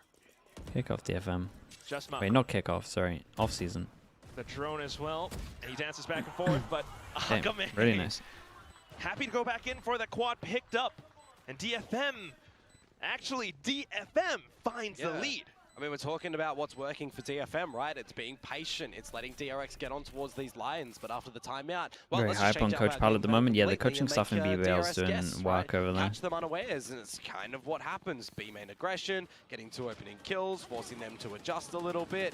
It's a little bit unfortunate for Flashback that the gun can't penetrate the corner of the wall to get anything as well. So you got to give credit to Akame. Those are some absolutely holy bro. Yeah, very well deserved celebration. Oh my god, indeed. Off of a that like second shot in B main is incredibly fast. Not just that, a bit of a swing round as well. I mean, DRX's economy now down in the dumps. Yep. 3 stingers, 2 sheriffs. Ooh, this is ambitious. Dude, they got a lot of setups. Well, no, I was going to say from May jumping in mid a with the lot of operator. setups. DRX, it's a little bit just this guy doesn't miss at the moment. Though without Flashback. Spike planted. At least you still have all the Mendoza's back. Yeah, I saw a clip of DRX him happy to pick playing. up in terms of the economy. Saw a was it a 3-can split? Now looking to get aggressive ahead of these possible retakes. Fatal goes in. They interesting. Oh, and here comes the Odin spam. Gen as well with dude, they're making really good use of the fade at the moment. We've got to give them that. They Astra ult, they isolate the site itself, they fade ult anyone that's behind it, and then obviously they just spam because they're all low HP. And then they deal with the last person with a lurker over towards door. They're incredibly drilled on this map at the moment. They have so much stuff. Every single round has been a new. Every single round has been a new strat. Good resurgency after the and they have set reactions for the strats. Here we go. Odin go. Pabloski, thank you so much for the prime. Thank you. Appreciate the 21 months. I'm used to seeing that happen through the B main wall that we stopped happening with metal plates. Dude, I feel like the fade is an Odin mainstream. You got the ult that takes them down low damage. You got the tether that takes them low damage and holds them in a spot. B main control again. By the Prowler, commanding a bit of respect. Ken has a lot of money and opts for a judge. Probably has a backup gun as well. I do not want to be holding an operator. Wait, maybe he doesn't have a backup gun. That is not a duel that you're going to be winning. Gonna leave this here. Yeah, buy space, make him have to fully re-clear. Okay, he does have a backup gun, but very far away over towards heaven. So he can hold that. I like that though with the money, because they're not going to think there's a judge here. You gotta worry a little bit more about mid as well as a short. And that's what those Prowlers are for. Jinbook now confirming information, great shot. But he gets punished by There's still 2B if they fast react, and they can't really fast react because Spike's over towards her. Across both maps now. I mean, smart to anticipate it as well. Now anticipating the not another pick. Oh my god, he doesn't lose an angel at the moment, which means he loses the next angel, I think. Flashback denied. DRX just scrambling. Ooh, there might be spawn. I mean, that one doesn't count. He's not got his gun out. Bane and Marco have slipped into some sneaky spots. With the info, did they need to do this? 3 versus 2. No, they didn't. I mean, he was running. I don't think it would have been heard from Bane, but it doesn't matter if he just keeps his crosshair aligned on the right spot. There it is, Quack. DRX are finally making it work. It's been a while since they had made a mistake, though. It's the first one I've seen in, like, what, 3 rounds? Still a little bit too focused in towards, you know, pizza market. Gen now Trying to start things off, but as the smoke blooms and Can dissipates, GE beat this Mako DRX? quick on the draw. The thing is, I need to see more of GE. I've only seen 2 maps, and they looked very good on 2 maps, but there will be an answer it's back like, for DRX, but I feel like I've seen 10 times more of DRX than I have GE. When we consider that the switch is going to be on the next half, you've got a lot of initiator ability for DFM. Especially where, GE you know, when you're with thinking about them Patrick. coming out with a composition like this, they're going to be going onto the attacking side soon. Oh. They're gonna have, you know, all of these drills and different options with all of this initiator util. Okay, last round they want to go fast on this. What is Yeoman going to send it with an op or? The fade, the Teho over towards this B site. That's what you have with the triple initiator. So a lot of Guys, all gets sped up with the tail as well. Sova ult's involved as well to go over towards site. where do you hide on site here? That is disgusting. Yeah, they just There was not many places you could hide, especially with the Sova ult going off. Make it just the ladder. Oh my. Sure, you've got null command and a full kit, but you're all alone. Yeah. Dude, DFM did good to get 6 here. They had a rough start. I was honestly kind of tuned out in the first 4 rounds, and then they pulled me back in. Surely some of them check in towards spawn, and there it is. Headshot to clean And their things up, attack and should be DRX will tie up very the score strong. at the end Like of the first half. May should be able to farm, because I feel like there is so much util to set him up here. For who can get a leg up, right? If you can get a good start on this defensive side for oh my god. for DFM. Patrick's here. Hello, mate. Can you please support us tomorrow?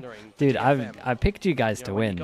If you count that as support. Most people count it as a curse and they don't want to see that, but it's a form of support. All the different options that you have to run these certain plays. And this is something that DRX, I dare say, would not be expecting to come in towards this series. So there's going to be a lot of adjustments that they have to try and figure out. Hey, fair enough. I believe in you guys. I do believe in you guys at the moment. We'll see how that works out on the defense, where they definitely do need to do a lot more of that. GG, nice try. But so far, I mean, some successful moments from the likes of Hyunmin. Yep. I mean, it's kind of what I said in the when Lotus ended, right, as well. You know, Hyunmin had a little bit of a quieter map there, but his team was certainly firing, right? Sometimes you just get bottled up a little bit. You don't need to do anything, and your time can come a little bit later, right? This game of Valorant is a team game. Sometimes you can rely on your teammates to do something good. Sometimes, you know, you can sit back and just relax. Okay, guys, now we have a reason if we lose. Yeah, I'll take that burden off you. It's all good. How tight this actually is, and the scoreboard doesn't really give it justice, right? But honestly, please, I need my pick'ems are in the bin, mate. I need a win. A lot of these different adjustments and opening kills, converting into some wins. I am keen to see, though, really, how DFM are going to structure this triple in it. 2 sheriffs. They go for the GENG. 1-4 split. Closer towards late knife. Mako to control it. Well, that's kind of nice. The drone got no info, really. Knife goes out. It's going to hit the Omen, which means that the Omen... Oh, okay. I was going to say the Omen could be... Ask for some assistance if they need as well. It did enough though. I mean, they got pro scores, right? This whole ascent has a lot of pro scores, but this is just if the knife hits, then we salvo here and here. So Mako getting hit by the knife actually worked out well. The recon clear over towards A main. The instant pressure's been. But I'm also impressed. I mean, how deep that drone got, especially with the wall going out, they might be able to rotate heavy here. 3-person, and they get the flash behind them. More rotations all across the map from DRX. Wait, why are they moving away? Timing on that dark cover as well, but the problem is they really think they're going to have to go middle because of the wall? By himself, and an Arcros can only do so much. So he pulls himself back. Feel sorry for Flashback here. He has got armor. As much time as possible. DRX, the rest of them now trying to pull some attention. Big jaw going on in B main as well. Sets up for a bit of a flank. Coming back in, Jinbuk will find Bane. Now down towards Boathouse. Flashback still alive. Reloads. Right clicks. No. Why do I feel sorry for this guy? He's just won the round. He actually has it all to do, and he's just killed everyone. Needs more targets. Needs more space and time. The spike has been down. Finds a shot into Mako, and DRX knows that they've got time enough. Just no time, really.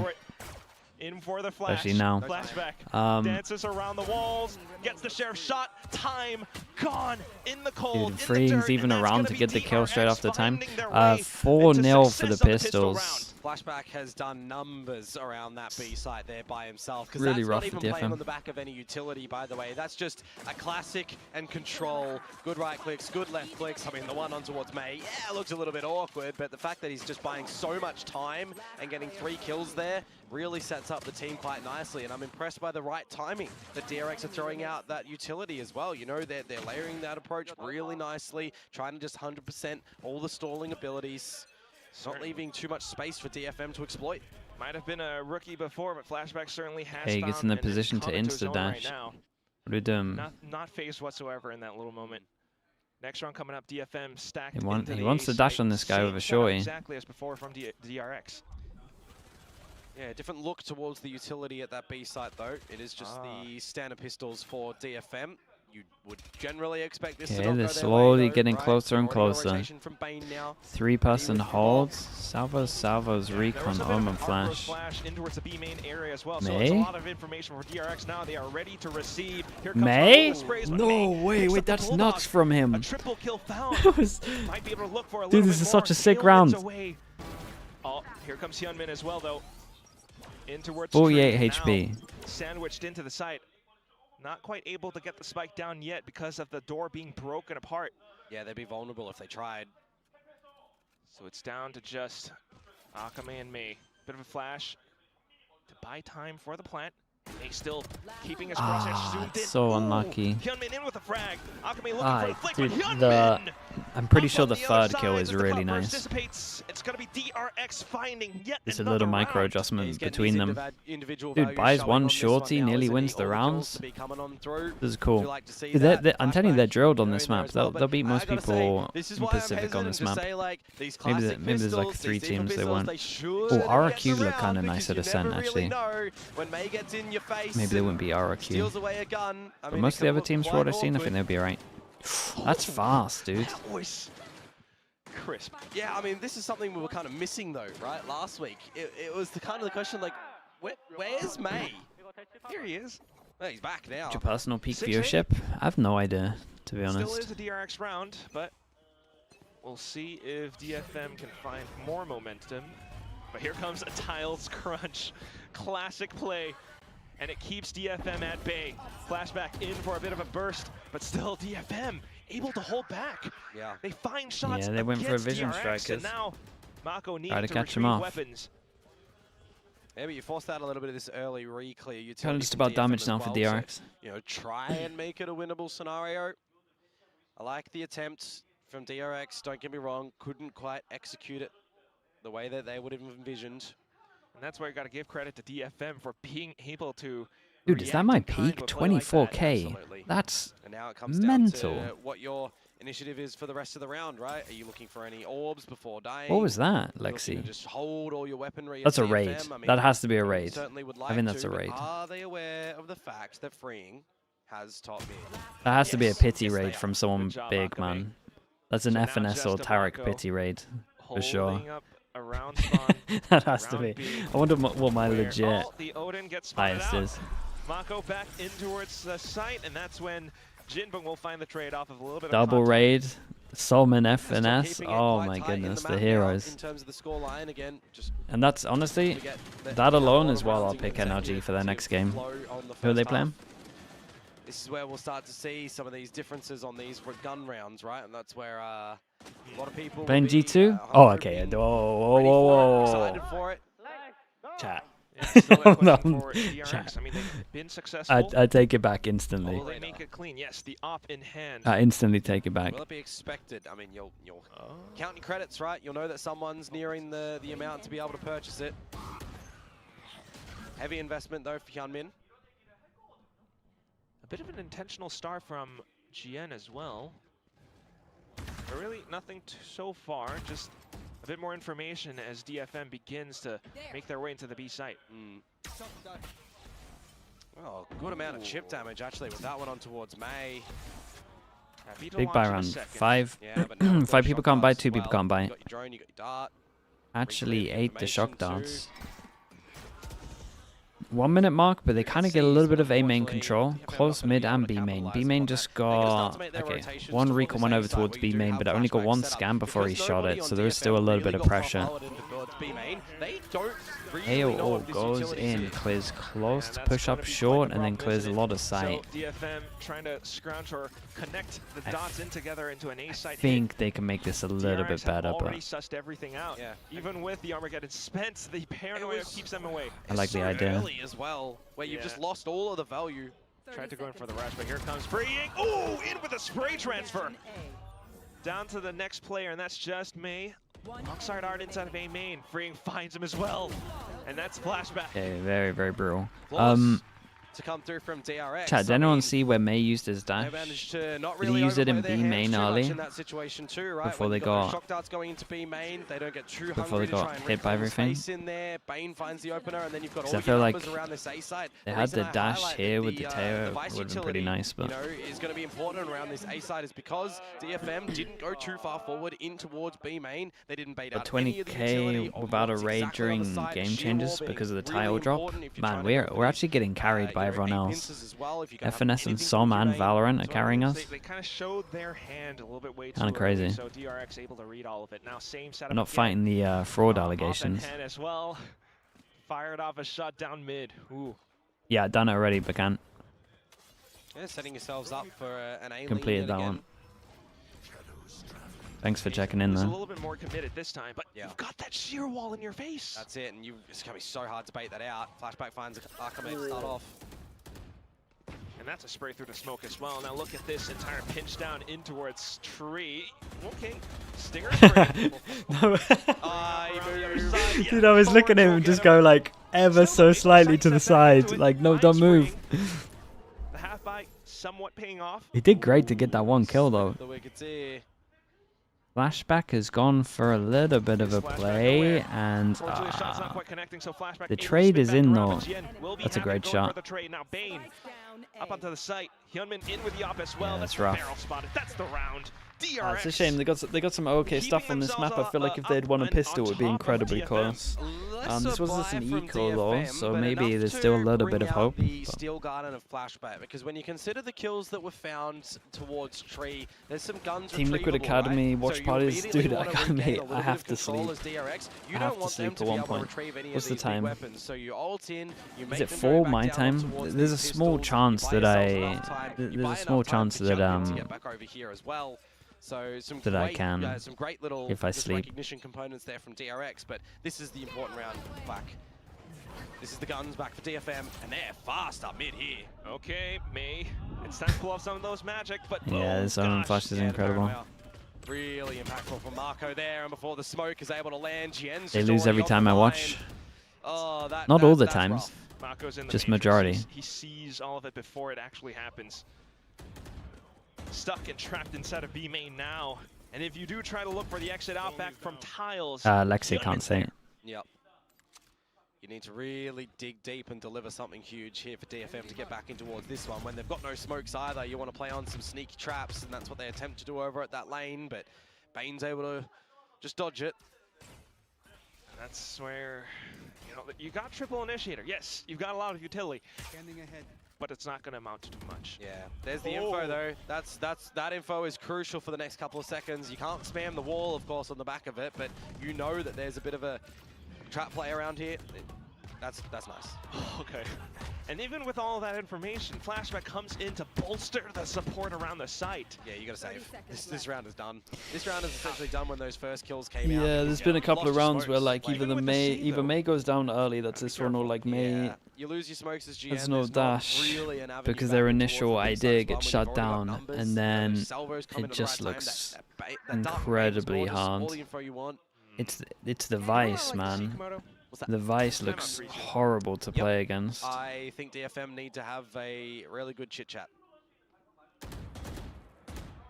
Well, before they can even get to that, can they hold on to their guns? The spike. One. Planks onto the ground. Jinbo! MIBR better than NRG right now? I think so. Well, here we go. I kind of have MIBR as the second best at the moment in Americas, but... I believe timeout is called. Or at least I think they'll get to the second best. The thing is, with this loss as well, the economy.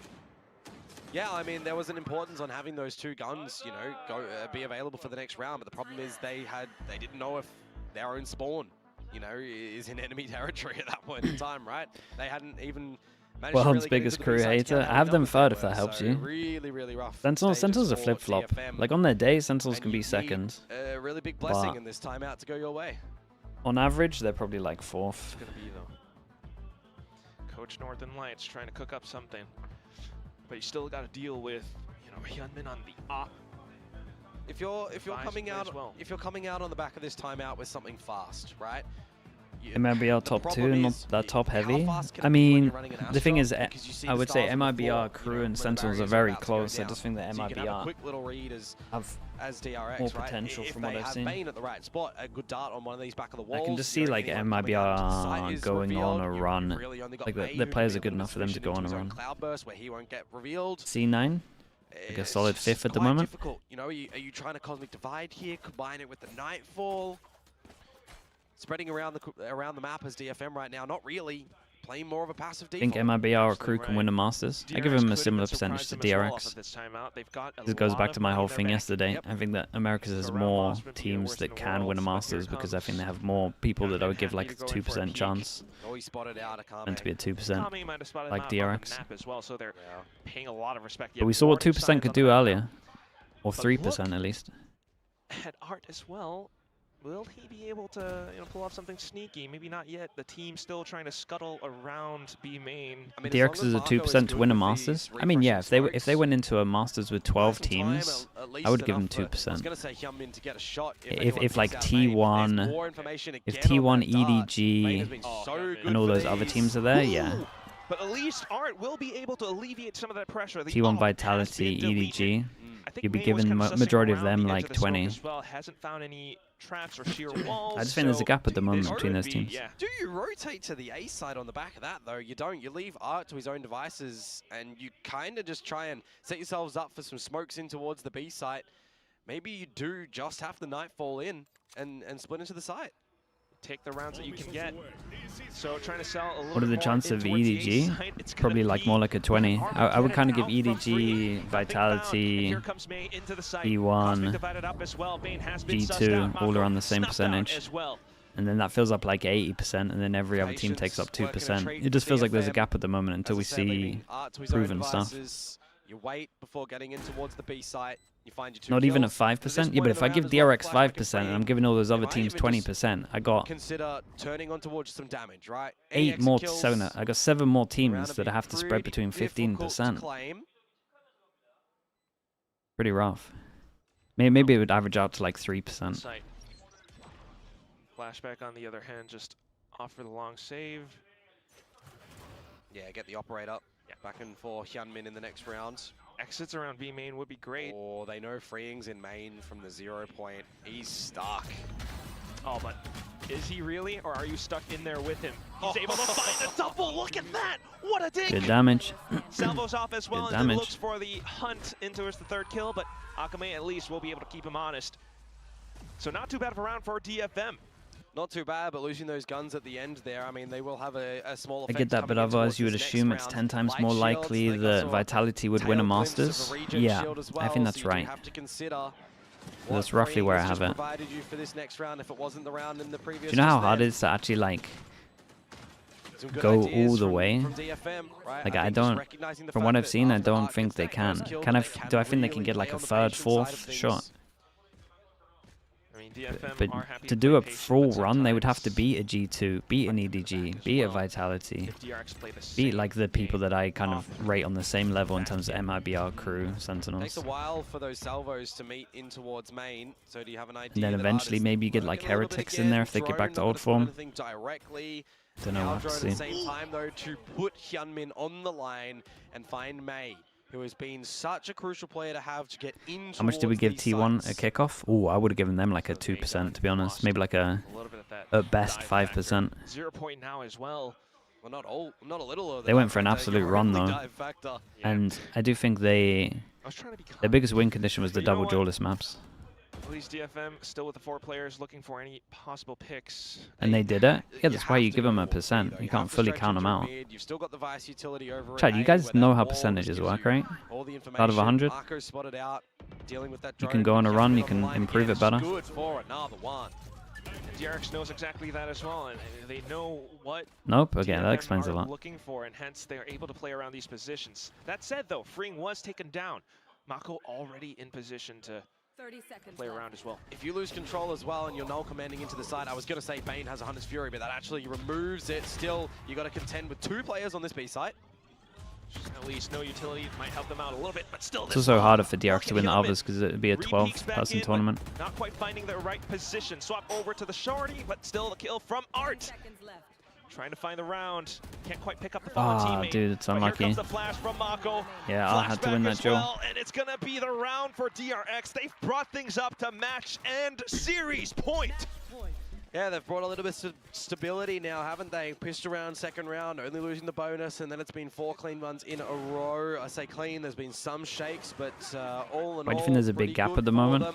It's just new teams, new teams, new meta, new maps. Need on May to be able to open up some space. It's hard to get really good at 7 maps. Clear a lot with the utility as well, right? But that's in a perfect world. That's in a world where G2 and EDG have an advantage because they have a similar core for a long time.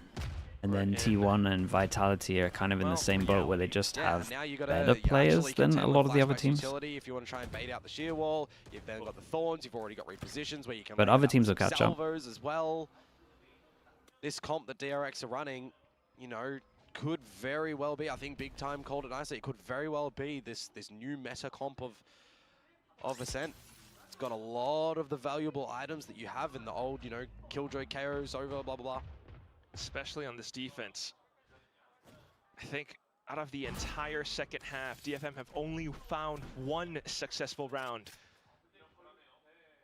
So much control over B right now as well. DFM just not quite able to find too much. They can't even get a pinch on towards Hyunmin. No idea where he is. But here comes Armageddon flashback. And a couple more Flashback is stuck. But yeah, everything's been locked off. Flashback. Oh, he got out. They're both in the same pose though. Able to keep himself Oh, alive. nice shot. Here comes a bit of pinch out from Jinbung though, looking for their frags, but oh, crouched right underneath. Bane will be able to put him down into the ground.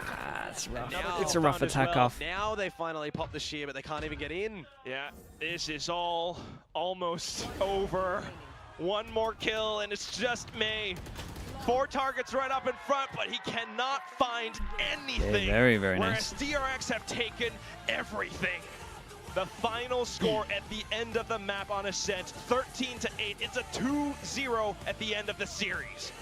Very well played from DRX coming in towards this one. Their own map pick of Yeah, Lotus they're looking good, dude, especially Freeing. Freeing's looking crazy good. What do you think some teams are getting wrecked on their own map picks in the split?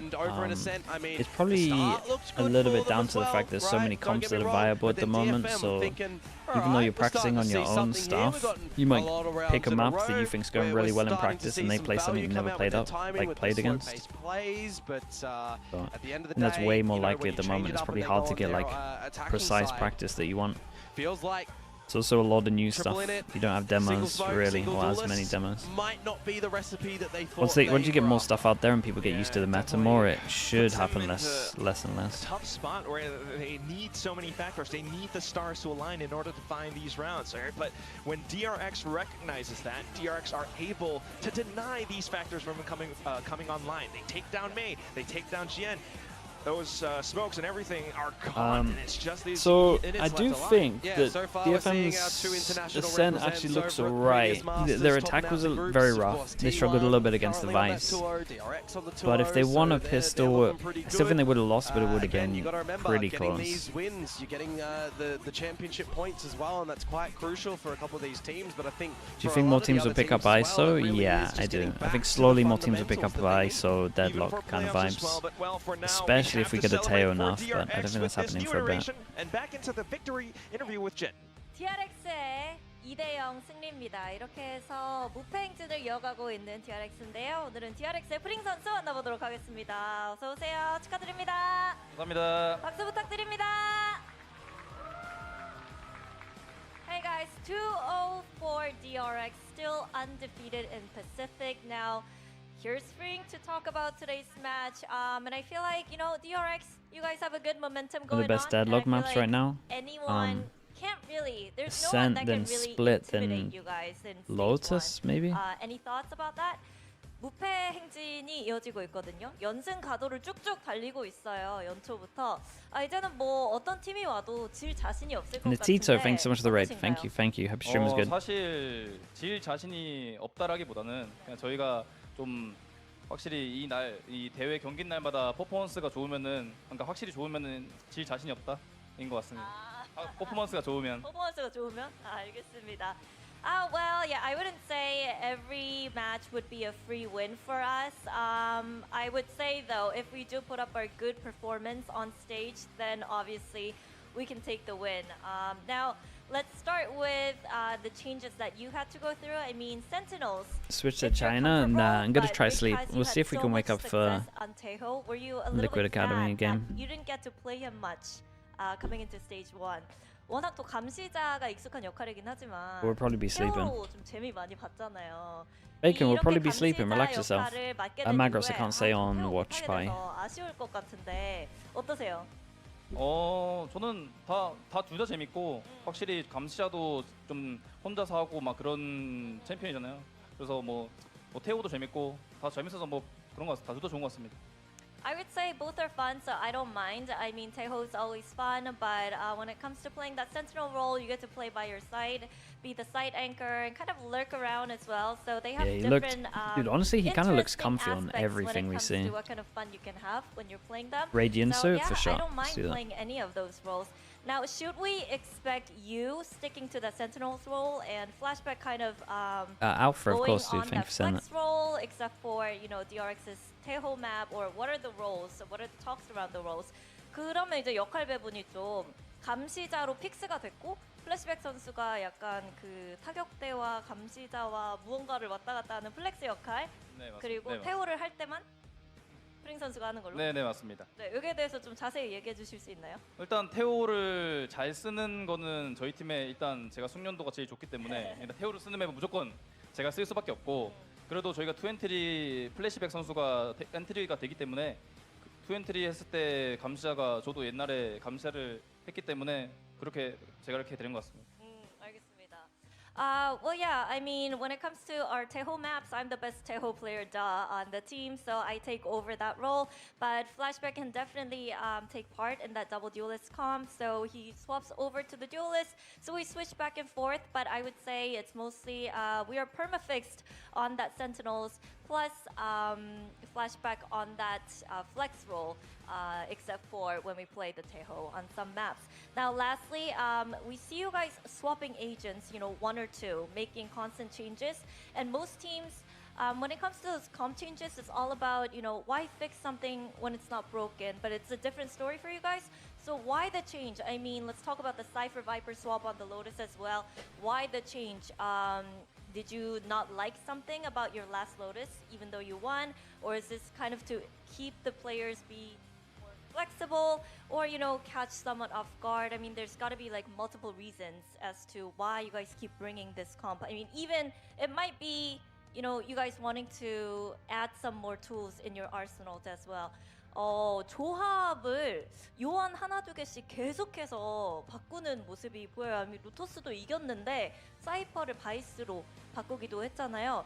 뭔가 1차원적으로 생각하면 마음에 들지 않은 부분, 부족한 부분이 있어서 바꿨다고 생각할 수도 있지만 더 깊이 생각을 해보면 혹시 상대를 카운터하려고 했었나? 아니면 또 뭔가 터미 감독님께서 더 많은 조합들을 시험해보고 좀 준비해두고 싶으신 건가?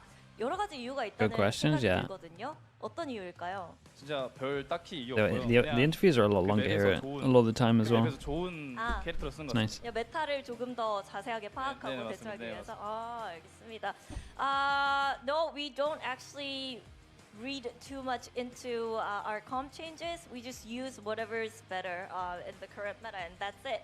Well, Fring, congratulations on today's win, and we'll see you next week. 감사합니다. 네, 이렇게 해서 프링 선수 Okay, lovely, lovely. 저희는 여기서 인사드리도록 할게요. Good night, everybody. Come back tomorrow. Alright, chat. Like she said, we will be back tomorrow for Pacific, or if you are up in If you're up in 8 hours, we'll be watching Americas. There's a small chance that I'm streaming in 4 hours to watch Bacan. Hopefully win. The thing is, they'll win if I don't stream. So we'll see, but we'll see how much sleep I get. Give a percentage for Bacon to win. If I don't stream, I would say 70%. If I stream, probably switch into 30. Yeah, for sure. I think it's pretty much as I expected in terms of how they want to 0%, that's wild. Okay, thanks so much, guys. Thank you for watching. I appreciate you all. And yeah, I'll be back a little bit later for sure. For sure, America's maybe the Liquid Academy game. And then I will be, yeah, I'll be back in like 8 hours for Americas.